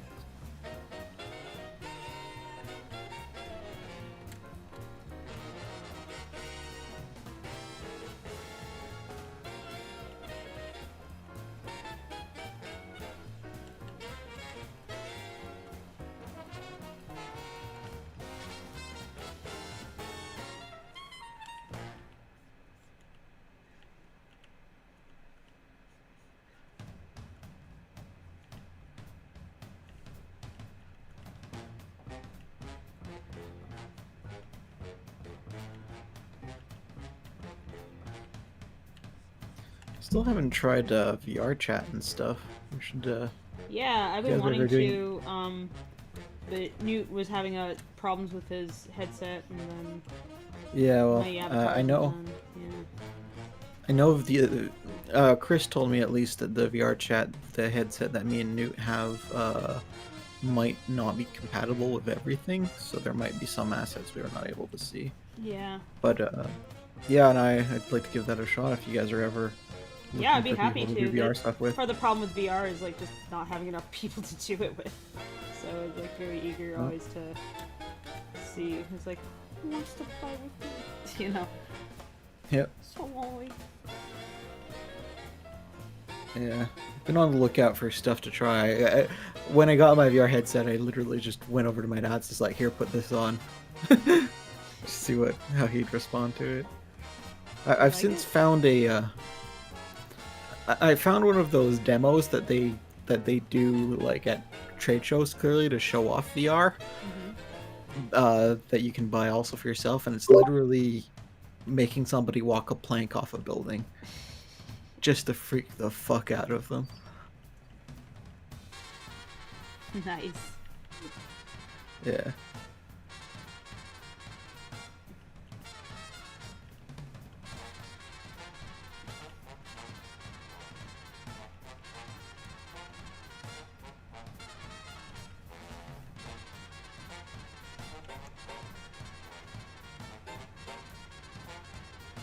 Tails.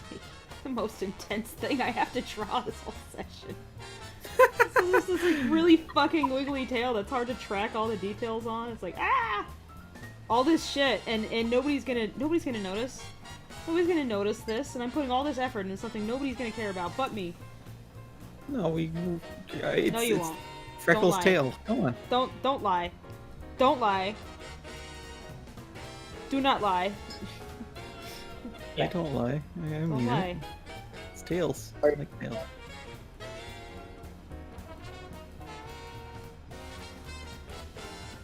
Later once I did the model. Just the first few ones. No. The bulb is getting too big.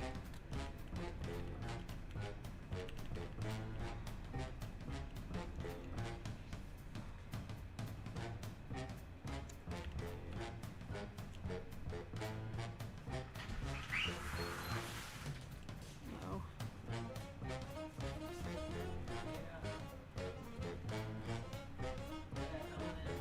Paxmet asks, how do you animate 10 hours? If you mean creating 10 hours animation, the answer is with a fuck ton of patience. And years, I guess. Sometimes it's out of necessity, because like back when I was still at the studio, I would time in. Well, when I was still fresh, I would time in at 8 a.m. and then I would leave at 12 midnight. But like as it went along, like just because of production, you know, we would time in at like 10 a.m. and leave at like 2 or 3 a.m. sometimes, just because it was a shipping deadline. Oops. Doesn't sound Yep. good.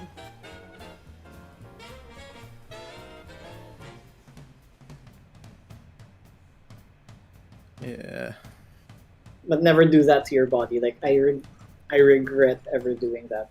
Oh, I mean, I've done that for my school and stuff. That's how you end up in the hospital. Don't end up in the hospital, kids. I know how that feels. When I was in senior year, it was finals week, and everything happened at the same time. So like my thesis project was due, and then I was taking PE, so I had the judo finals, and Cool. the deadline for my thesis was on the same day of the judo tournament. So I had to pull an all-nighter right before the judo tournament. And after I got through 4 rounds, and 3 rounds. And then I'm lucky because I was in a weight class that was all its own because we were so light. So there were only 3 people I had to fight. Right after the 3rd fight, I ran to the bathroom and just threw up. Because I was up for like 14 hours or 15 hours at 10 a.m. So, holy crap. Bad Felt ideas. horrible. Bad ideas. Yeah, it was a horrible idea. Very bad ideas. Yep. I think it's one of those things that, well, you're in college, you just want to graduate finally and become yeah, an no. I am not a fan of how college is structured. same. Still don't know how the hell my friend's still in there. I think college is one of those things that you enjoy in the moment, but when you look back at it, you're just... Well, you enjoyed college while you were there? I wanted to die. Well, I enjoyed it for like all of 2 months. just because like that I lived in a dorm for like the first year, so that sense of like independence, I kind of enjoyed that. But after like months and I was missing classes, I was just like, get me out of here. I want this to end. Yeah, no, I hated every minute of it. I liked college, but there was also definitely moments of college where I was like, I want to die. Yeah, definitely. I almost succeeded at that. Anyways. Ugh. I'm honestly really envious of anyone who can say that they enjoyed all of their college life. Because for me, that's like a foreign concept. I think I had don't a know. pretty good time, but then again, you know, I was leaving a bad circumstance, so for me, Yeah. college was an escape from some bad shit. So Yeah. that definitely colored my perception. I'd also question why they enjoyed it that much, because there's ways to get through college without really putting the work in, but then you don't get anything out of it. No, I definitely worked pretty damn hard in college. Yeah, no, I don't doubt that.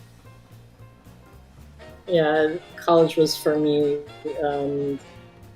At first, I thought, yeah, let's try doing good at this. And after I got my first test back, and I just barely passed it. I was like, yeah, fuck it, let's just enjoy college, I guess. Let's just pass. I want to get out of here. Oh. Yep.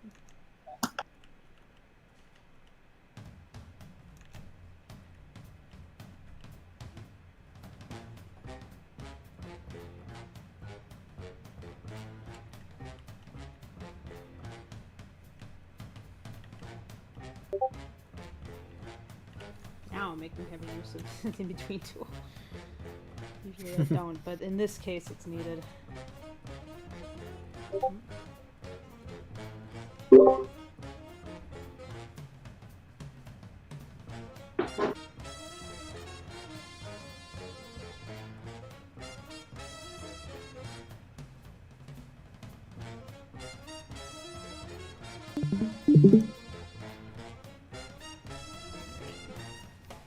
Freckles Wild Ride.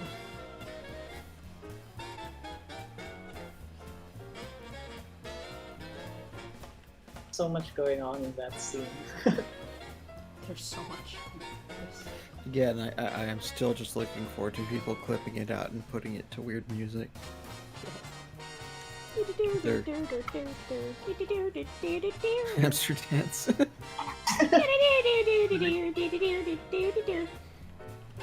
Or like a Benny Hill song. Yes. That random. Oh, have Kaz cover the Benny Hill song.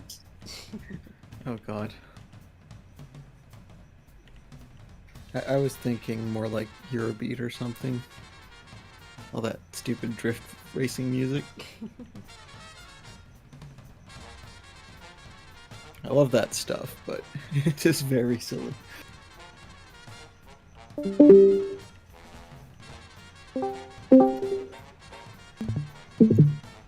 sorry. Oh, what's happening? I bumped my mouse. Oh.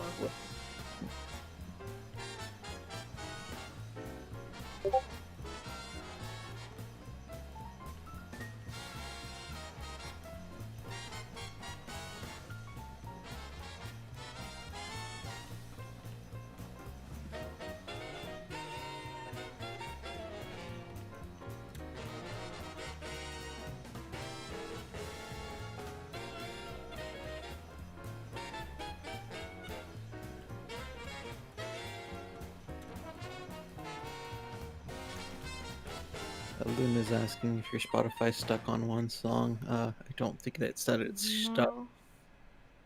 Oh no, that's what's playing right now is not my Spotify. Go to the Lackadaisy animated film channel in the Lackadaisy Discord, and you can follow along with my Spotify because I made a join party there. That might be difficult though, because if they want to listen to you speaking, they have to have the audio on. Well, I did this. Lower it a bit. There. I go. just went to the channel and it says the listening party is over. Oh, let me fix that. It shouldn't have been. There. There you go.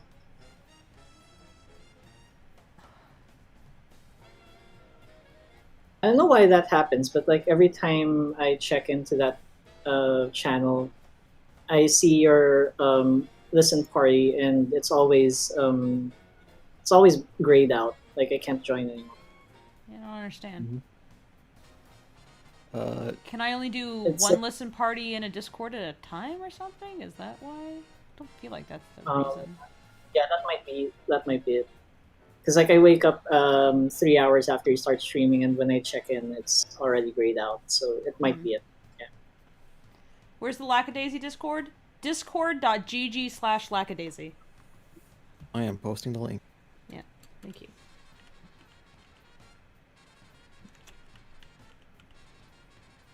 The Spotify thing might actually end up like getting you guys some more newcomers to the channel. To the Let's grow my empire. Yes. Oh, that's Squishy Freckle. Yeah, he very squish. Look at him squish. I like to make him squish.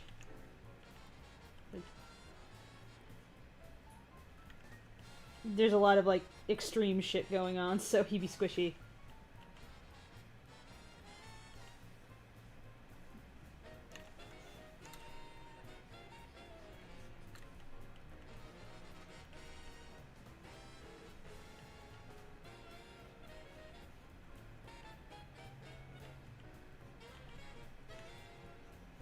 Okay. Drawing over Freckle is definitely a lot easier than drawing over his tail.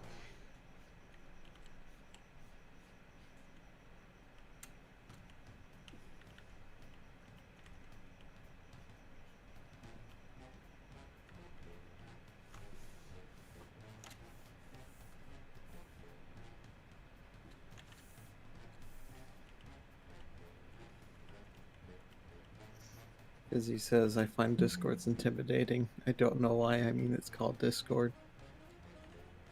I mean, you are entering a community of many, many people in a lot of cases. But, Yeah. I mean, I like to think the Lackadaisy is nice and welcoming. We try.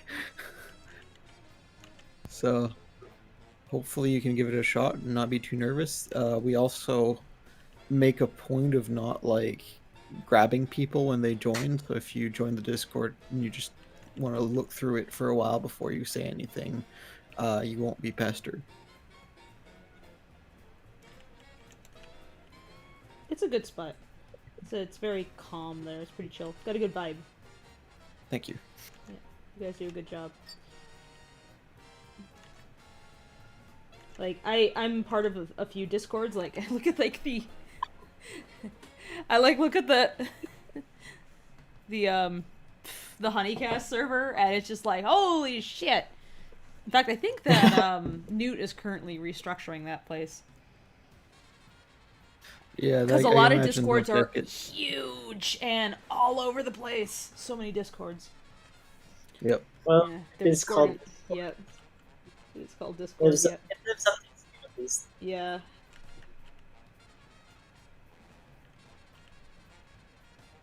Been enjoying Z's little server also. She's got started. Ooh, I'm not part of that, I don't think. Yes, you are. Oh, I am? Oh, jeez, it's been a while. I probably have it on mute. I'm on a lot of servers, and most of them are on mute. With the exception Yeah. of, like, work servers.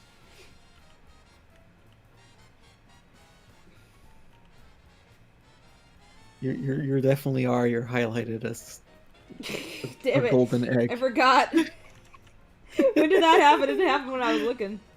I don't know. You've been there since before I joined it, just a couple weeks ago. Whoops. Oh, Mookie's got a server. Yeah, I got a server. Mostly for sharing animation stuff. Nice.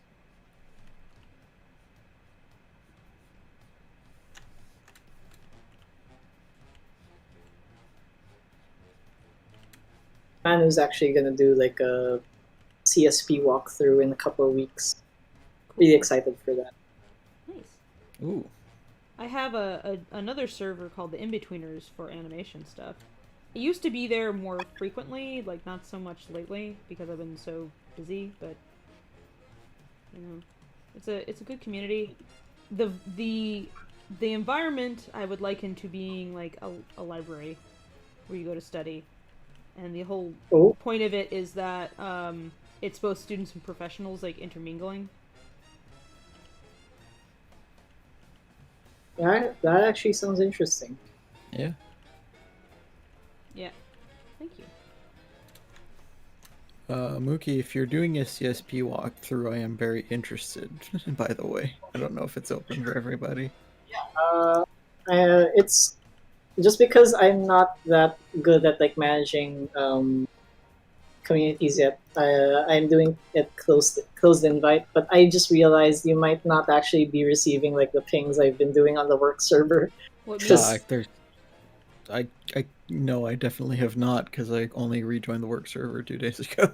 Yeah, Nox has a guest pass, so and guest passes now run out after a week. So we Oh. were getting like too many guests basically, and it's like, okay, we need to like come up with a system here. Okay, so that's Yeah. why we haven't been seeing you around. I was Yeah. wondering Yeah. where. No, I was no longer there. Yeah. No wonder he's quiet. Hold on, let me. I hope I wasn't noisy. You were not. No. No, I did it in the best possible way. Like Yeah. it's been so quiet without you guys. You know. Yeah. Mm-hmm. Where is my invite button? Oh crap! Well, if you want me back at any time, just let Fable know, and I'll pop in and annoy you for a bit. Give the man another role. um. Fizzy asks if they have to do much if you join the server. If you mean the Lackadaisy Discord server, no, it is purely a social community. You're encouraged to share art and chat and that sort of thing, but you don't have to do anything. Yeah. Right now I'm talking to these guys through the work server, which is different. It's a Very different different, place. yes. Yeah. This is basically the studio. The Lackadaisy server is not. It's just your normal Discord. Mm-hmm. It is a community. Yes.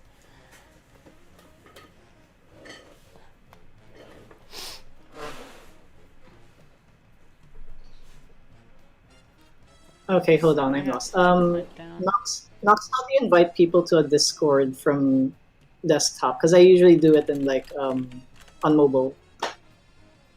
Let me check. I'm trying to invite you to this Discord, but I can't find the invite button. Okay, there it is. Never mind. Yeah. I'm dumb. I just can't read.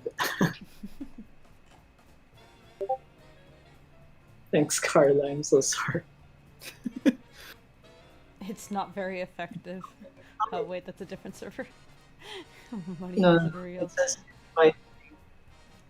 Okay, never mind.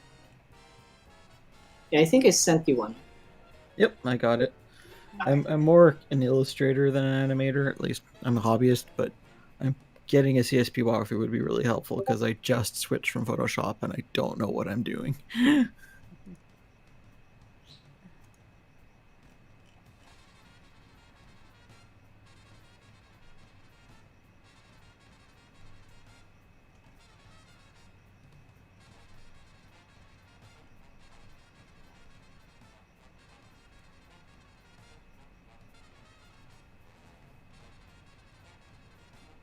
Thank you very much. No problem. I won't say anything just yet, but I'll maybe introduce myself tomorrow or something. No problem.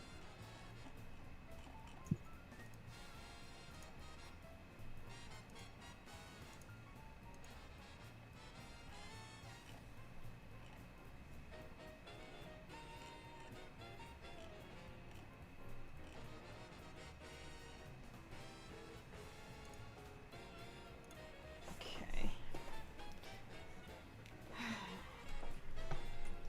Gotta get this Freckle done. He's moving more than anybody in this shot, so he's like, gonna take me the longest. But he's at least made up of the fewest pieces.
poke my head into the Lackadaisy to see what they're talking about. One of them just discovered that Nightcore for Elise is a real thing. What is that? What does that sound like? I don't know. Well, I mean, Nightcore is just sped up stuff with pitch increase. So I would assume it's just Beethoven but faster.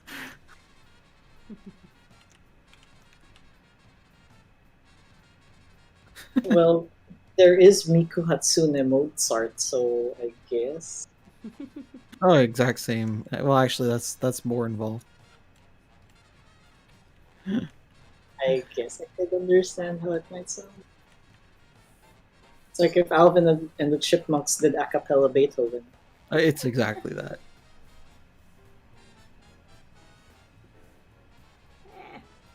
No. Fuck And Ender. yes, Fizzy, we have 5,000 plus members.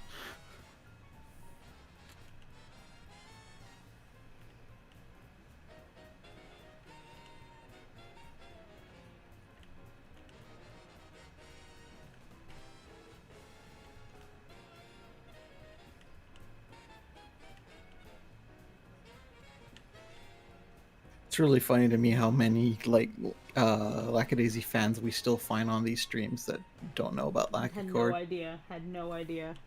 despite us There's like so many of being- them also don't even know about the animation. They're like, Oh, wait, it's yeah. a cartoon? It's like, yes! Yes, we were as loud as we could possibly be.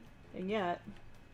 Yep. Yeah, there was one guy who just found out a few days ago, wasn't there?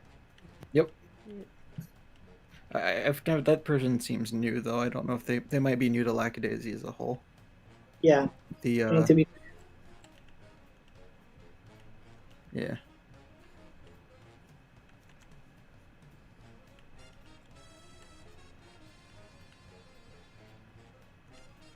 I love the pipe cleaner brush. you wouldn't even find out that it wasn't in yes. your stream. Andrew Sorry? saying I cannot talk on Discord. You have to agree to the rules via the Gatekeeper channel.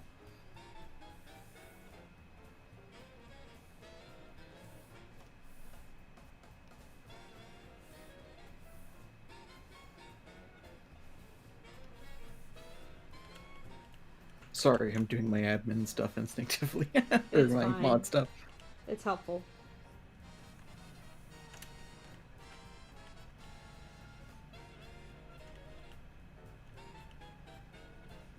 What were you saying, Mookie?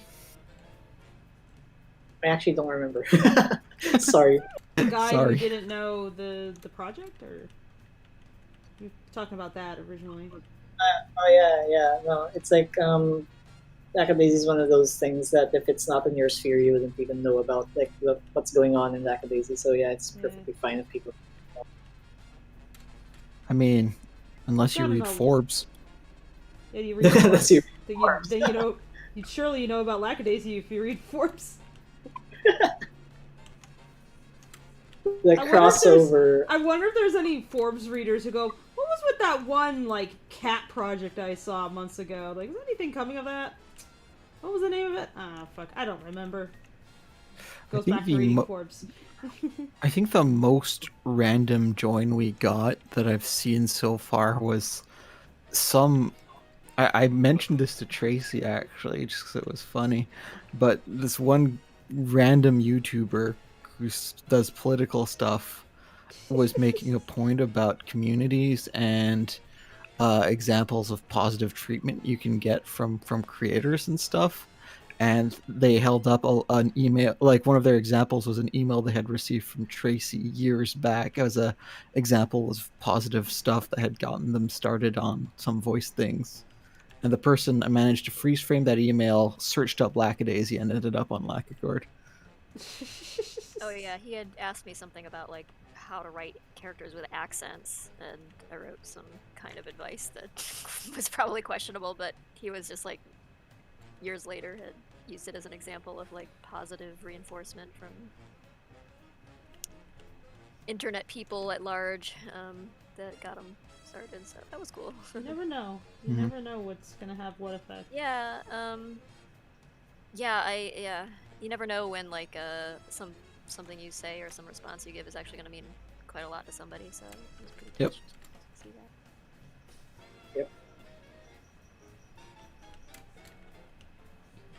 that. Magic Studios asks, if Lackadaisy ends up getting enough recognition, do you intend to expand the project, like with a spin-off hell new yeah. series?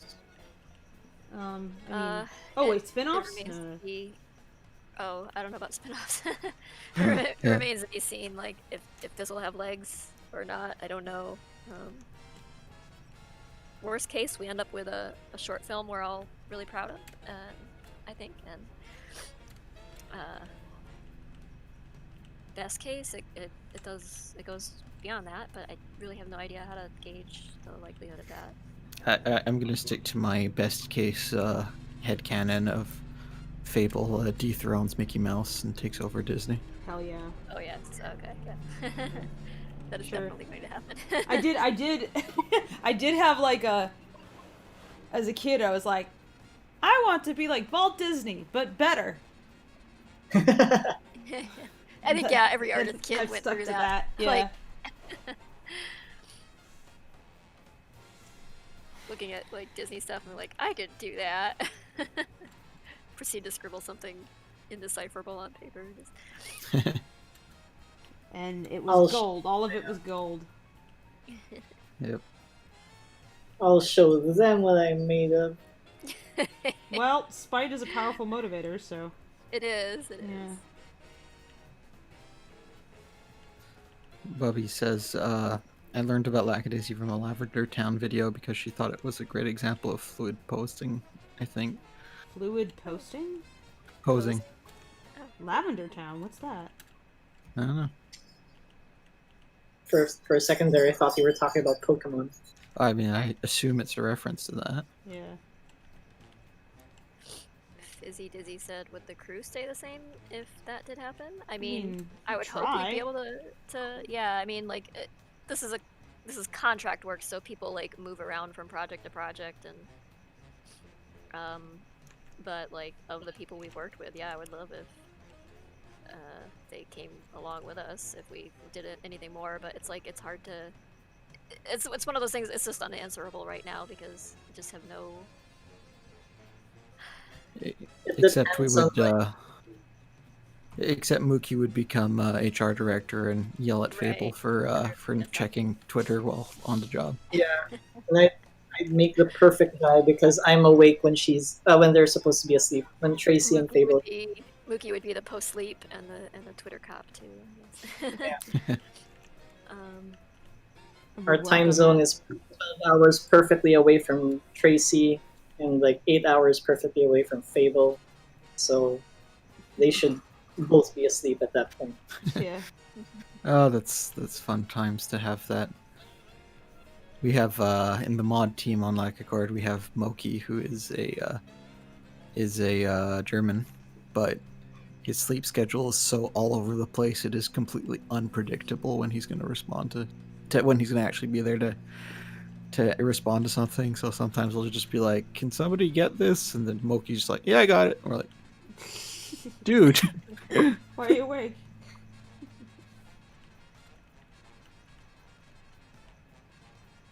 He's a 3D artist that works on contracts, so sometimes he just gets busy.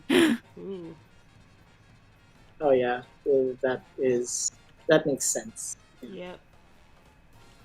And I think he naturally does not care much about maintaining a good sleep schedule. I make fun of him for it.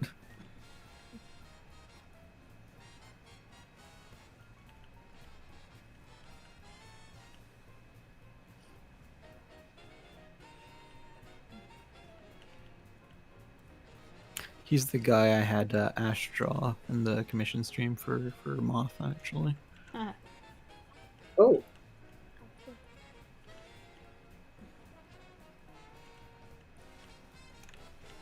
He needed cheering up that week, and it's an excuse to give. It was an excuse to give some money to good cause. So Fix a figured- lumpy dog. Yep.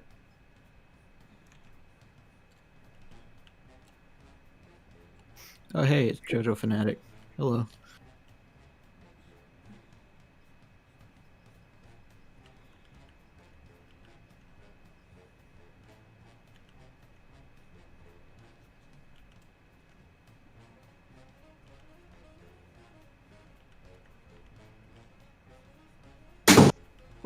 What was that? Whoa. Sorry. Someone went into the room and the wind was too strong, so the door like kind of slammed. Ugh. Sorry about that. It's been really windy here the last few days. Like we were expecting sun this week, but it's just a storm. Oh.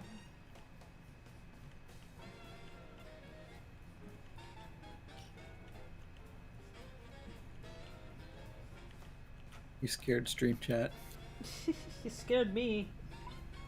I'm sorry if any of Tracy's cats jumped up in fear. They are all glued to my electric blanket right now, so they didn't even flinch. Ah, yes. Can they even hear us? Probably not. Oh, No. I got my headset on, so I can't really hear. Oh, I hope if like people are doing But I want fireworks, the they're They cat. can probably hear like mumbly noises, but I want to piss the cat. Piss piss piss piss. Piss piss piss. Piss piss piss. Pen yeah, marks. they're We are entertained. I'll piss them for you. Hey. Yeah, they're like just not even looking at me. Yay! The real cat experience. Yeah. Hey cat! Cat ignores. Yes, cats. Cats, gotta love them. I was like going to like meow, meow, meow, meow. Hey you. Hey cat. Hey. He won't even open his eyes. Hey. Ah, a They're, true like, feline. Full on hibernating right now. They have blanket. Are they floppy? They have warm blanket. They have. Are they yeah. floppy right now? No, they are like when it gets cold like this, they like curl up into little fuzz balls. Like... Take photos. I want to see the lumps, the furry lumps. Okay, here I'll... Give us furry lump.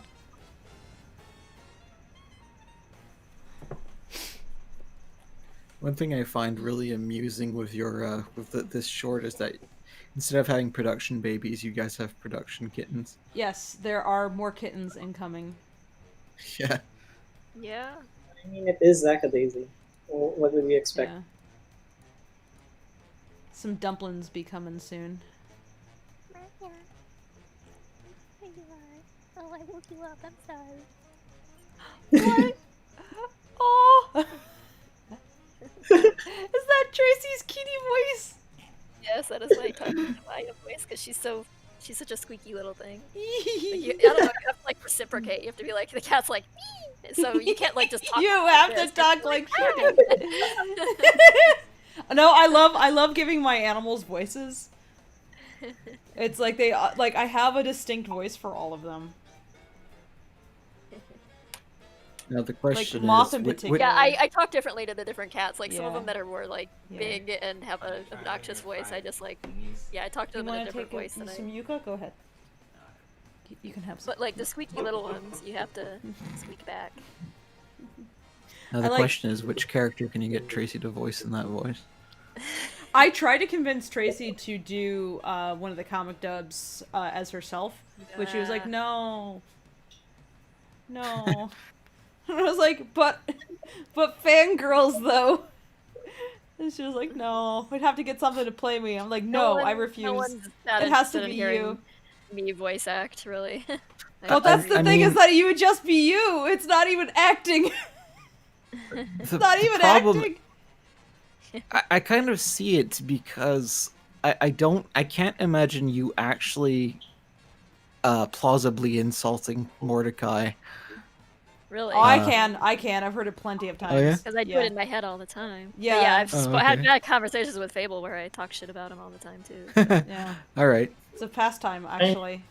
Yeah, Talk I'm not shit nice about to my Mordecai. characters. In case you were No. like thinking that. No, like, hell no. The meanest. I know to the extent that they are like assholes. So I mean, You're it's so crazy. polite. She knows Okay. all their crimes. yes. Every crime. And I'd be like, what about this one? Yes, I know that crime too. I know all your crimes. Including your secret crimes. Make all of them sweat. That should be a comic. No, all of them sweat, but then if you were to say that to Zib, he would just grin. All of them, huh? He'd be glad someone knows of his. Oh, good. But good, it wasn't a waste of yeah. time then. Yeah. Zib's And most- just the Zibs are the most interesting crimes. Yeah, Zib would just ask for a high five. Just be like, where's my nice. medal? Yeah. There's your genuine Zib grin right there. My Is trophy. that would do it? It's been fun actually, like basically getting to know the characters because I mean I've been a fan of the project for like a decade, but sitting there and getting to write them and chat with Tracy about them and learn more about them has been really fun. Very sure. very fun. It's been Yeah. fun getting to share I with have them. to Well, you- adopt them essentially. yeah. These are my I mean, stepchildren. you clearly, before we even started talking about them, you clearly had a good understanding of who they were anyway, but... Well, I knew better than to be like, why cats? Why not make it something different? I mean, I think I asked you at one point just like how far the cat thing went, but I understood your point pretty quickly. Which was, it's just an aesthetic. I was like, oh, I see. Because I draw things, I try animal things because it's fun all the time. Yep. I don't, it's, you know, often that's kind of the real It answer. doesn't have It's to just be fun. a mechanical function of Yeah. anything necessarily. It's art that you can abstract things. You're allowed. Yep. I tried to make the comic I'm working on not furries and failed. The tone just doesn't work the same. Yeah, it gives everything a different feeling, and I think if they were human characters, like the whole thing would feel different, and it wouldn't get away so easily. I think with being irreverent or like alternatingly irreverent and violent and serious, and Yeah, 'cause somehow that's easier with more forgivable with cats. I don't know. it makes Maybe it puts a layer of separation that makes things less dark, I think. Yeah. Except I when can't- punching bears. Yeah. Yes, believe clearly you guys- that was a very serious moment, obviously. Yes. I can't believe you guys just went into like the technical merit of furry. I mean, when you draw them a lot, you have to think about that because you have to have an explanation for the people. Yeah, because who are people are like- gonna ask, so you Yeah. gotta be like prepared with an answer. They might ask, but also like my brain just can't help but go there. Just like, well, what about this though? It's like you gotta. Yep. It's like yeah, you kind gotta of like dissect the reasons and Yeah. the yeah. tensions and analyze. I welcome that kind of thing. It's a fair question as to the why you make that decision for a drawing. Yeah. Or for a Yeah, I mean, I'm thinking about my drawings. They don't just happen. I'm spending a lot of time with them, so I am thinking about them. Yep.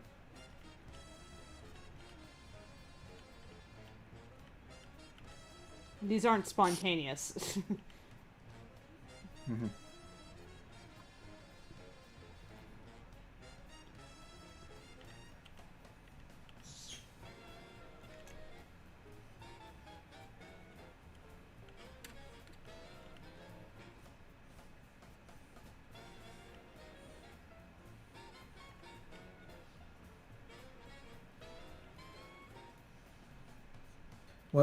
A thing I like to point out to people who get too hung up on the furry thing is the French word for fox is renard, and that is not like from the old Latin word. That's actually the name of an anthropomorphic fox character from the 1700s. Yeah. Anthropomorphic animals are a very old trope. Yeah. I guess the only thing that's not even really new, just new to Euro-Americans is identifying with an animal specifically. Mm-hmm. But that's a really old trope in humanity in general. People compare themselves to animals all the time, or like go like, "Oh, you're just like a blah," you know. So like a lot of our language kind of gets tied up in that sort of animal-themed metaphor. So it's kind of natural to assume that it's like, hey, if you're in a space where you don't have a physical face, how else could you represent yourself? It's a pretty obvious way to do it. Yeah, and I'm It sure lends they itself to a lot of fun moments too, like Newt's Newtness. Oh, It's fun. Yeah. that just happened. Yeah, that happened. It's not You even could that do a little Newt is something. particularly enamored with Newts, but it was really funny, and so we just kept doing it. It was a bit. Oh yeah, It it was a was good funny. bit. Yeah. Well, it's kind of how nicknames happen, Yeah. also, right? You get a nickname animal. Because he had like a cat character, but not everybody likes the Newt. Yeah, Cecil.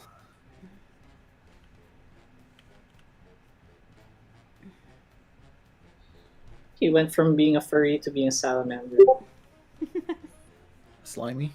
More genuine furry. Because, what was that character's name? Cecil? Like, what is it? Yes. Yeah. Cecil. That was more of a character and less of actually Newt. Yeah.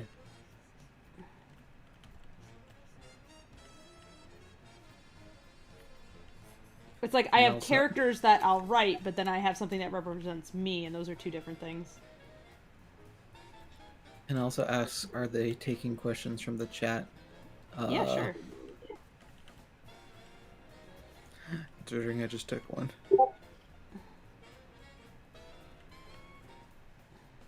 I'm not always looking up though. Like Nox is basically relaying everything to me right now because I can't look up Yeah, and check things. I've gotten distracted a few times though. Yeah. If we missed your question, I am sorry. I'm not trying to be rude. I'm literally just working. Fable and Mookie are doing their jobs, and I Yeah, presumably sorry. Tracy is too. Meanwhile, We're I actually went- working. This stream is a working stream. I am not just. That's why when people are like, "Oh my god, you've been streaming for 8 hours," it's like, yeah, that's a work day. Yep. Yes. I'm just choosing to project my workday to everybody. Yeah. Yep. Meanwhile, my workday is done, so I am just a cadaver on a chair. Hey, still work. It's more fun work. Yeah. Work you choose. Yeah. And also says, hi, I just wanted to ask how far into the pilot you guys have gotten. I can't wait to watch. Well, let's see. I'd say that we have a good chunk of the rough animation done. What would you say, Mookie? How much rough animation do you think we have done? Half? 2/3? And no, it's not in my- 3/4. Well, Yeah. I can't like some of the others because I think they're emailing their stuff to you, but I think just No, based off of it's been basically just Discord. yeah, basically, if we're going off of Discord, I think we're probably around 70% with the rough animation because like I think we're all on Act 3 and Act 4 except for like those one or two scenes that got left behind in Act 1 and 2. Yeah, there's a couple of people who haven't been as communicative, who have not finished their shots yet.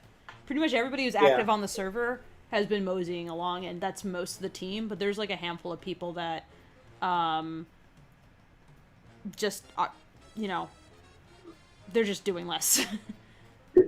So they've been busy with other stuff, I guess. If come the end of this month, like I still don't see any progress on certain things, if they haven't done anything yet, then I'll probably be like, hey, do you want me to like give this shot to somebody else? Because we had the most people working on Act 1 with only a few people not getting assignments then, but then post that it's kind of like whittled down to like giving more assignments to the people who finished their shots naturally. So so if they already finished a shot and they can take on more, then they get more. Like you've taken on probably more shots than almost anybody. Yeah, a lot of really short shots though. Most of the acting, a lot of the others. A lot of Act 2. You've done a lot of Act 2 because you were one of the people who could animate the car.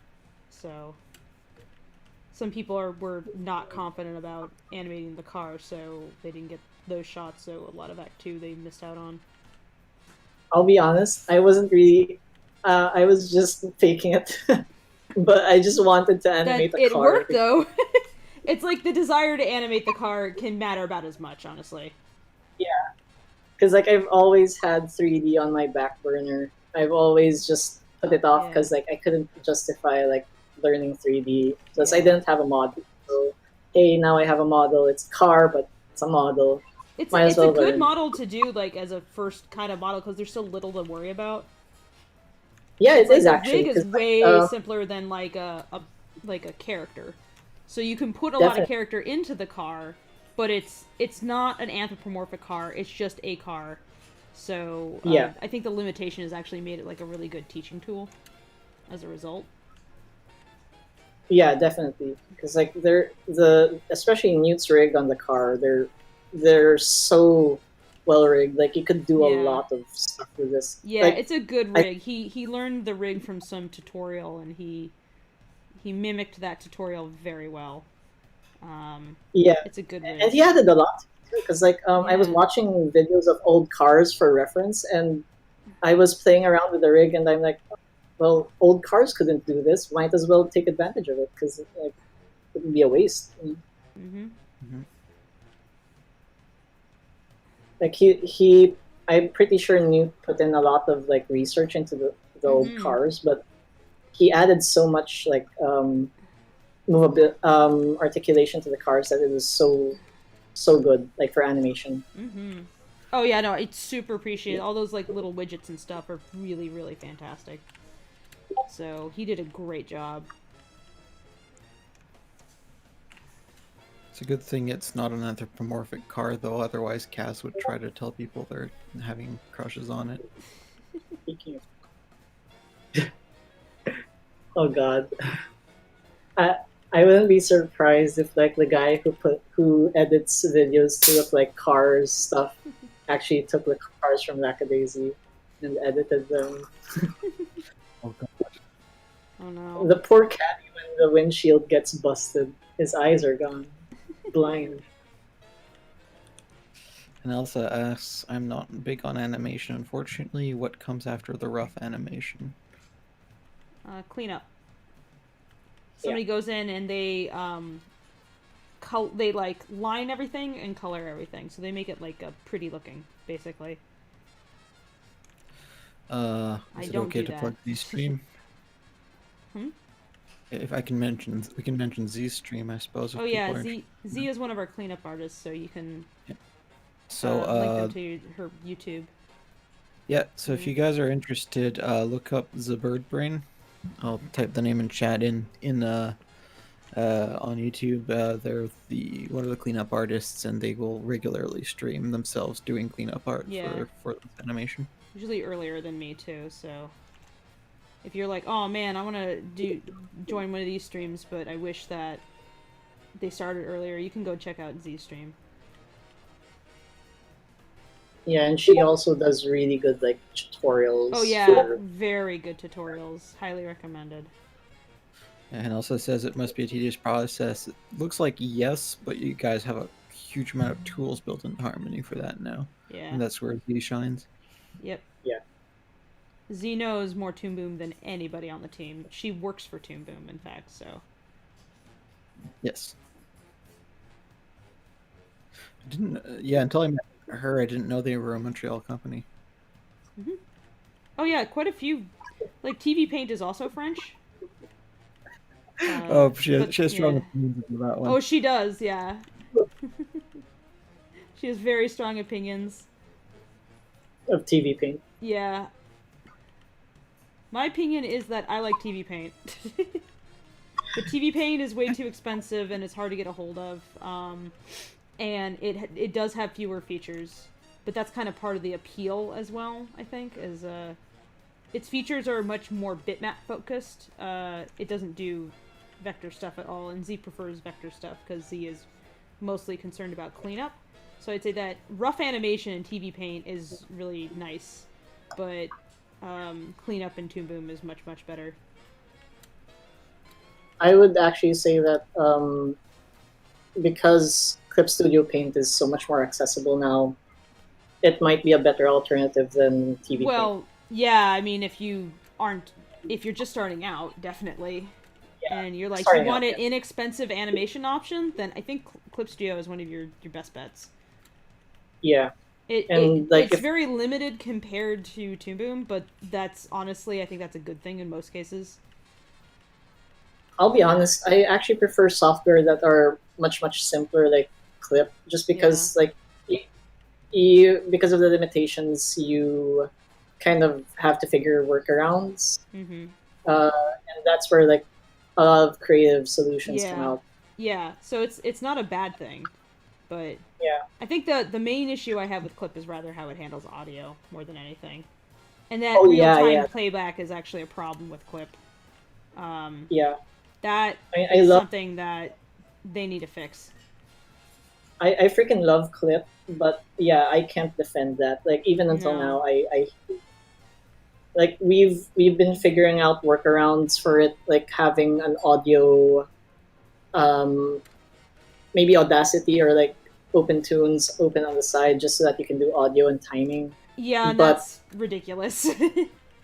It's it, Clip is meant more for the tools are built with cleanup in mind, in a way. yeah, yeah. It actually boils down to if you're using Clip, you're basically doing paper animation just minus all the paper Yes, because that's how basically it's built. Yeah. you're basically doing an X sheet on the side. You're doing timing outside of animating. You're rendering your videos before you can actually check the animation. It's basically paper animation. Yep. But I'm not gonna.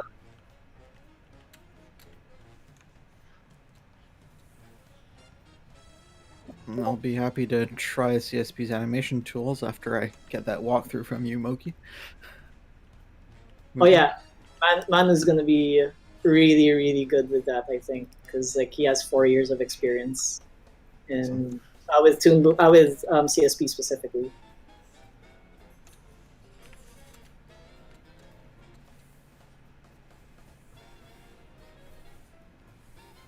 Cool. John Paul Cammett says, "What program is this?" Sorry if this was asked before. Boom. Yep, This is Toon Toon Boom. Harmony. And I looked it up while you guys were talking. TV Paint is indeed from Lorraine, France.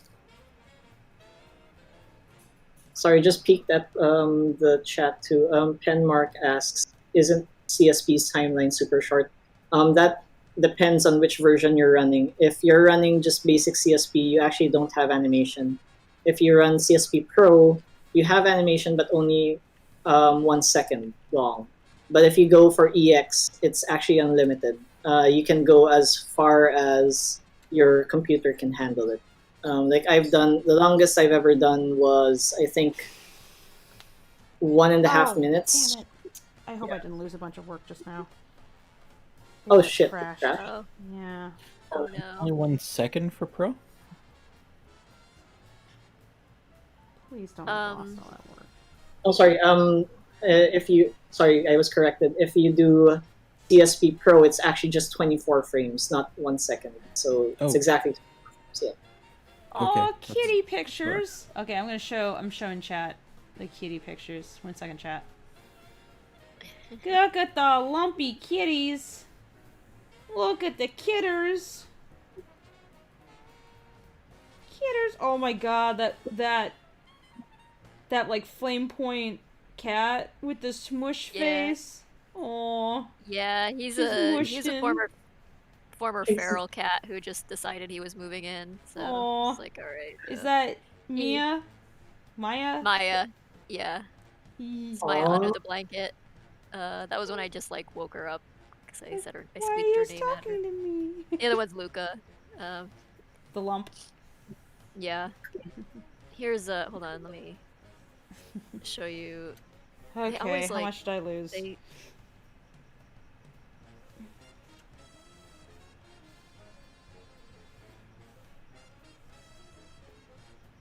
Okay. Holy crap, YouTube. Oh no. Wait, no. Oh. Yeah, I lost my last key. oh shit. Great. Aw. Okay. I'm Oh. sorry.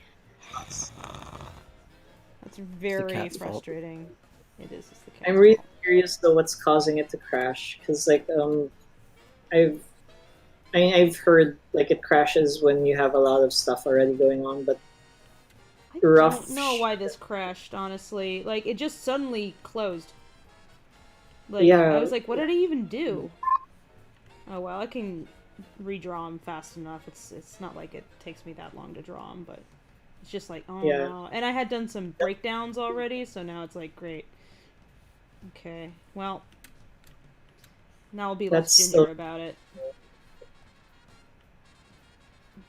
still really odd though. Like, Yeah. we gotta get that diagnosed. Because it's happened so often already. For Like, me, this is you like mean? It's just Harmony has issues sometimes. It still crashes less than Flash. that's true. That is very true. At least the entire computer isn't crashing. That's another thing. Yeah, see, all the stripes I did are gone, but that's fine. The stripes are pretty easy. I don't mind the stripes being gone.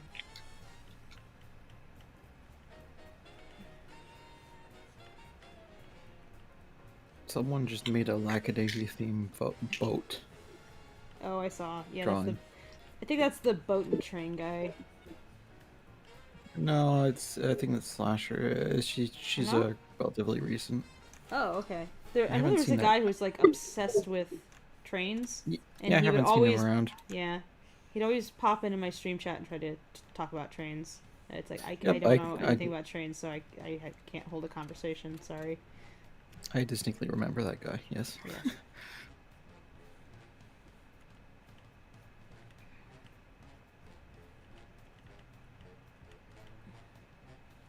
These are cool. Trains? Yeah, they're cool. Yeah. I just couldn't hold a conversation with him. He really wanted to talk about trains, and it's like, I'm so sorry, but I have Hard to nothing. keep up with a train nerd, yeah. Yeah, Like, I have nothing to add to this conversation. I'm very sorry. Basically. The only thing I have to say about trains is when we visited California, because my relatives were in Seattle, so when we visited California, we decided to take an Amtrak all the way to Seattle because we thought it might be fun. That does sound fun. Was it? It is fun, just that it got it. Well, it didn't get derailed literally, but it was delayed by Oh. a lot. Like I think we arrived 16 hours late. Holy Oh crap. no, that's awful. Yeah. Oops. And I think like the lady sitting next to us was racist Uh-oh. Oh crap! because like I went to the bathroom and then went on the way up. We because it was a pretty tight corridor, so like we crossed each other, and then she was like, "Oh, don't touch me," and I just felt like, oh crap, that lady might have been racist. Great.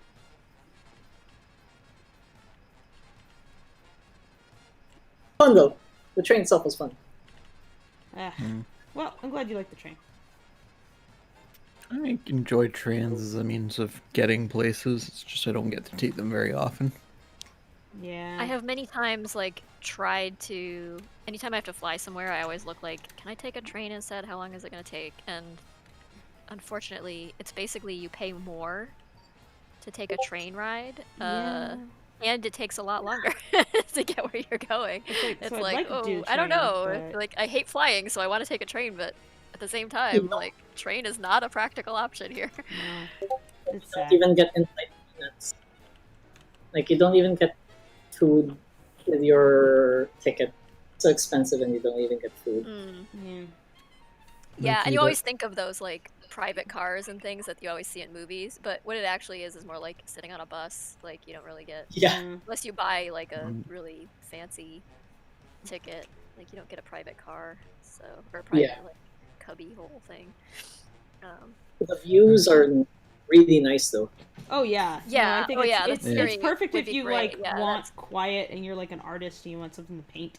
Yeah, like I Yeah. could pass the time and I would pretty much enjoy it. It's just that like it's like okay, so it's like $500 to fly and $1,000 by train, but the train is gonna take me 3 days to get Yeah. there. So maybe It's like I would love to have the luxury to be like just that, but it's like less pricey to drive your car. yeah. So you might as well drive it. It's just like nobody takes trains anywhere anymore, like except for short commutes to like work into cities and things. So it's like, Yeah. um, It's like unless you really just want to waste time. yeah, yeah. we- Or you want to just like tour the country without doing the driving yourself, I guess. But Yeah. Right. Or like see views that aren't really touched by like civilization as much as countryside sections pass through. yeah. God damn it, Moki. What did Enjoy. Mookie do now? Look at streaming chat. Mozart, no. Money keeps them working hard. Wait, no, that's summer sketches. Is 18 old? Am I old? No, you're a What? baby. That's no, not Mookie. you are a. Basically, you have just. You crossed just the stopped threshold baby. into adulthood, but you're still a baby. Yeah. Hi. What led you to asking that question? Who told you 18 is old? Okay, gotta find Yeah, Schmookie. better get ready for retirement. Join the AARP and. Where is Schmoopy? Do you mean in Lockacord chat? No, in the work server. A work server. Mookie is. Oh, you're talking about fan art. Is there fan art? No, I streaming I chat. dropped it in the Streaming streaming chat. chat. Where? Oh. Wait, no. That's Mozart Hatsune Miku. That is very Oh my upsetting, God. man. I hate it. No, I hate it. You're welcome. Oh, I know why my brain farted. Whenever I hear "God damn it," I think Schmoopy, not Mookie. Oh, So my brain turned it into Schmoopy, and I'm like, what did Schmoopy do now? he No, does that's a lot fine. of interesting stuff. Yeah. That's fine. I wouldn't be surprised if we were the same person because like we do have like a same wavelength or something. I don't know. You don't seem like you'd destroy us in poker quite as hard. Oh. Yeah, wasn't that What if we Schmoopy's got- like first time playing and they got like Wait. a bunch of like winning hands in a row? So Yeah, kinda like funny. God damn That it, was Schmoopy. weird. Yeah. That was some crazy Oh, fingers let there. me tell you, Fucking One of the things Schmoopy. that- And they're schmooping. one of the things I used to do for fun was hustle old ladies in mahjong. So Oh, Hustle They hate- women. yeah, they hated me. They wanted to see me ruined and destroyed. It's their one pleasure, and they couldn't get it. Yeah.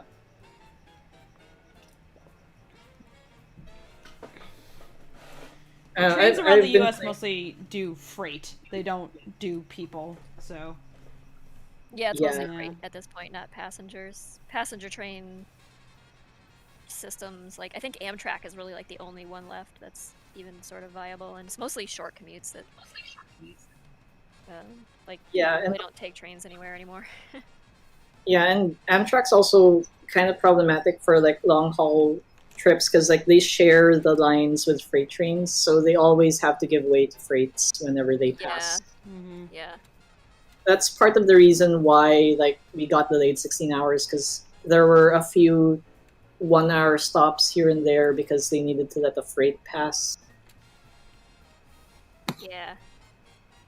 And those things are long. Like holy crap! Oh They- yeah, like if you get stuck at a stopped, like sometimes out here, like you'll be sitting there for 20, 25 minutes waiting for the train to go by. It's like, Jesus. yeah, like Never I ends.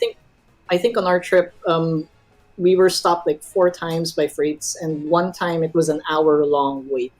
Wow. The view was just this one shed with a cow. you got real familiar with that one cow and that one shed, huh?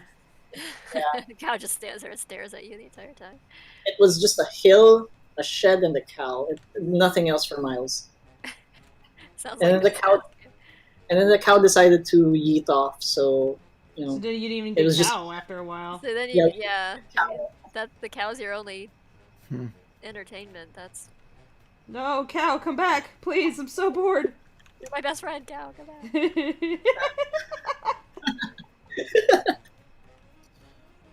We spent so much time together. Didn't it mean Felt the anything bond. to you?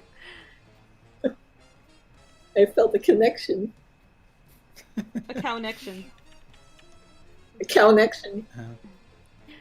Oh man, I've got a poster somewhere I need to put up. It's economics. Where it's all the different economic systems explained in the form of cows.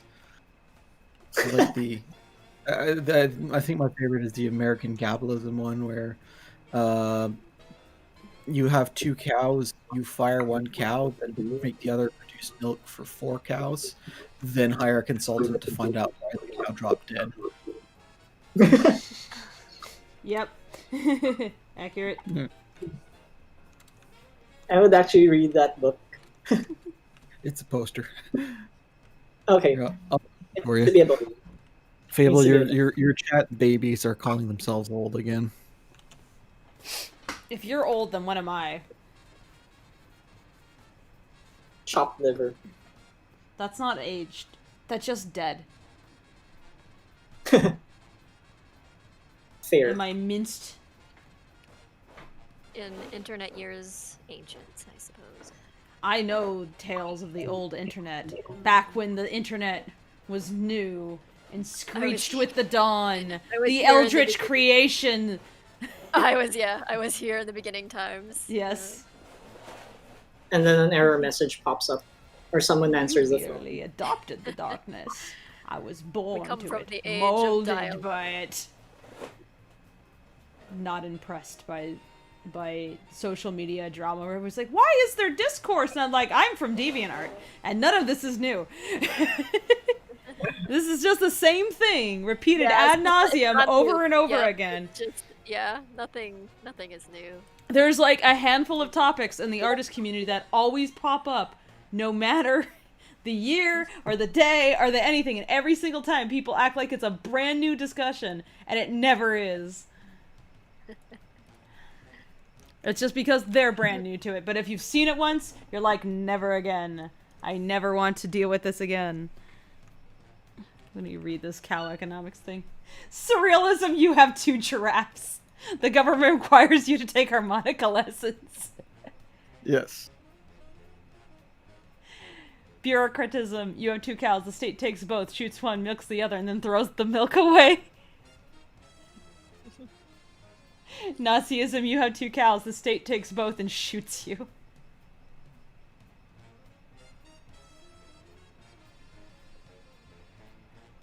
This socialism, you have 2 cows. You give one to your neighbor. Communism, you have 2 cows. The state takes both and gives you some milk. Fascism, you have 2 cows. The state takes both and then sells you some milk. Traditional capitalism, you have 2 cows. You sell one and buy a bull. Your herd multiplies, the economy grows. You sell them and retire on the income. American corporation, you have 2 cows. You sell one and force the other to produce the milk of 4 cows. Later, you hire a consultant to analyze why the cow dropped dead. Enron venture capitalism, you have 2 cows. I can't read it. It's like tiny font and the JPEG is not quality enough. It's, if I recall correctly, it's like a large description about you going through convoluted steps where the amount of cows you have just keeps mysteriously going up.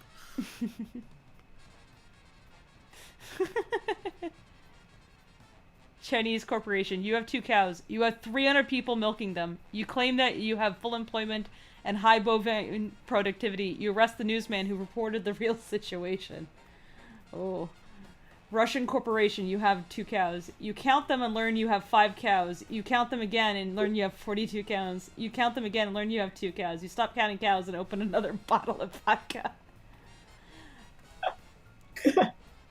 Swiss corporation, you have 5,000 cows. None of them belong to you. You charge the owners for storing them. The Australian corporation. But, yeah, you have 2 cows. They're upside down. Business seemed pretty good. You close the office and go for a few beers to celebrate.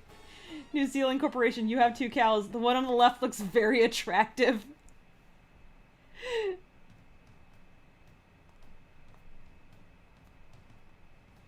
That might not actually be a cow then. British corporation, you have 2 cows. Both are mad.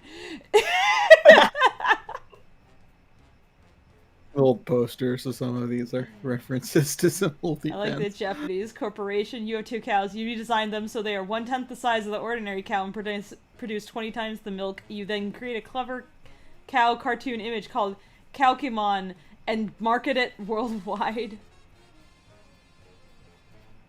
German Christ. corporation. You have 2 cows. You re-engineer them so they live for 100 years and eat once a month and milk themselves. And this, I love this. This chart's pretty funny. It's full of To be references.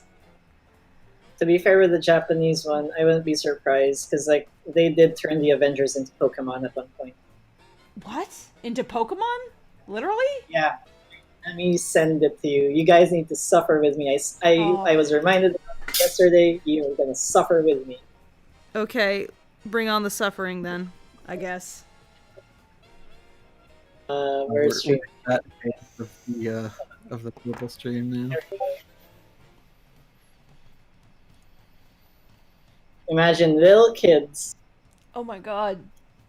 tossing Oh, I can't Pokeball. click it. I can't click it. It's not available in my country. I don't got a Oh, VPN. Share my screen with you then. Summer sketches like, hey, can you guys hurry up the animation, please? At the old age of 18, I'm going to die before you finish it. I'm so sorry for Here you- your cancer. Here you go. A big sad on your cancer. That is going to make sure that you'll die very, very soon. I guess in the cosmic scale of things, yes, you are gonna die in, like, literally in the next second. You could die in the next second. You could have a stroke.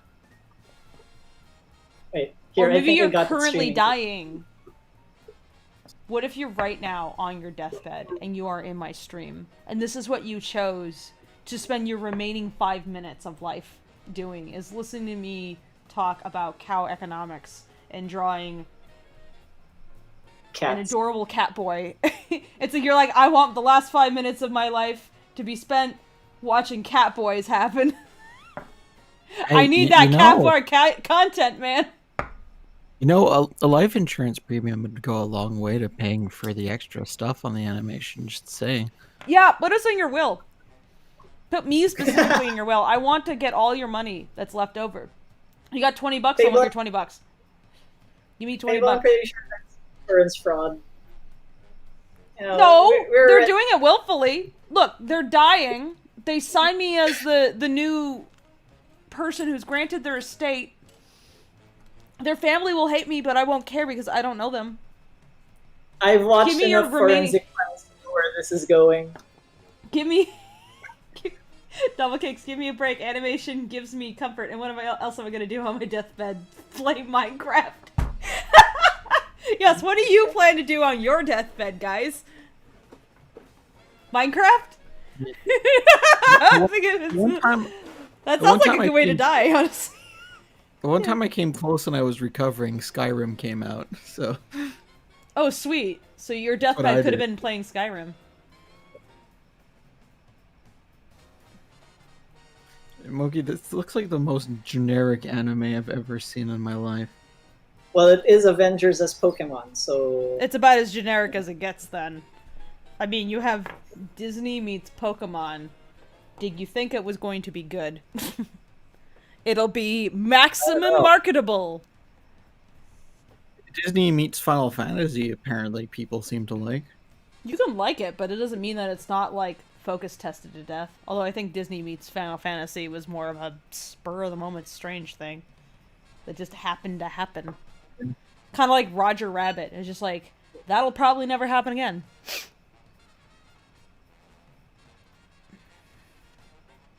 If I'm gonna die before the funny cat video comes out, then I'll watch people make the funny cat video, says O Eggnog. Yes. Beat the Ender Dragon and then die. Yeah. On my deathbed, I promise I will finally beat that damn Ender Dragon. Then you die during the credits, the very long credits. For Minecraft. the job is done. Job I have done it. This feels like a bad YouTube story. Who right now is on their deathbed? Please respond. Super chat. Let me know. Super chat to let me notice. On your deathbed, please super chat me $100. God damn.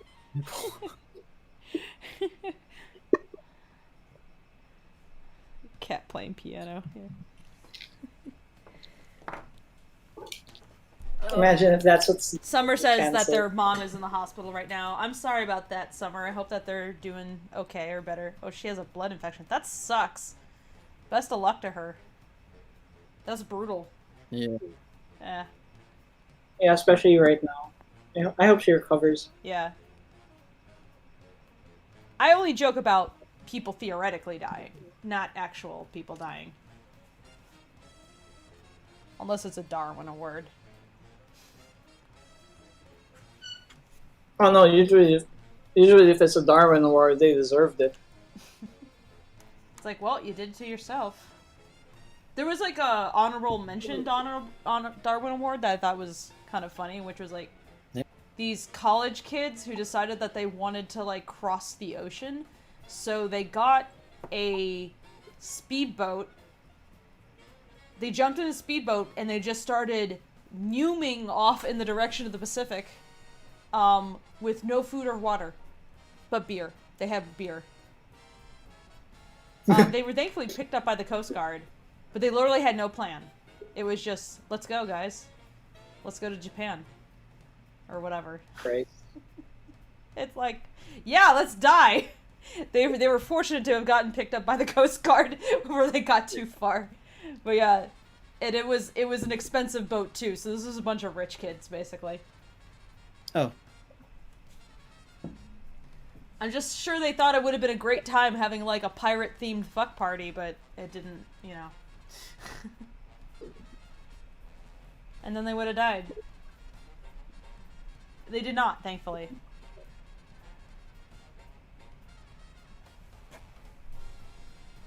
Did I recover the animation yet? I some of it got lost. It was a couple frames, so I have to redraw them. It doesn't take me as long to draw them on the second pass, at least. But it's just, I hate having wasted time. Oh, I should send you the house that got sent to us by Dunes. Oh, I can't look at it right now in the middle of Freckles. But I'll look at it later.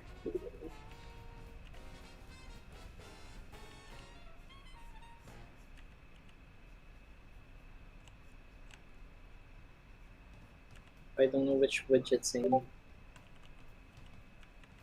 There you go. Zola is replaced with amazing pulpit scheme. Ah!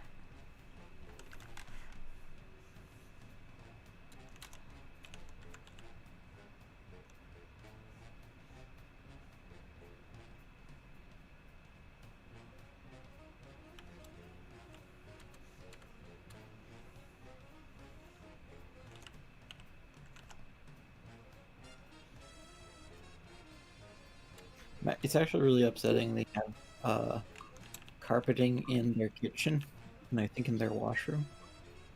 Ah. No. Was that the bad bathroom? That everybody's like, ah! I'm not sure. This is something Boone sent us in stream yesterday. Oh. I kind of just saved.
Luna says, "Oh no, Tracy, I stumbled upon the meaning of Nicodem on Wiktionary, and it's unfortunate.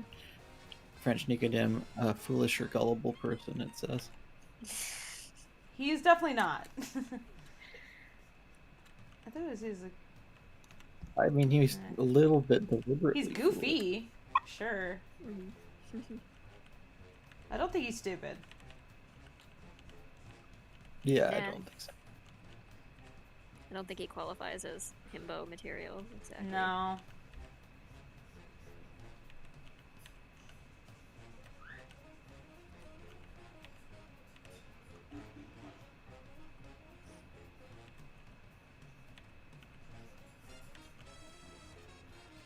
Funnily, the word bimbo referred mostly to men back in the 20s. Interesting. Yeah.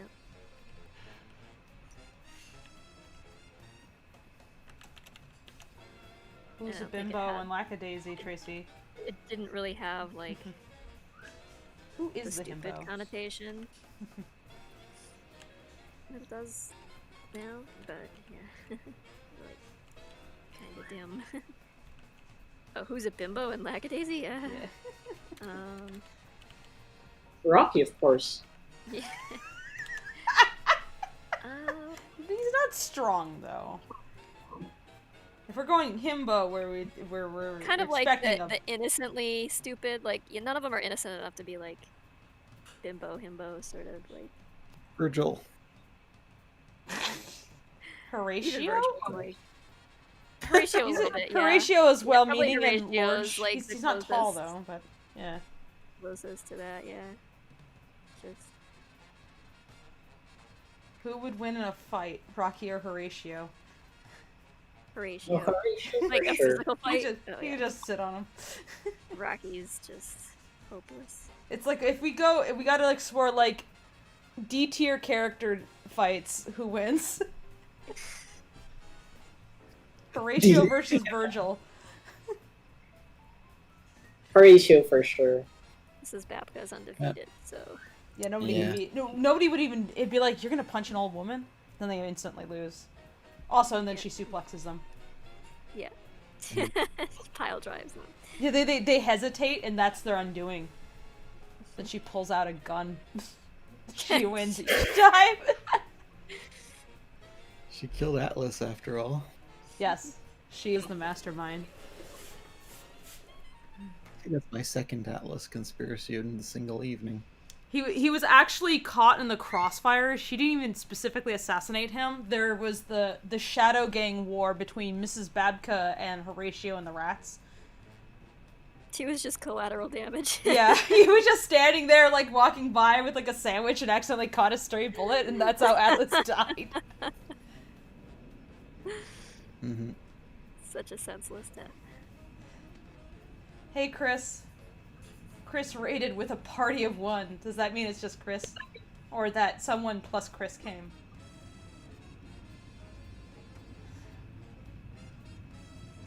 I'm stretching out my arms. Hi, Chris. Hey. How you doing? So, Bimbo is not being blocked by YouTube. What? It's being blocked by YouTube, really? Why? Allow That's one of not them even to- Well, offensive. I guess maybe for it was most 'cause- people It's so- are- I guess if you're calling somebody names, but like who Or maybe it's because it was throws dumb that around Bimbo. anymore these days? So. I don't know. Is dumb blocked? That's dumb. Like, come on, YouTube. YouTube desperately wants you to be G-rated. Even though that's functionally impossible.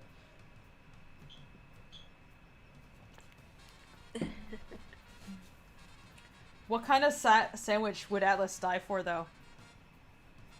Oh, What was I don't Atlas's know. favorite sandwich? I was asking the tough questions tonight, Tracy. I don't Was he a think fan of- he's the kind of guy who had any strong feelings about sandwiches, really. No passionate feelings about grilled cheese, I salami, mean, I have BLT? strong feelings about grilled cheese, but I can't project them onto Somebody like Atlas, I suppose.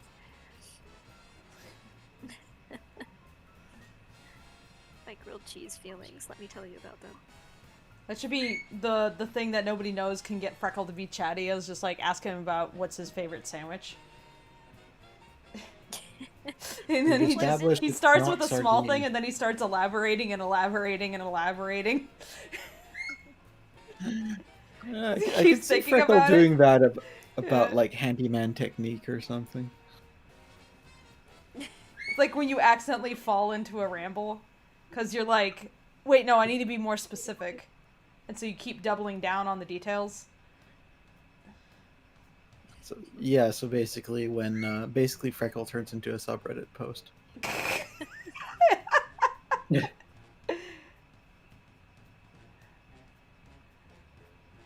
Ask him about baseball. Yeah, he's definitely a baseball nerd. Like, he's one of those guys who'd like memorize baseball stats and tell you about them even though you were severely disinterested. Okay, that would be funny though to see. I mean, like the Yeah, you only just time gotta you get see him him to- chatty. Yeah. Wow, I think we've Ivy just might found. regret it if like she'd like be trying to get him to talk, but then if he like just started talking about that, she'd be like, oh, well. I think we found the only way Victor could Some like point. Freckle less. I don't know. Does Victor like sports? Does he follow Nah. sport ball? Nah, not interested. He likes cars. He's kind of a gearhead. Lalo, please stop listing what kind of punishments you would do for various sandwiches. Holy I might crap. die for a muffaletta. I'd be willing to be maimed for a croque madame. How about a Reuben sandwich or a po' boy? Mmm. That's that's a really weird kink you have there.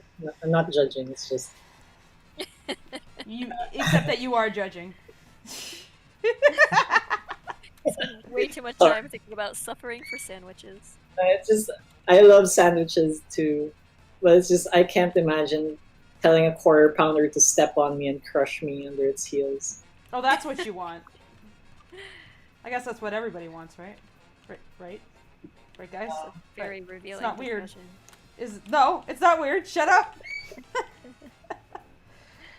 Like I can't imagine asking a grilled cheese to smother me in its burning sauce. Burning. No, Liquid. like nice date with like wine and a candle. No.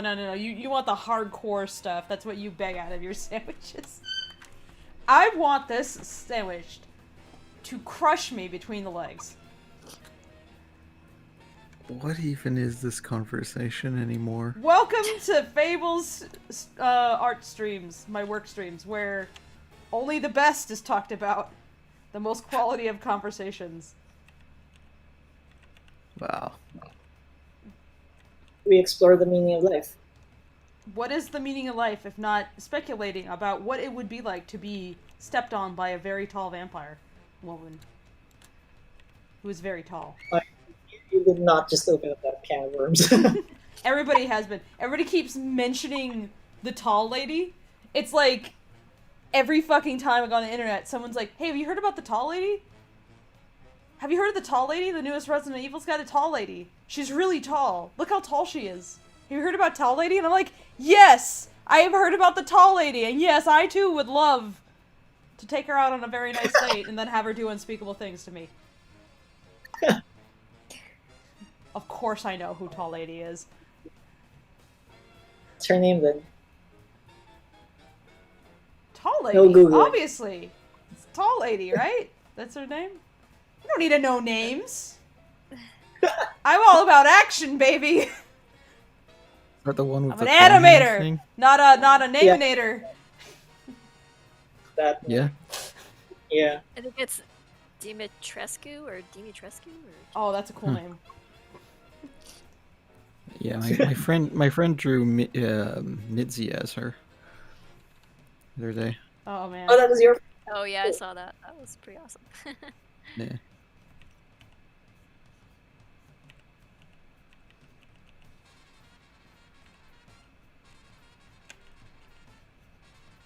crossover though. I wonder if Wick's into vampires then. Well, we know at least a little what Wick's into now. I know Wick's now into feet and crushing.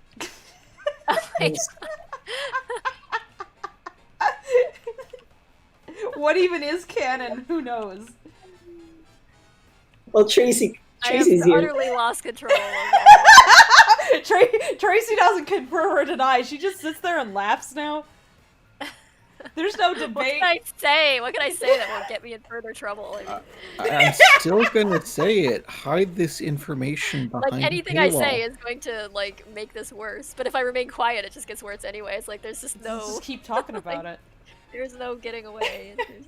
It's just gonna keep. It's like digging that's the thing is that do you want the canon answer or do you want to let people speculate? It depends on what you prefer. It's way more fun to let people speculate. Mm-hmm. Luna says Tracy's just along for the ride at this point. Look at all those dogs It's like true. I am hitched not- to I her am not sled, in control of this yapping runaway and squalling train. and just like barreling into the woods and she's getting smacked with branches and oh no, there's a moose incoming. I just got like a dumb smile on my face the entire time. Yeah. and now a mouth full of pine cones as well. I'm just sipping my coffee like the "this is fine" dog.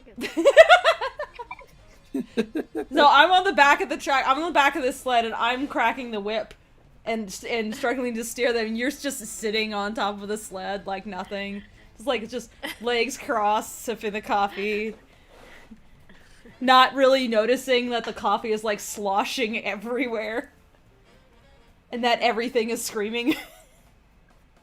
So, if it's a sled situation, which one of the animators is Rudolph? I don't know if The it's that kind of animator. sled or, like, No. just a toboggan with like jet propulsion and a monkey at the wheel and. I'm the monkey at the wheel.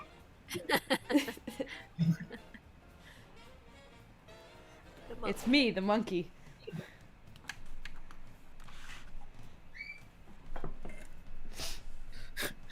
Luna says the car Fable is animating is this conversation and Tracy is Freckle. Yeah, that's what, I'm just hanging onto the that's door for dear life. I that's hope I what don't happens when die. you trust.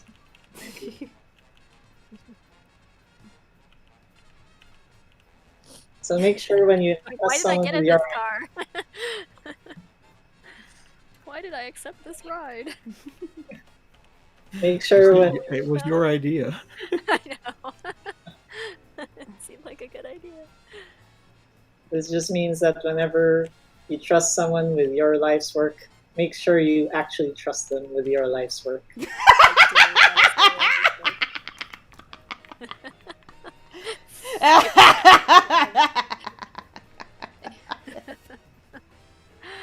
I'm sure It's Tracy your knew fault. what she was getting into with Fable. I could do worse.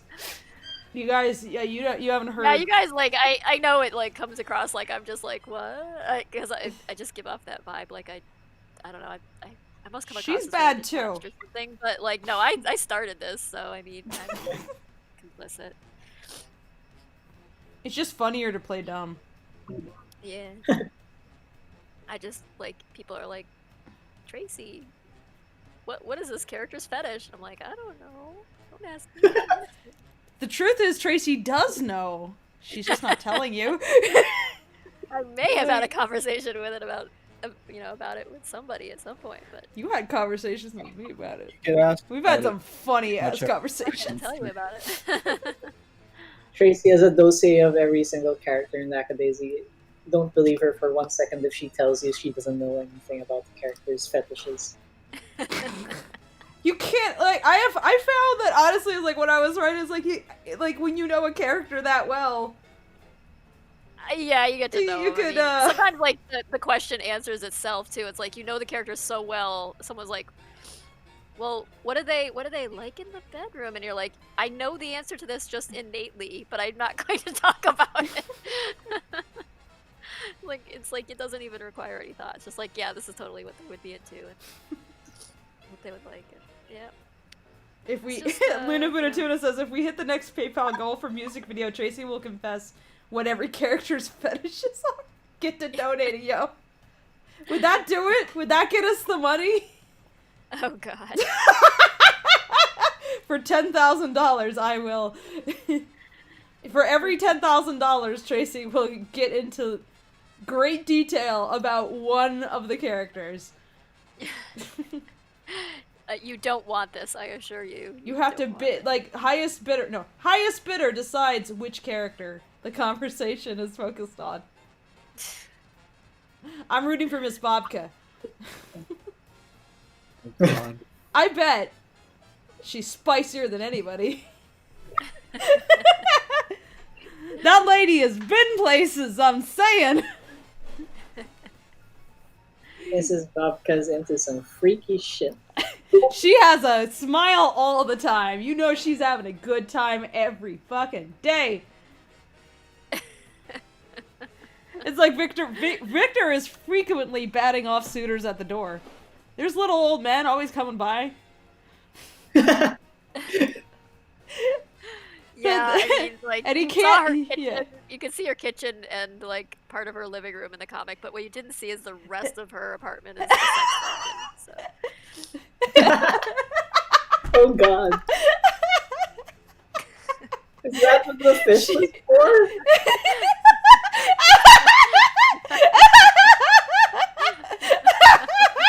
Using all the fish for?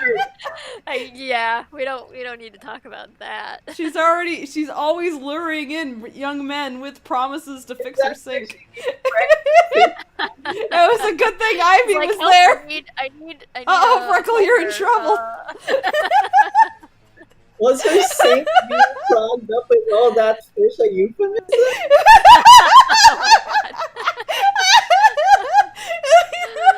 Oh no. Everything is spoiled now.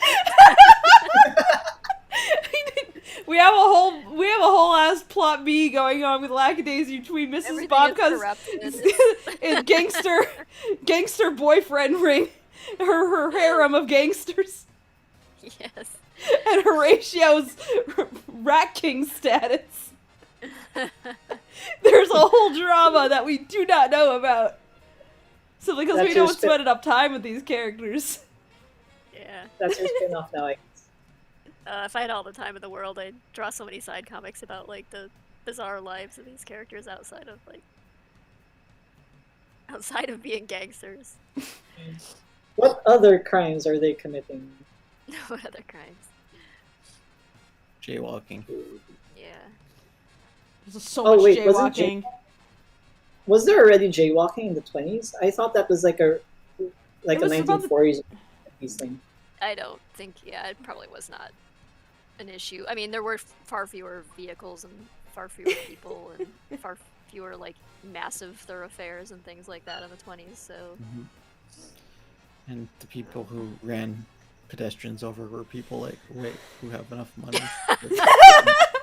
Matter. He's driven over so many gas station attendants and without having a relationship with them. It's amazing.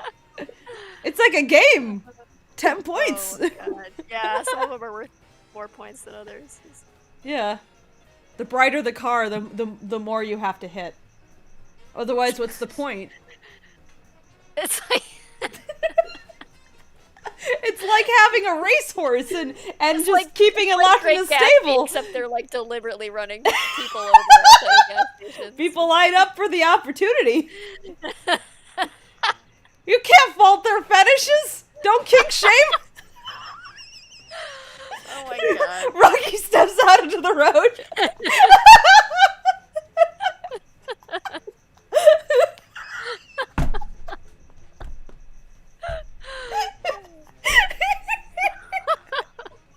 And historically, what kind of fetishes were there in the 20s anyway?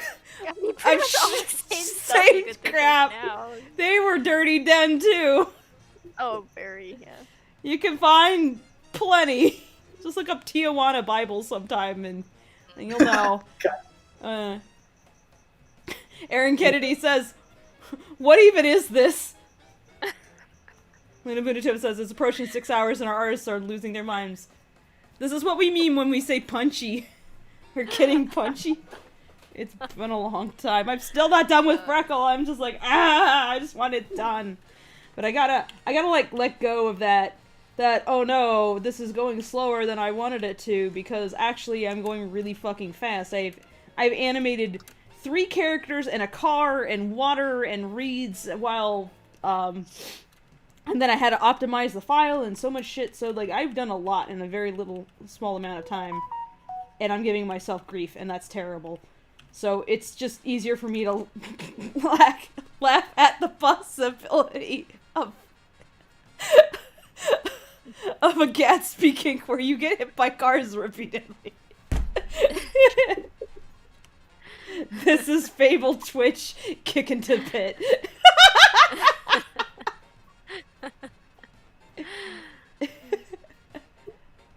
Yeah, at least you're on brand. Thank you for cheering me on, Fizzy Dizzy. Thank you. Yeah, Jose Manuel SJ says, "I'll leave for 5 minutes and come back to hitting things with cars. This is peak content. Keep going." Yeah, like people are enamored with VAs and stuff for like, it's like, oh, they're such funny people and stuff. It's like, I don't think they realize just like how fucking funny animators are. They make cartoons for a living. And we have way too much time on our hands to... You keep hiding in your caves. We live in caves. We have nothing better to do but crack terrible jokes. Yeah, I mean, like, we never hear from you guys. Come out and make jokes with us. Well, I guess that's what you're doing now. Yeah. Now you know what we talk about behind the scenes, which is worse actually than what we're talking about. This conversation could get worse. I mean, you'd be surprised like how much of the stuff that you see on TV is just the animators losing their minds. Yeah. They don't need drugs for it either. I mean, somebody had to come up with the Teletubbies. That is true. Whenever I see like statements of like, were these cartoon people on drugs when they came up with this idea? And every time I see that, I'm like, you don't know any cartoonists, do you? They are sober. Yeah. It's more likely they're sober. If they weren't, then you wouldn't see anything. Yeah, we're just fucking bored. Yeah. They weren't on substances, they were on a 60-hour work week is what they were on. This is how I entertain myself. Our drug is melatonin. Actually, yes. I need to get some of that. I've been sleeping. Melatonin? Serotonin?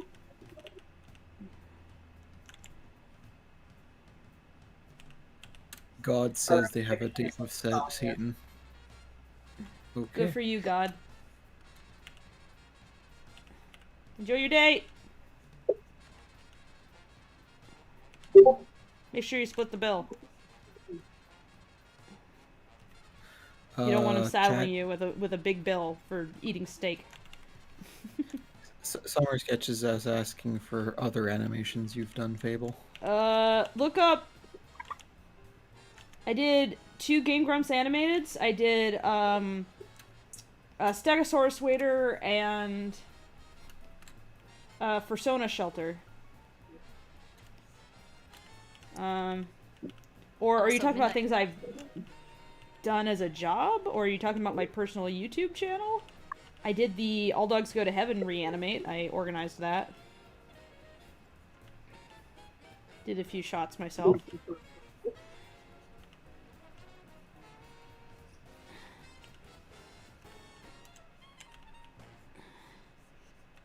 Yeah, that one got really popular. Yeah, I was happy with how that did. Released it on Christmas. I thought that might work out well, and it did. It did. It worked out.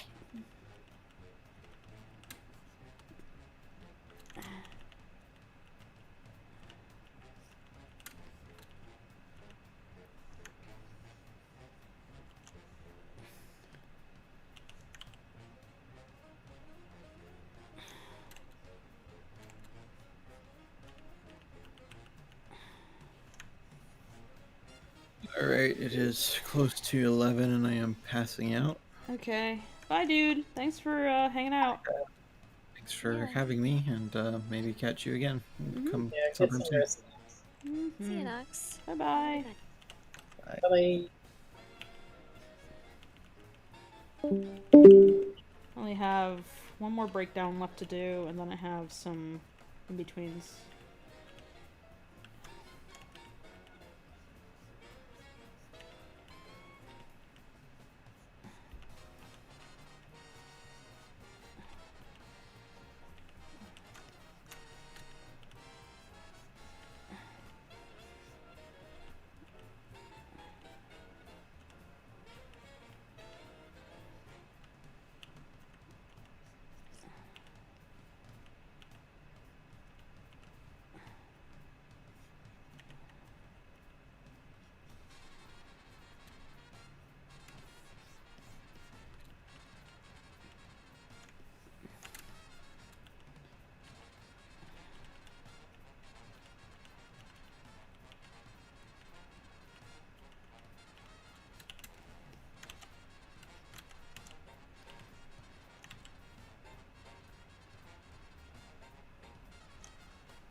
flustered brush. Yeah, no, animation takes a lot. It's hard. It's a hard medium.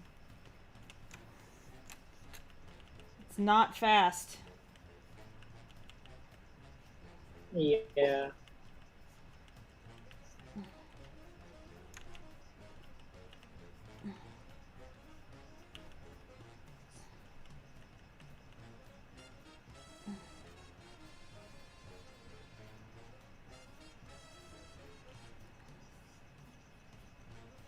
Be lucky to find an animator who can finish that shot in a day. It's Could you think of an animator that could finish this shot in the day? I'd have to like omit a lot in order to do that, for one. I'd have to like Yeah. be barely I would have had to have Freckles stick to the car door and have only his tail moving. Basically. That's probably Yeah, how I could do basic. that. Yeah.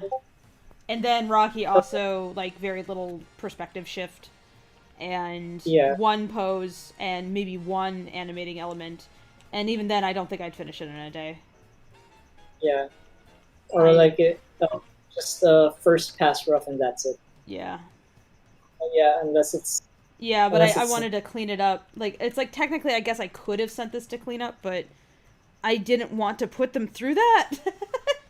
yeah. It's like it wouldn't have turned out the way I wanted it to, so I'm tightening it up. This is one of those shots that really requires a good tie down. Yeah. There's just a lot happening.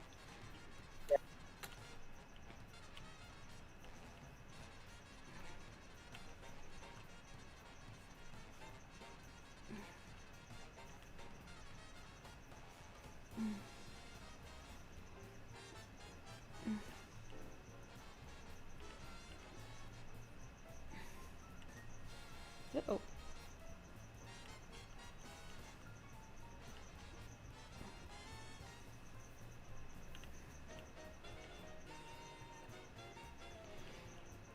Completely forgot we still had to light that shot. Holy crap. Oh, lighting won't take that long. Oh yeah, I guess you just need a few key poses anyway. Yeah.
Blender finally cooperated with me. The what? Oh, Blender's Blender, cooperating? Ah, yeah, finally cooperated.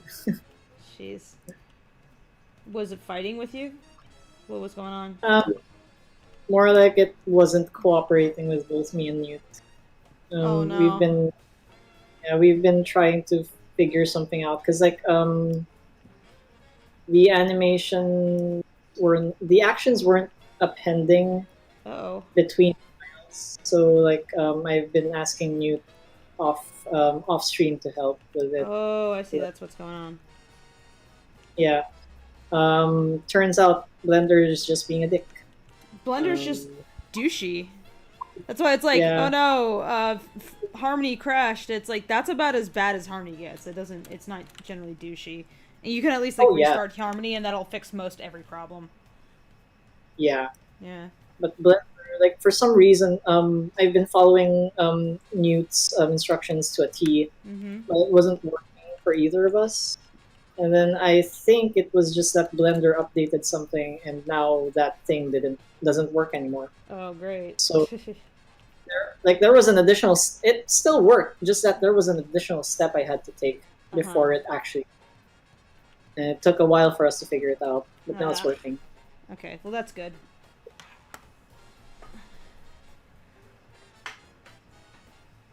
We're just not sure like what it was that was why it wasn't working.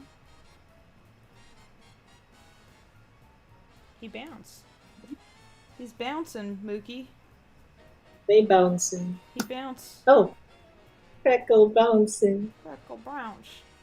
Kitty. I'm bouncing, Peckle. Kitty. Hang in there, baby. Hang in there. He's a bouncing baby boy. Baby. He's so It's baby. He's just a baby boy. I like how they still don't like water. Like they're still just so freaking afraid of water. Well, I think they're more afraid of dying. That, like, the whole, like, falling to your certain doom, hanging off a car and, you know, maybe getting shot up is a motivator, too.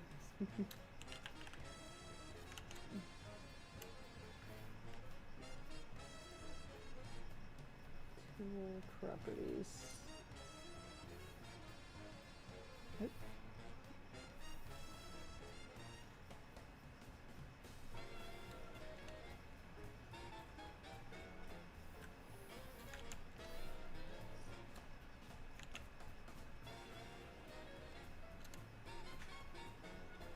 Sandwich after all this.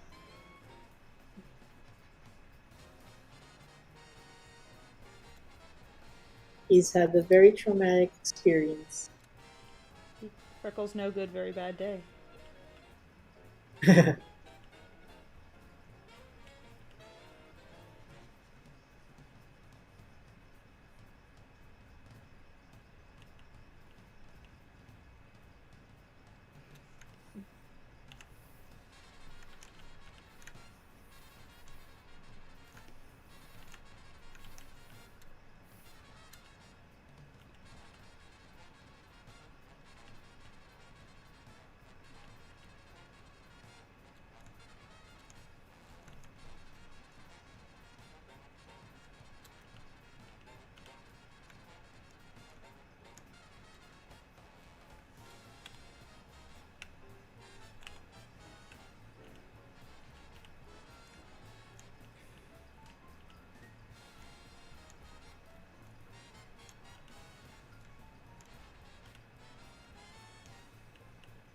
People in the chat are talking about like art college. Like Riley asks if any college or for any college or university students, uh, what experience should I have try to have going in, or what should I put in a college portfolio?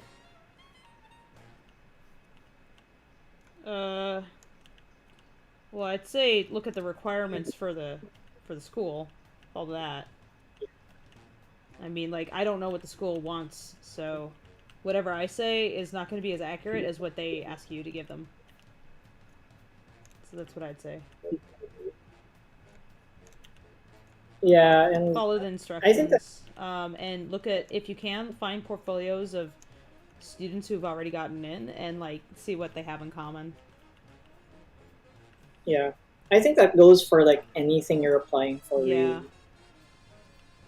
It's like I've seen a few portfolios for people who were trying to get into the studio I used to work at, and one thing that was confusing to me was, like, as a viewer, was a lot of the portfolios were of still images, and they were applying for an animation position.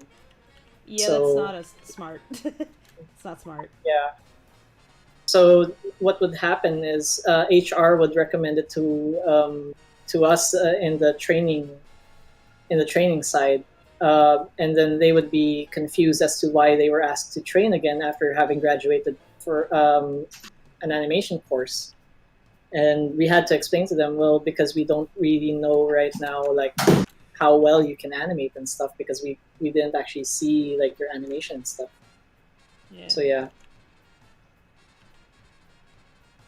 Yeah, put in examples of the work that you are applying for. So, like, if you want to be an art student, what's the kind of work that's expected of an art student, and, like, apply with examples of that. So you'd be like, life drawing, studies, I don't know, paintings, that kind of thing. Examples of the field that you want to enter, like where you're at. So you're just demonstrating, like, where am I at right now, so they can figure out if it's, like, basically they would look good if they took you in, essentially, because they could just take anybody's money and bring them in and train them up to a certain level, and that can be good. But also a lot of schools are like, we want people who are already really good, who demonstrate that they're already putting in the work, both because that makes the college look good. So Yeah. but also it's sort of a demonstration also of, like, how serious are you about this, because, like, if you're just entering the program just to, like, go in and then you leave after, like, 6 months and you didn't see it through all the way, then they might not think of you as, like, a good investment, basically. There's a lot to be said about that attitude, but also consider, like, how much money do you want to spend on something like that? Is it worth it to you? Do you have the money to do it? I think college is a great experience if you can afford it, but a lot of colleges, it feels like a lot of colleges of late are, like, more focused on just money than education. I don't know. So make sure you get education that's an education. Yeah, because, like, at the end of the day, a lot of colleges are, like, they're businesses. They're not really Yeah. schools. So, Yeah, avoid for-profit colleges, I'd say. Don't Yeah. go to a for-profit college. You will run into issues. Their I'll be priority is completely- not educating you. So, I'll be completely honest. Like, we don't have community colleges where I'm from, but after reading about, like, the amount of funding and stuff that community colleges get, I think I actually prefer to go to a community college if I had the chance to.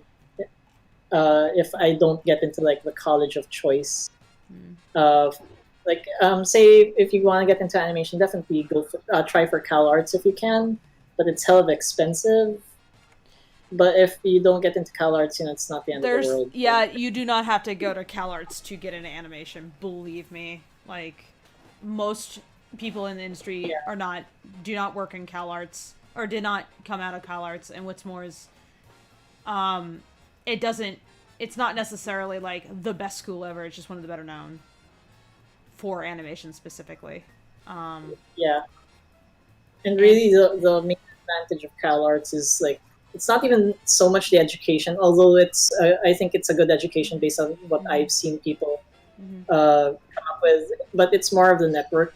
that you get out of Yeah. the college is important. Yeah, that can be helpful. Colleges are also selling themselves on their network, so like this is one reason why they want students who they have a strong belief will perform well and like perform well outside of college too, because it it spreads the name of the college, which encourages more people to apply because they want to be as good as that person, basically. Um, so it's in their interest to have like some kind of network, basically.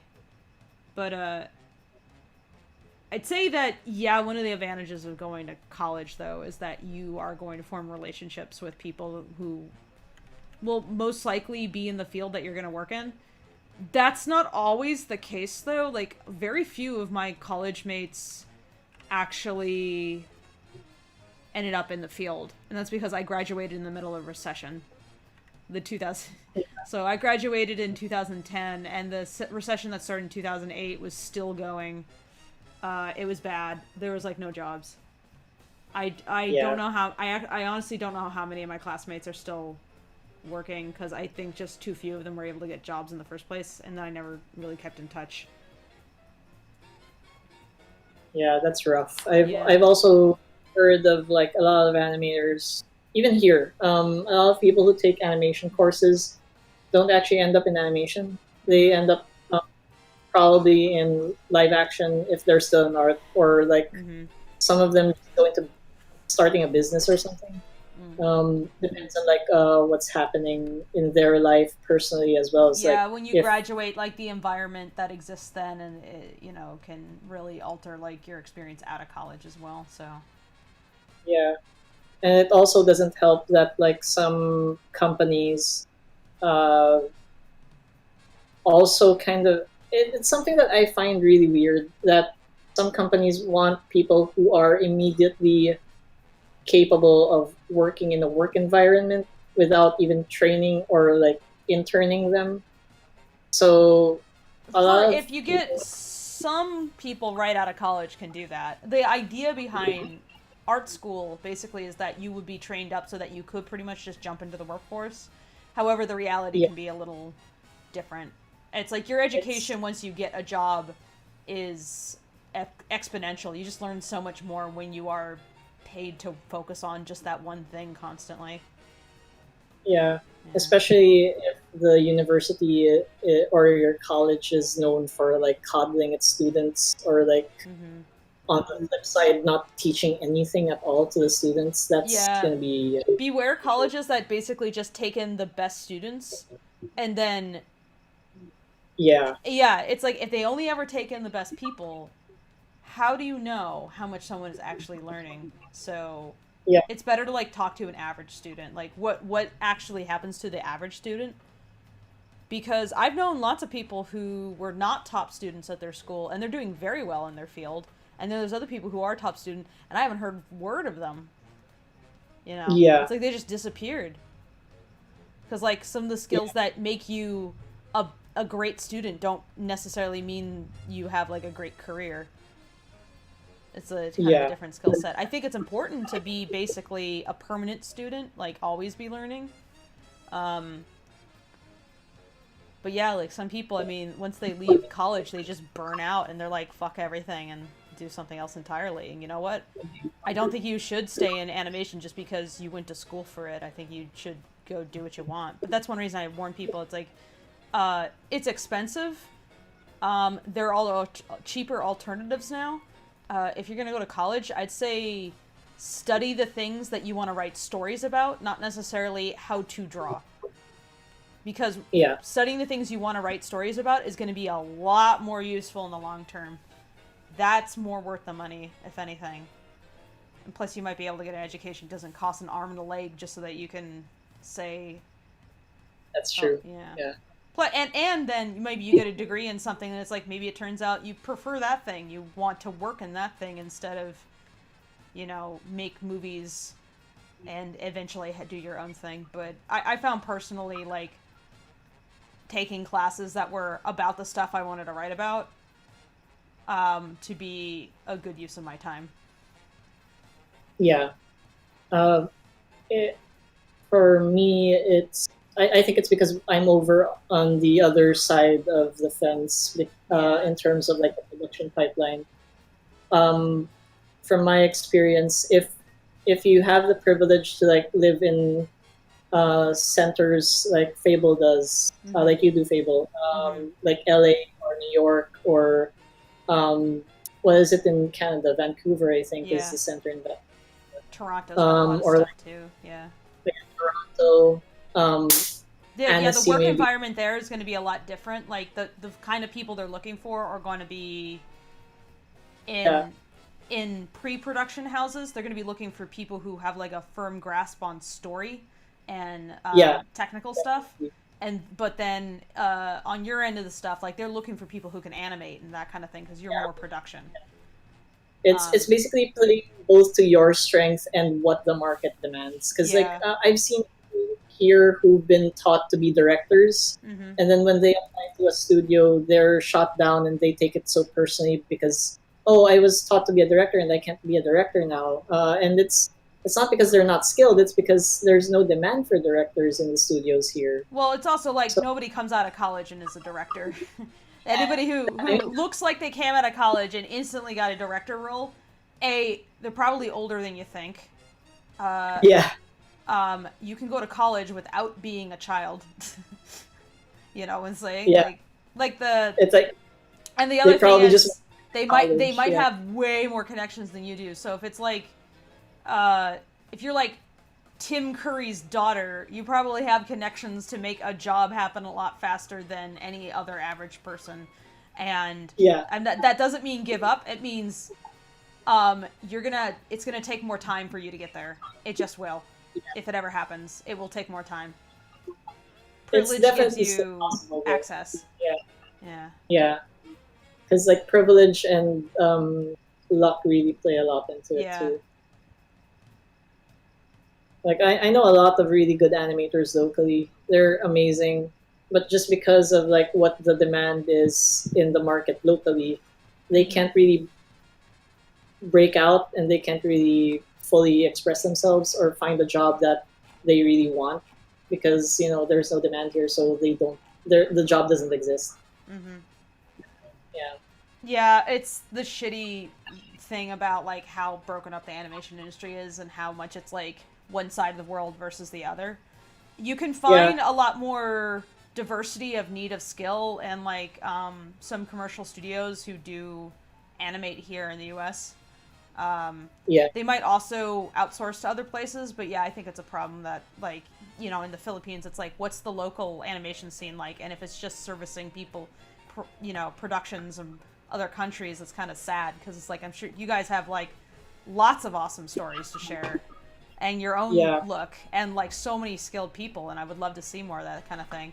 So I think that foreign animated films kind of get painted with a broad brush of like, oh, that's like crappy or whatever, but you have to consider like the circumstances in which those films get made.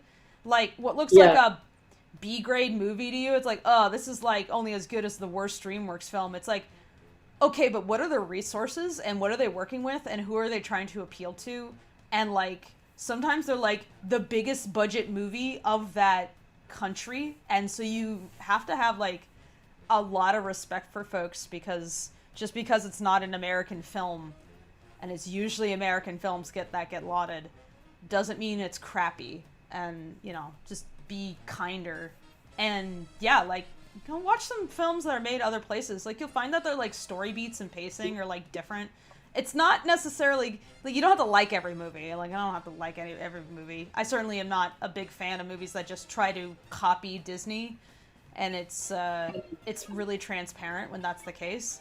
But I like to watch non-American animated films because sometimes like their take on something is like different than what I'm used to seeing.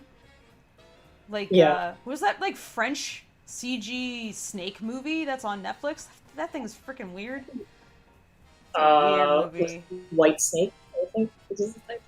I can't remember. No, was it? It was like the cobras. They were like anthropomorphic cobras. It was weird I don't as hell. know. Yeah. Oh my god. There was like a movie that I saw that was about like a zebra that was only half striped, and it was like an African film. I think it might have been produced in South Africa. And actually sounds I thought it pretty. was pretty. I thought it was interesting. Yeah. Yeah. So, I think that's kind of the disservice sometimes that's done by the YouTube animation community, where you have like these people who are looking for like a movie to review and they want a bad film, and then they'll go and like dig through Netflix's like available movies, and they don't know anything about the animation scene in those countries, and they'll just kind of like bash the film and tell them they should have done this or that. And it's like, meanwhile, I'll watch the movie, I'm like, hey, this is really well done. Yeah. Honestly, Yeah. my opinion on that is just look at what the locals think of it, and then that's what you base your decision off of. Because, like, sometimes there are things in foreign films that you lose context of. Because, like, Oh, yeah. You didn't get the joke, or like why that was something that occurred even in the film. It's like, why did they just suddenly like do this dance move or whatever? It's like, turns out it's like this really popular reference in the area. It's a regional Yeah. thing. and then that way you can also kind of learn about the culture and stuff, and like the social stratum, or like how the politics are there, Yeah. stuff like that. Let me look up the zebra film. I forget it was called like Zubar or something. I don't know. Let me look it up. Zebra animated movie. Kumba. That was it. It's called Kumba. Let me look up the information. South African computer animated comedy film. I thought it was rather well done. Like it had like I recall it like having its fair share of like serious moments and stuff, and they go a lot of places, and it's not a goofy movie. Actually,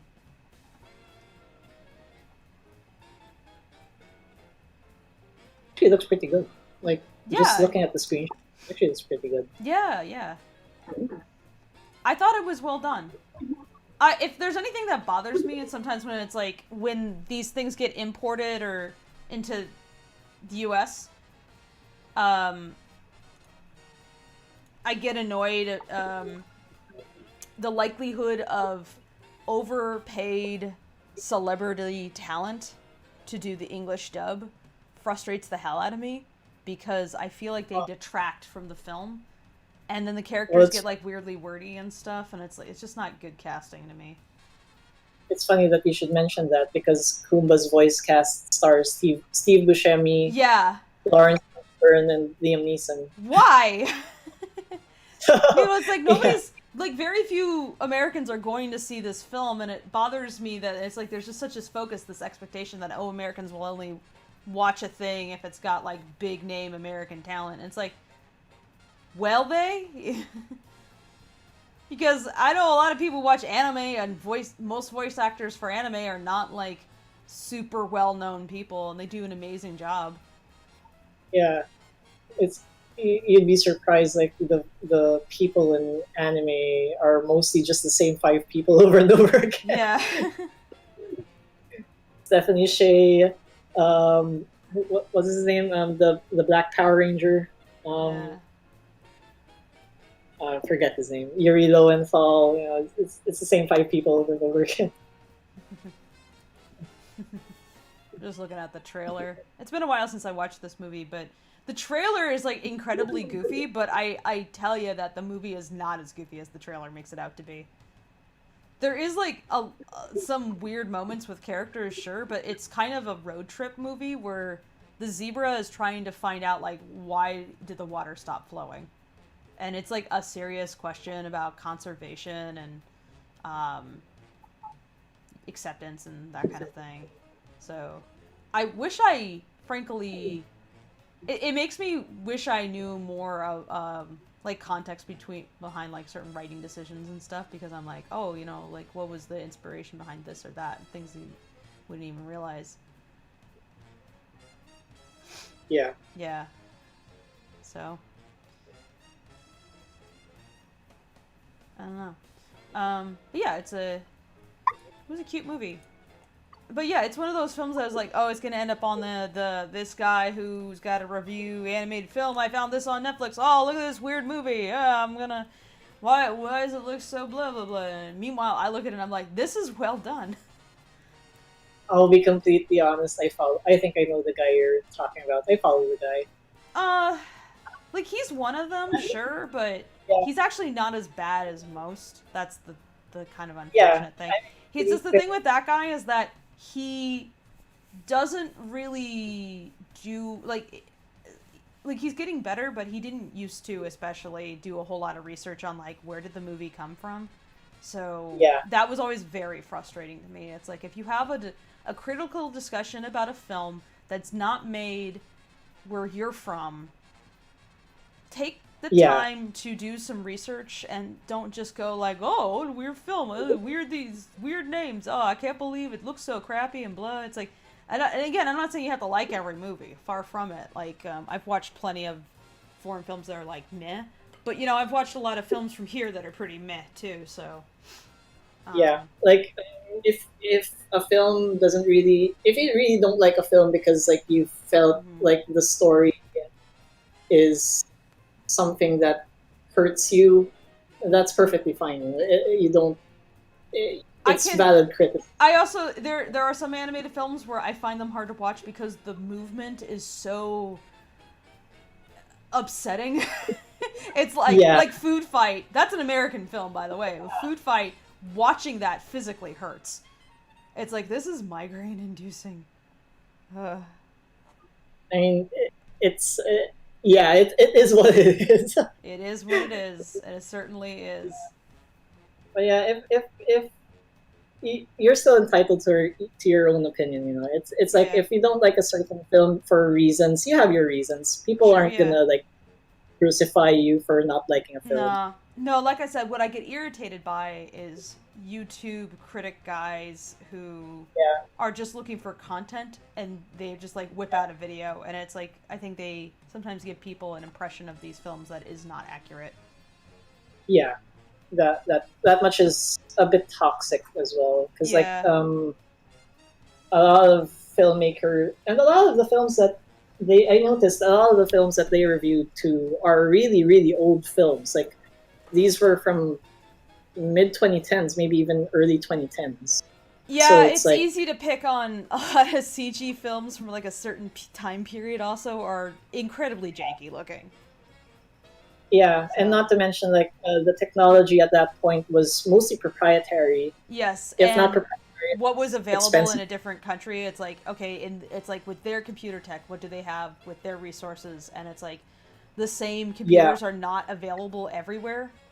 And they're more expensive in certain places. And like they might just have vanilla Maya and not a ton of plugins and stuff. So you gotta work with what you got. Like our production, we have vanilla Toon Boom, we have vanilla Blender. We don't we only have so many resources, so it's kind of limited. And so I'm like, you know, if I look at these films and it's like, if you know how movies get made, it's pretty impressive what they'll do with a budget of like potato sometimes, because they got to figure out solutions to problems that they do not have money to throw at. So it's and sometimes it's not even just because of budget either, because like the studio I used to work at did mostly Disney stuff, but the version of Toon we were working on was 5 years old at that point. Like we were not upgrading because we couldn't afford to upgrade. Yeah, that's another thing. Yeah. So even if like everyone, even I think the version of Maya that we were using, I quit in 2019, I think. And when I quit, the version of Maya they were using was a 2015 or 2016 version of Maya.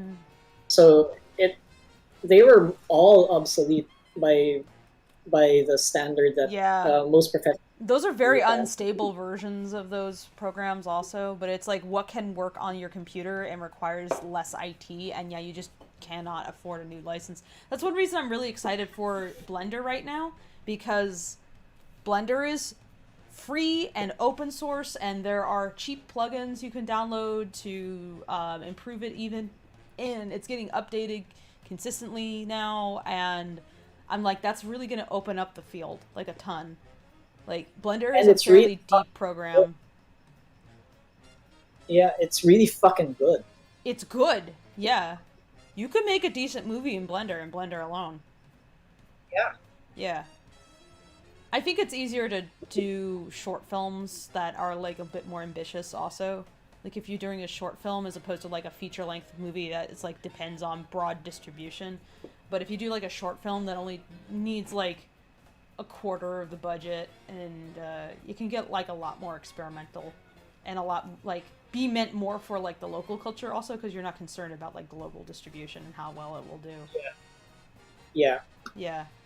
And I think those are more interesting. It's like, why is the Korean and the Japanese animation scene so strong? Because they can make content for Korea and Japan. Yeah. Like when they're making content for themselves, it's not gonna you won't have like the Disney ripoff crap, because they're not trying to sell to a global audience that expects movies from a different country to be something else, you know? You're like, Yeah. oh, well, it's not good unless it feels American. And I'm like, no, please. And I think it's one It's of like- those things that is Yeah. not impossible to happen pretty soon. Because like Mhm. people have been watching Malaysia for quite some time now, and Malaysia is slowly turning into like how Japan consumes its Mm-hmm. animated content, where there's a whole subculture of Malaysian animated content Sweet. that people. Sorry. I said sweet. Is the Yeah. same thing happening in the Philippines? Because I know, like, I feel like the pattern, as far as I understand it, is that the way that animation tends to work in the past, like, I'm gonna say at least four or 5 decades, is animation is outsourced to a country where the dollar is stronger than it and labor is cheap, and they can just throw bodies at the problem and basically just like, so it's like, I don't know, if you can like barely animate, then here you're hired, and so it's like this is the cheap outsourced studio basically.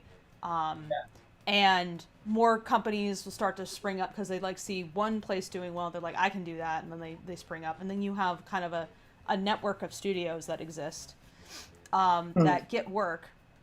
But eventually, at some point, either like the cost of doing business there goes up because, I mean, higher income, you know, more taxes, the currency gets a bit stronger, so then the generally American companies will pull out and like send their money to somewhere else. So it's like you have these animation studios that are like, okay, well, how do we keep around?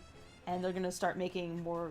Some of them end up making content for the local scene, and they're like way more skilled also, because like if they've been doing the job for like years and years and years, I mean, they're gonna get good at it eventually. And they're, you know, I'm sure there's people in studio who are thirsty to do their own stuff, kind of like you, who are like very skilled and definitely deserve to like make your own stuff, not just, you know, stuff for other people. But I mean, like, cost is a barrier and distribution is a barrier, and so it can take a while before like you see like a more prominent animation scene. But yeah, I don't know. Yeah. It's like, you know, Americans used to export their work to Japan, and then look what happened in Japan, and then they exported work into Korea, and Japan would export work to Korea, and look what happened. And then then those three would export their work, and Canada, also included in this, would export their work to China. And look at the Chinese animation scene and Philippine animation scene coming up, and there's an Indian animation scene, and there's the Australian animation scene. In Australia, they had like their own Disney division. So did India. I think China has its own Disney division too. And yeah, I think there is like a South African animation scene. It's really tiny.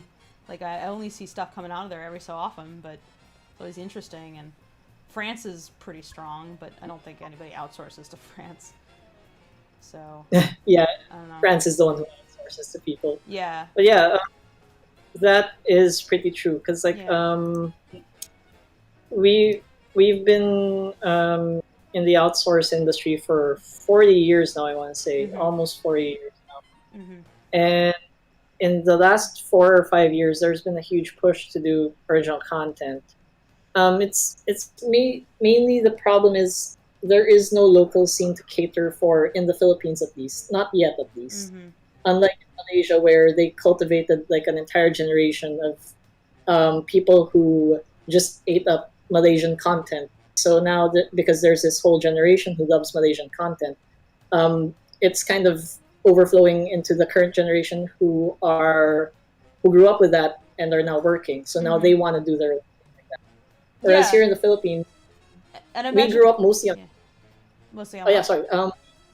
We grew up mostly on anime and Disney stuff, and we never bothered to try because like we were always told in culturally we were always told that cartoons are for kids and stuff.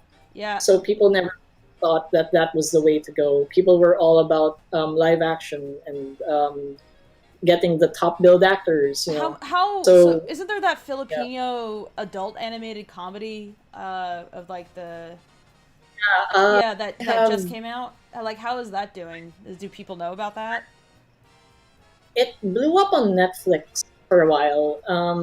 In part because of the critics that you were mentioning earlier, kind of liking the film somewhat.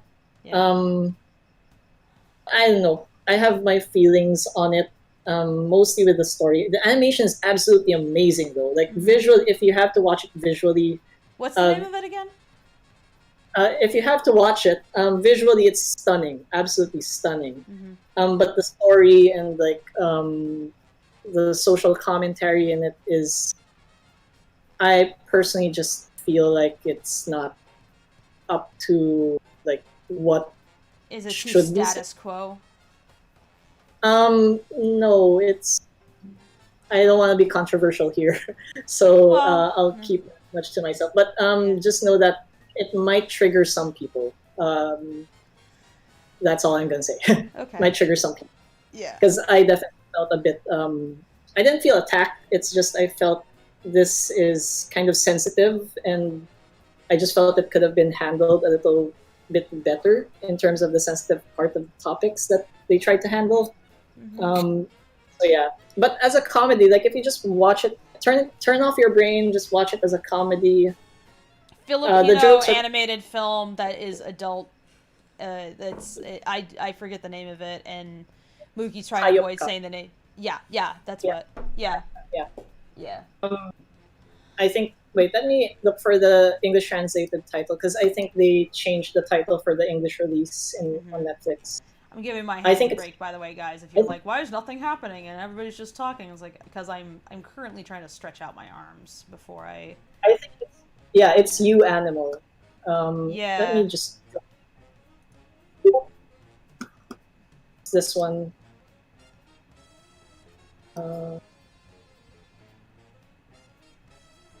Okay, I want to get the lighting done on Freckle and see if I can't set up for cleaning up Rocky for tomorrow or something. Like, God, I got so little done today.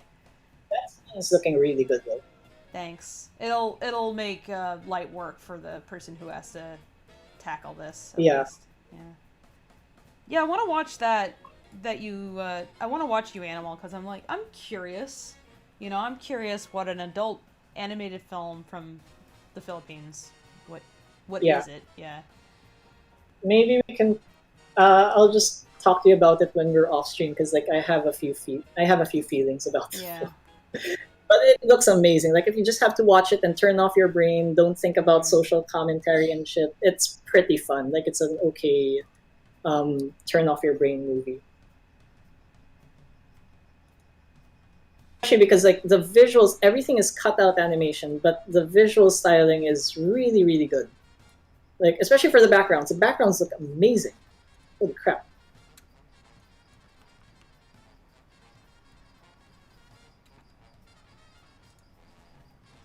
Yeah. To get back to that point, I think the problem with countries that don't actually have an animation scene of their own isn't so much because there's no animation scene. It's more because the people who need to make money off of animation don't know how to make money off of making animated content. Like, for example, here, someone did a market analysis of like how people do merchandise here, and they said that the Philippines has. I don't know if it was his words like this, but I might be misquoting that person. But they mentioned that the Philippines actually does not have a really good what do you call it? An aftermarket. It doesn't have a really good aftermarket. Like you watch the show and then they have merchandise, but the merchandise is really stupid and people would not want to buy it. Like, for example, there were a few children's shows that came out, really good children's shows, but like their idea of merch is just printing the mascot onto a T-shirt or onto an undershirt, or maybe making a bag out of it. Like just literally taking the print and putting it on there. No actual effort. So yeah, definitely that was not a good business model. So people probably were not making good returns on that. And it just never dawned on them that they could make their own merch. You know, they could make events that were centered around these things, like how Japan does it, where they have their whole line of Evangelion merch. Like there are videos on YouTube talking about how you can live for 1 month off of just Evangelion merch or Fate Stay Night merch. And the Philippines just doesn't have that yet. Like we don't have food that's themed around a certain property, not yet at least. So you know, it's like they basically how people here viewed it is they want to make money off of ticket sales or off of ad time on TV. So because the amount of work and the budget that goes into animation is so high, they just never saw any return on investment for any animation that they've ever done. And in terms of films, they're misunderstanding how money is made in the animation business. Period. Yeah, it's like they're missing that last bit. Yeah, and I think the new generation of people who are doing market analysis and IP management here in the Philippines are slowly getting the hang of it, and maybe in the next 5 years you'll probably see more content locally. But right now, yeah, not so much. We're kind of struggling with that. Hopefully it'll get better though, because like Malaysia is a really good example of how they did wonders with their well, with their also IP. like maybe it'll kind of feed back to you guys also, because like making content for Malaysian audiences might be more interesting. Like make for more interesting stories coming out from you folks, or like stuff where you can like personally relate to it more, because it's like you have more in common.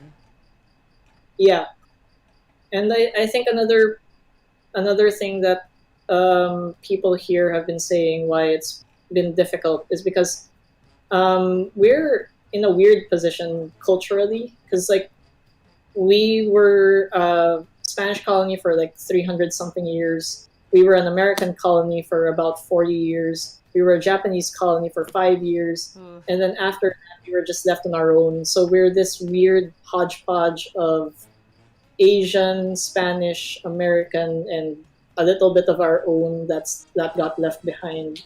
So like our sensibilities are all over the place. And in terms of like global, because another thing that people brought up is global markets. Like, how do you make content that is wholly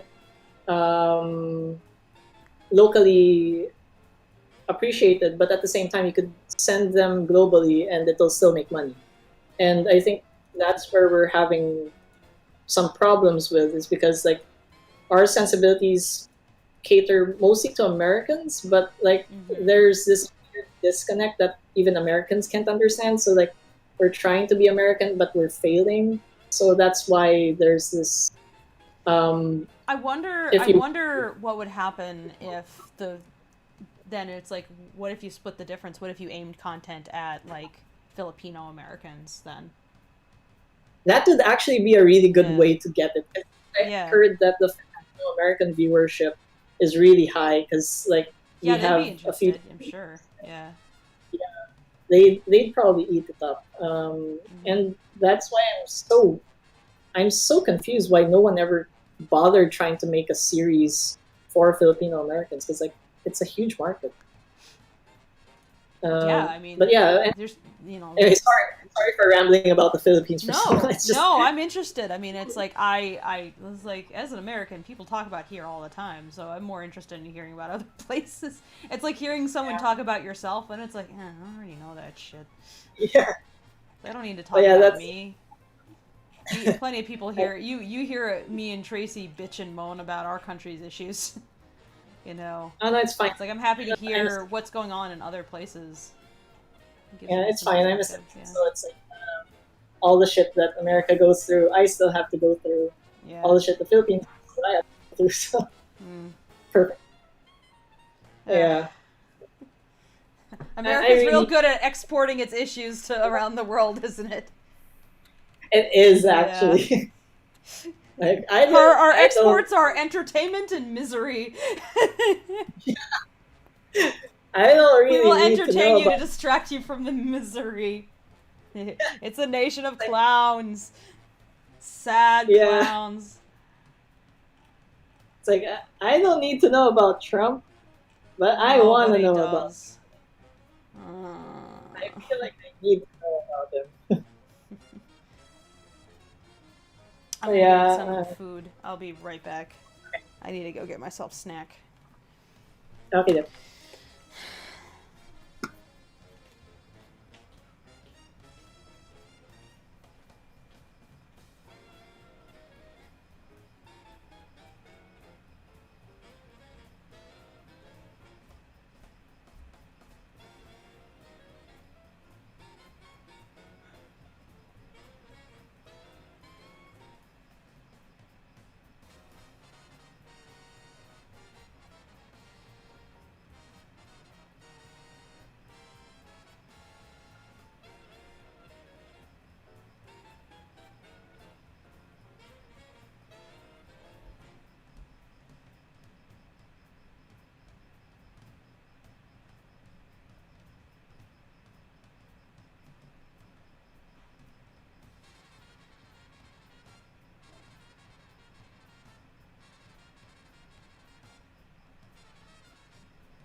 Turn this on.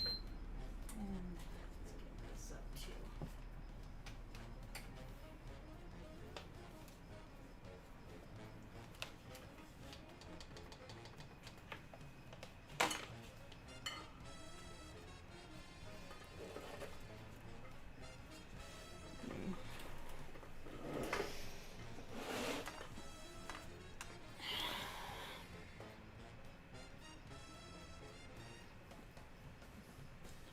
Alright, I got some yucca root to nibble on and some beer. That's a meal, right? It's like a meal. Yeah, yucca root and beer.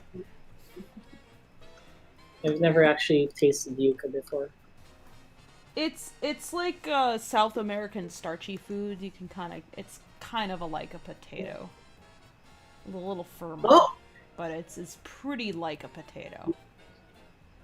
I did not know that. Yeah, so it gets like deep fried and real big thick chunks. It's quite good. Yeah, it's like an El Salvadorian dish that I got, which is like fried pork and yucca root with some coleslaw.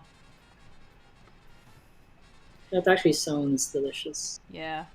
I'm gonna cut the stream, because I want to eat this, and I was like, oh, I could be right back, but honestly, like, I'll probably keep working still some tonight, but at this point, I think it's fine if the stream is done. So, I'll see y'all tomorrow. We'll probably get Rocky done tomorrow. Because right now, so Freckle is done. I just need to do his lighting and then Madam. And then I have like a couple of small in-betweens left to do, which are really just moving him to track him to the car door a little bit. Like, he doesn't really need to be animated much more than he already is. He's fine. Rocky needs to be cleaned up. Like, he's not too bad, but he needs to be broken up into pieces. Like, I need to make his feet a separate piece, and his back arm, and probably put his head on a separate layer, and put his body on a different layer, and his tail definitely needs to be on a different layer. So he's pretty much done. He just needs to be tied down a little bit more, because I feel like he's too rough for cleanup to work with in certain spots. Freckle was the roughest. He needed to be the tightest. I guess I could ask cleanup if this is fine, but I feel like it's not. I feel like it needs one more pass, personally. Ivy is fine, though.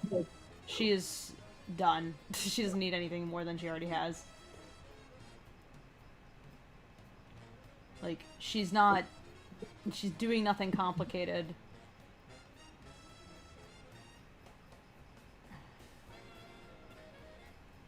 The most complicated action was Freckle, because he has the most unique drawings. Rocky is largely just elements kind of sliding around, kind of the illusion of depth is what's going on here. And some breaths and stuff, and his tail moves a bit. It's really his head that's moving the most.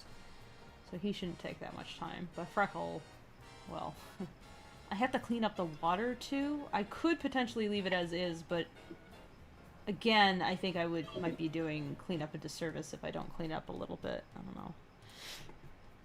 Let me look at the water to see how I feel about that. Here's the water. That looks really good though. Do you think this is good enough to turn in though?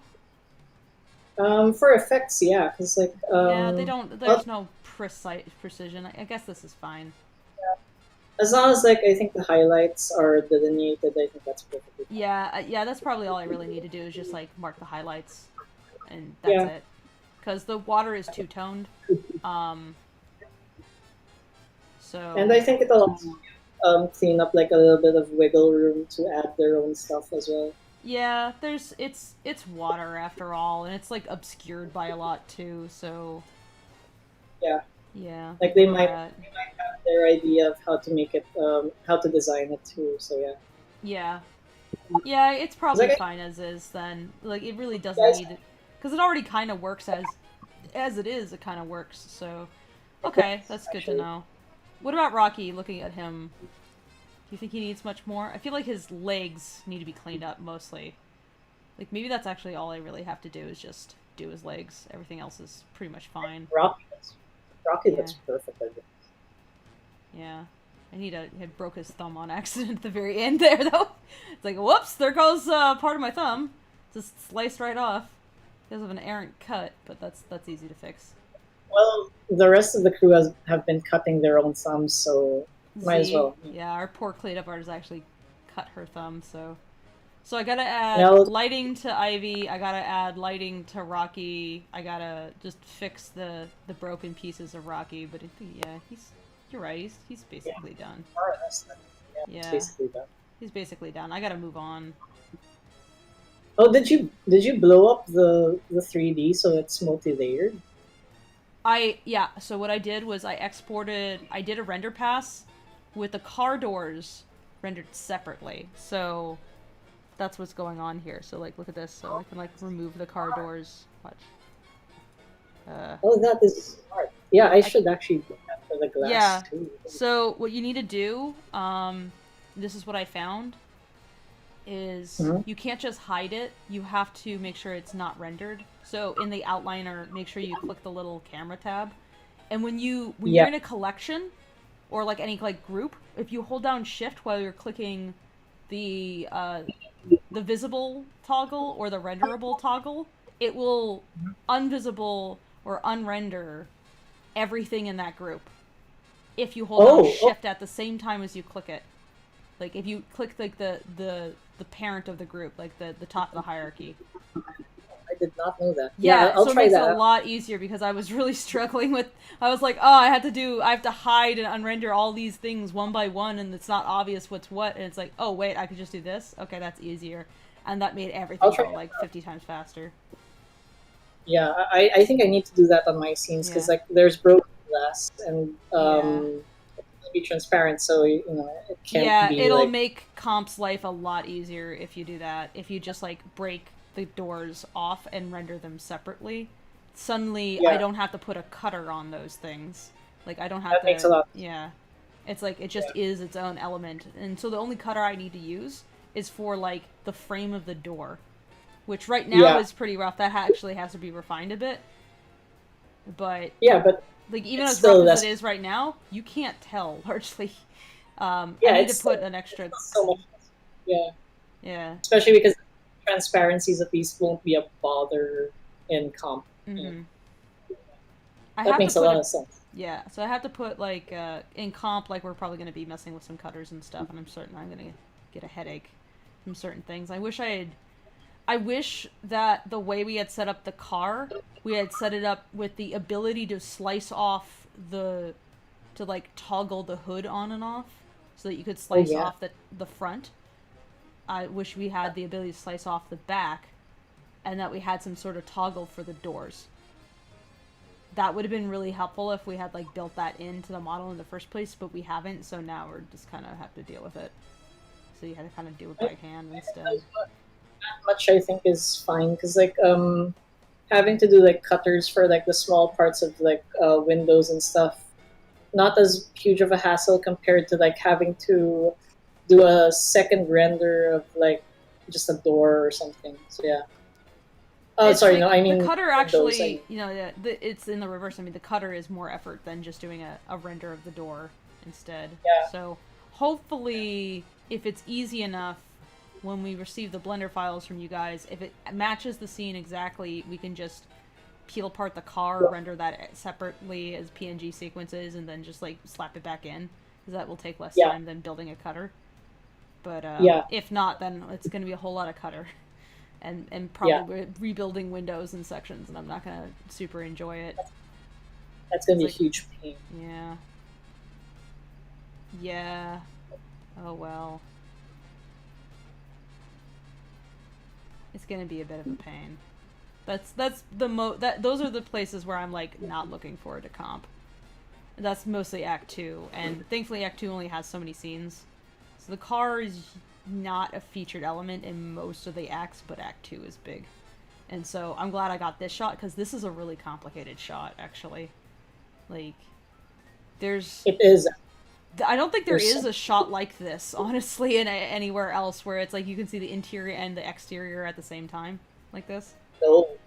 The only other shot I can think of that's similar is the shot you gave me recently from Act 1, where Seraphine jumps into the caddy.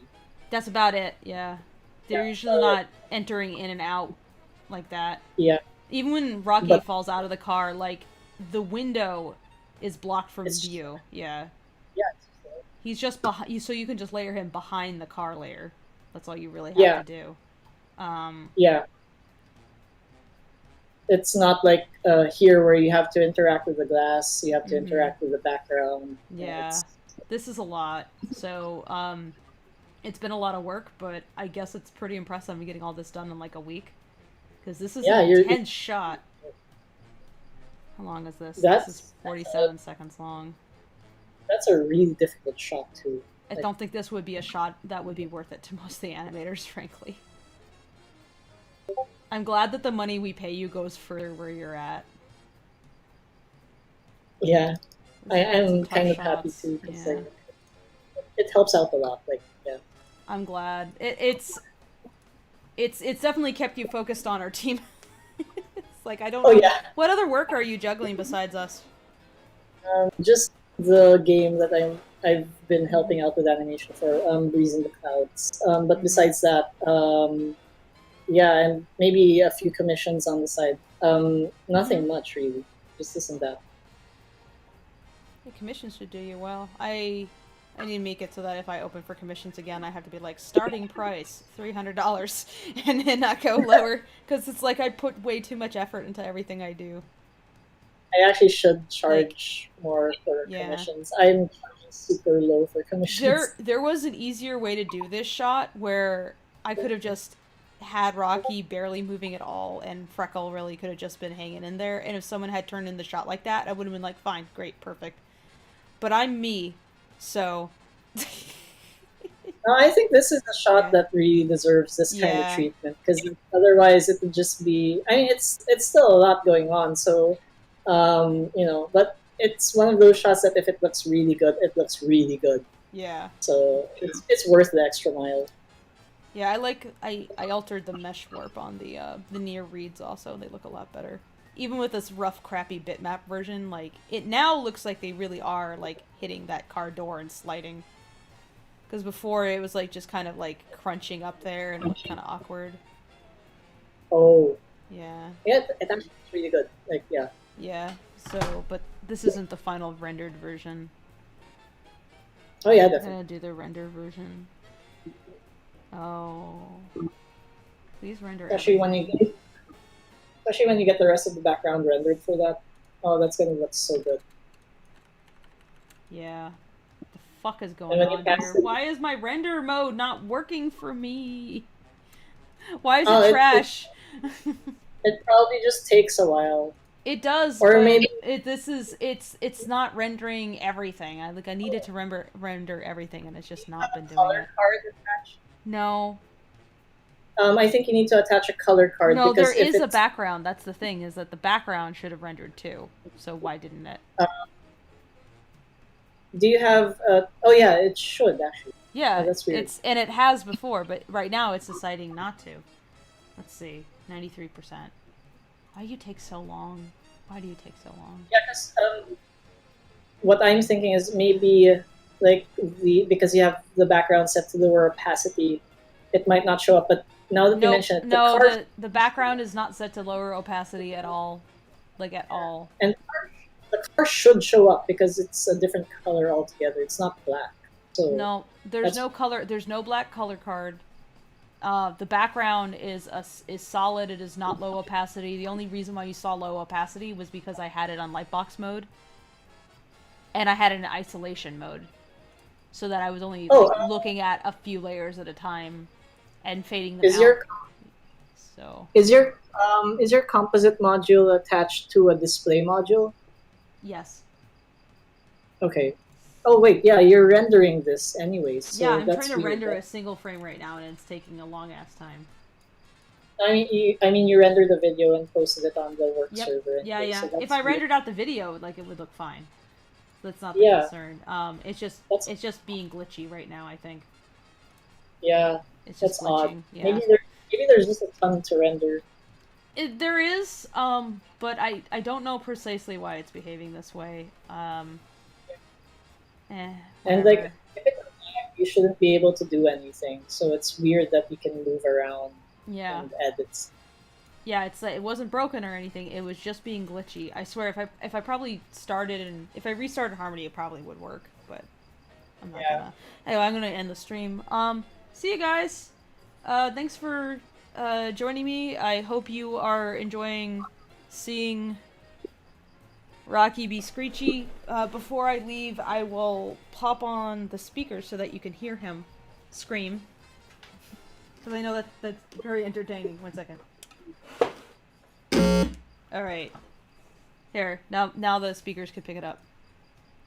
Now I'll play it. He's gonna yell.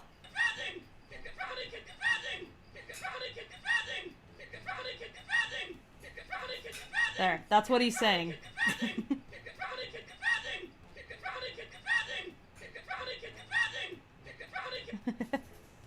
Rocky has a really fun to animate mouth. What? They probably can't tell what he's actually saying unless nobody can. know the preceding line. No. It doesn't. It only makes sense in context. But this whole shot only makes sense in context. If you took a screenshot of this and said, "This is Lackadaisy," you'd be like, "The fuck am I looking at?" To be completely fair, the whole film requires context. You can't take a single scene out and still have context.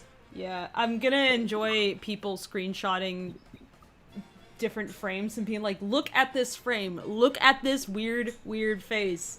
Look at this weird face." I'm gonna be like, "Yeah, I told them to do that." Yeah, they're not gonna run out. They're gonna have to go through all 1,000 frames. There's content to be had here. If it wasn't obvious. Delicious content. Okay, guys, say goodbye to stream. Good night, everyone. Bye-bye, Good night, stream. guys. We love you, stream. Lose. See you tomorrow, maybe.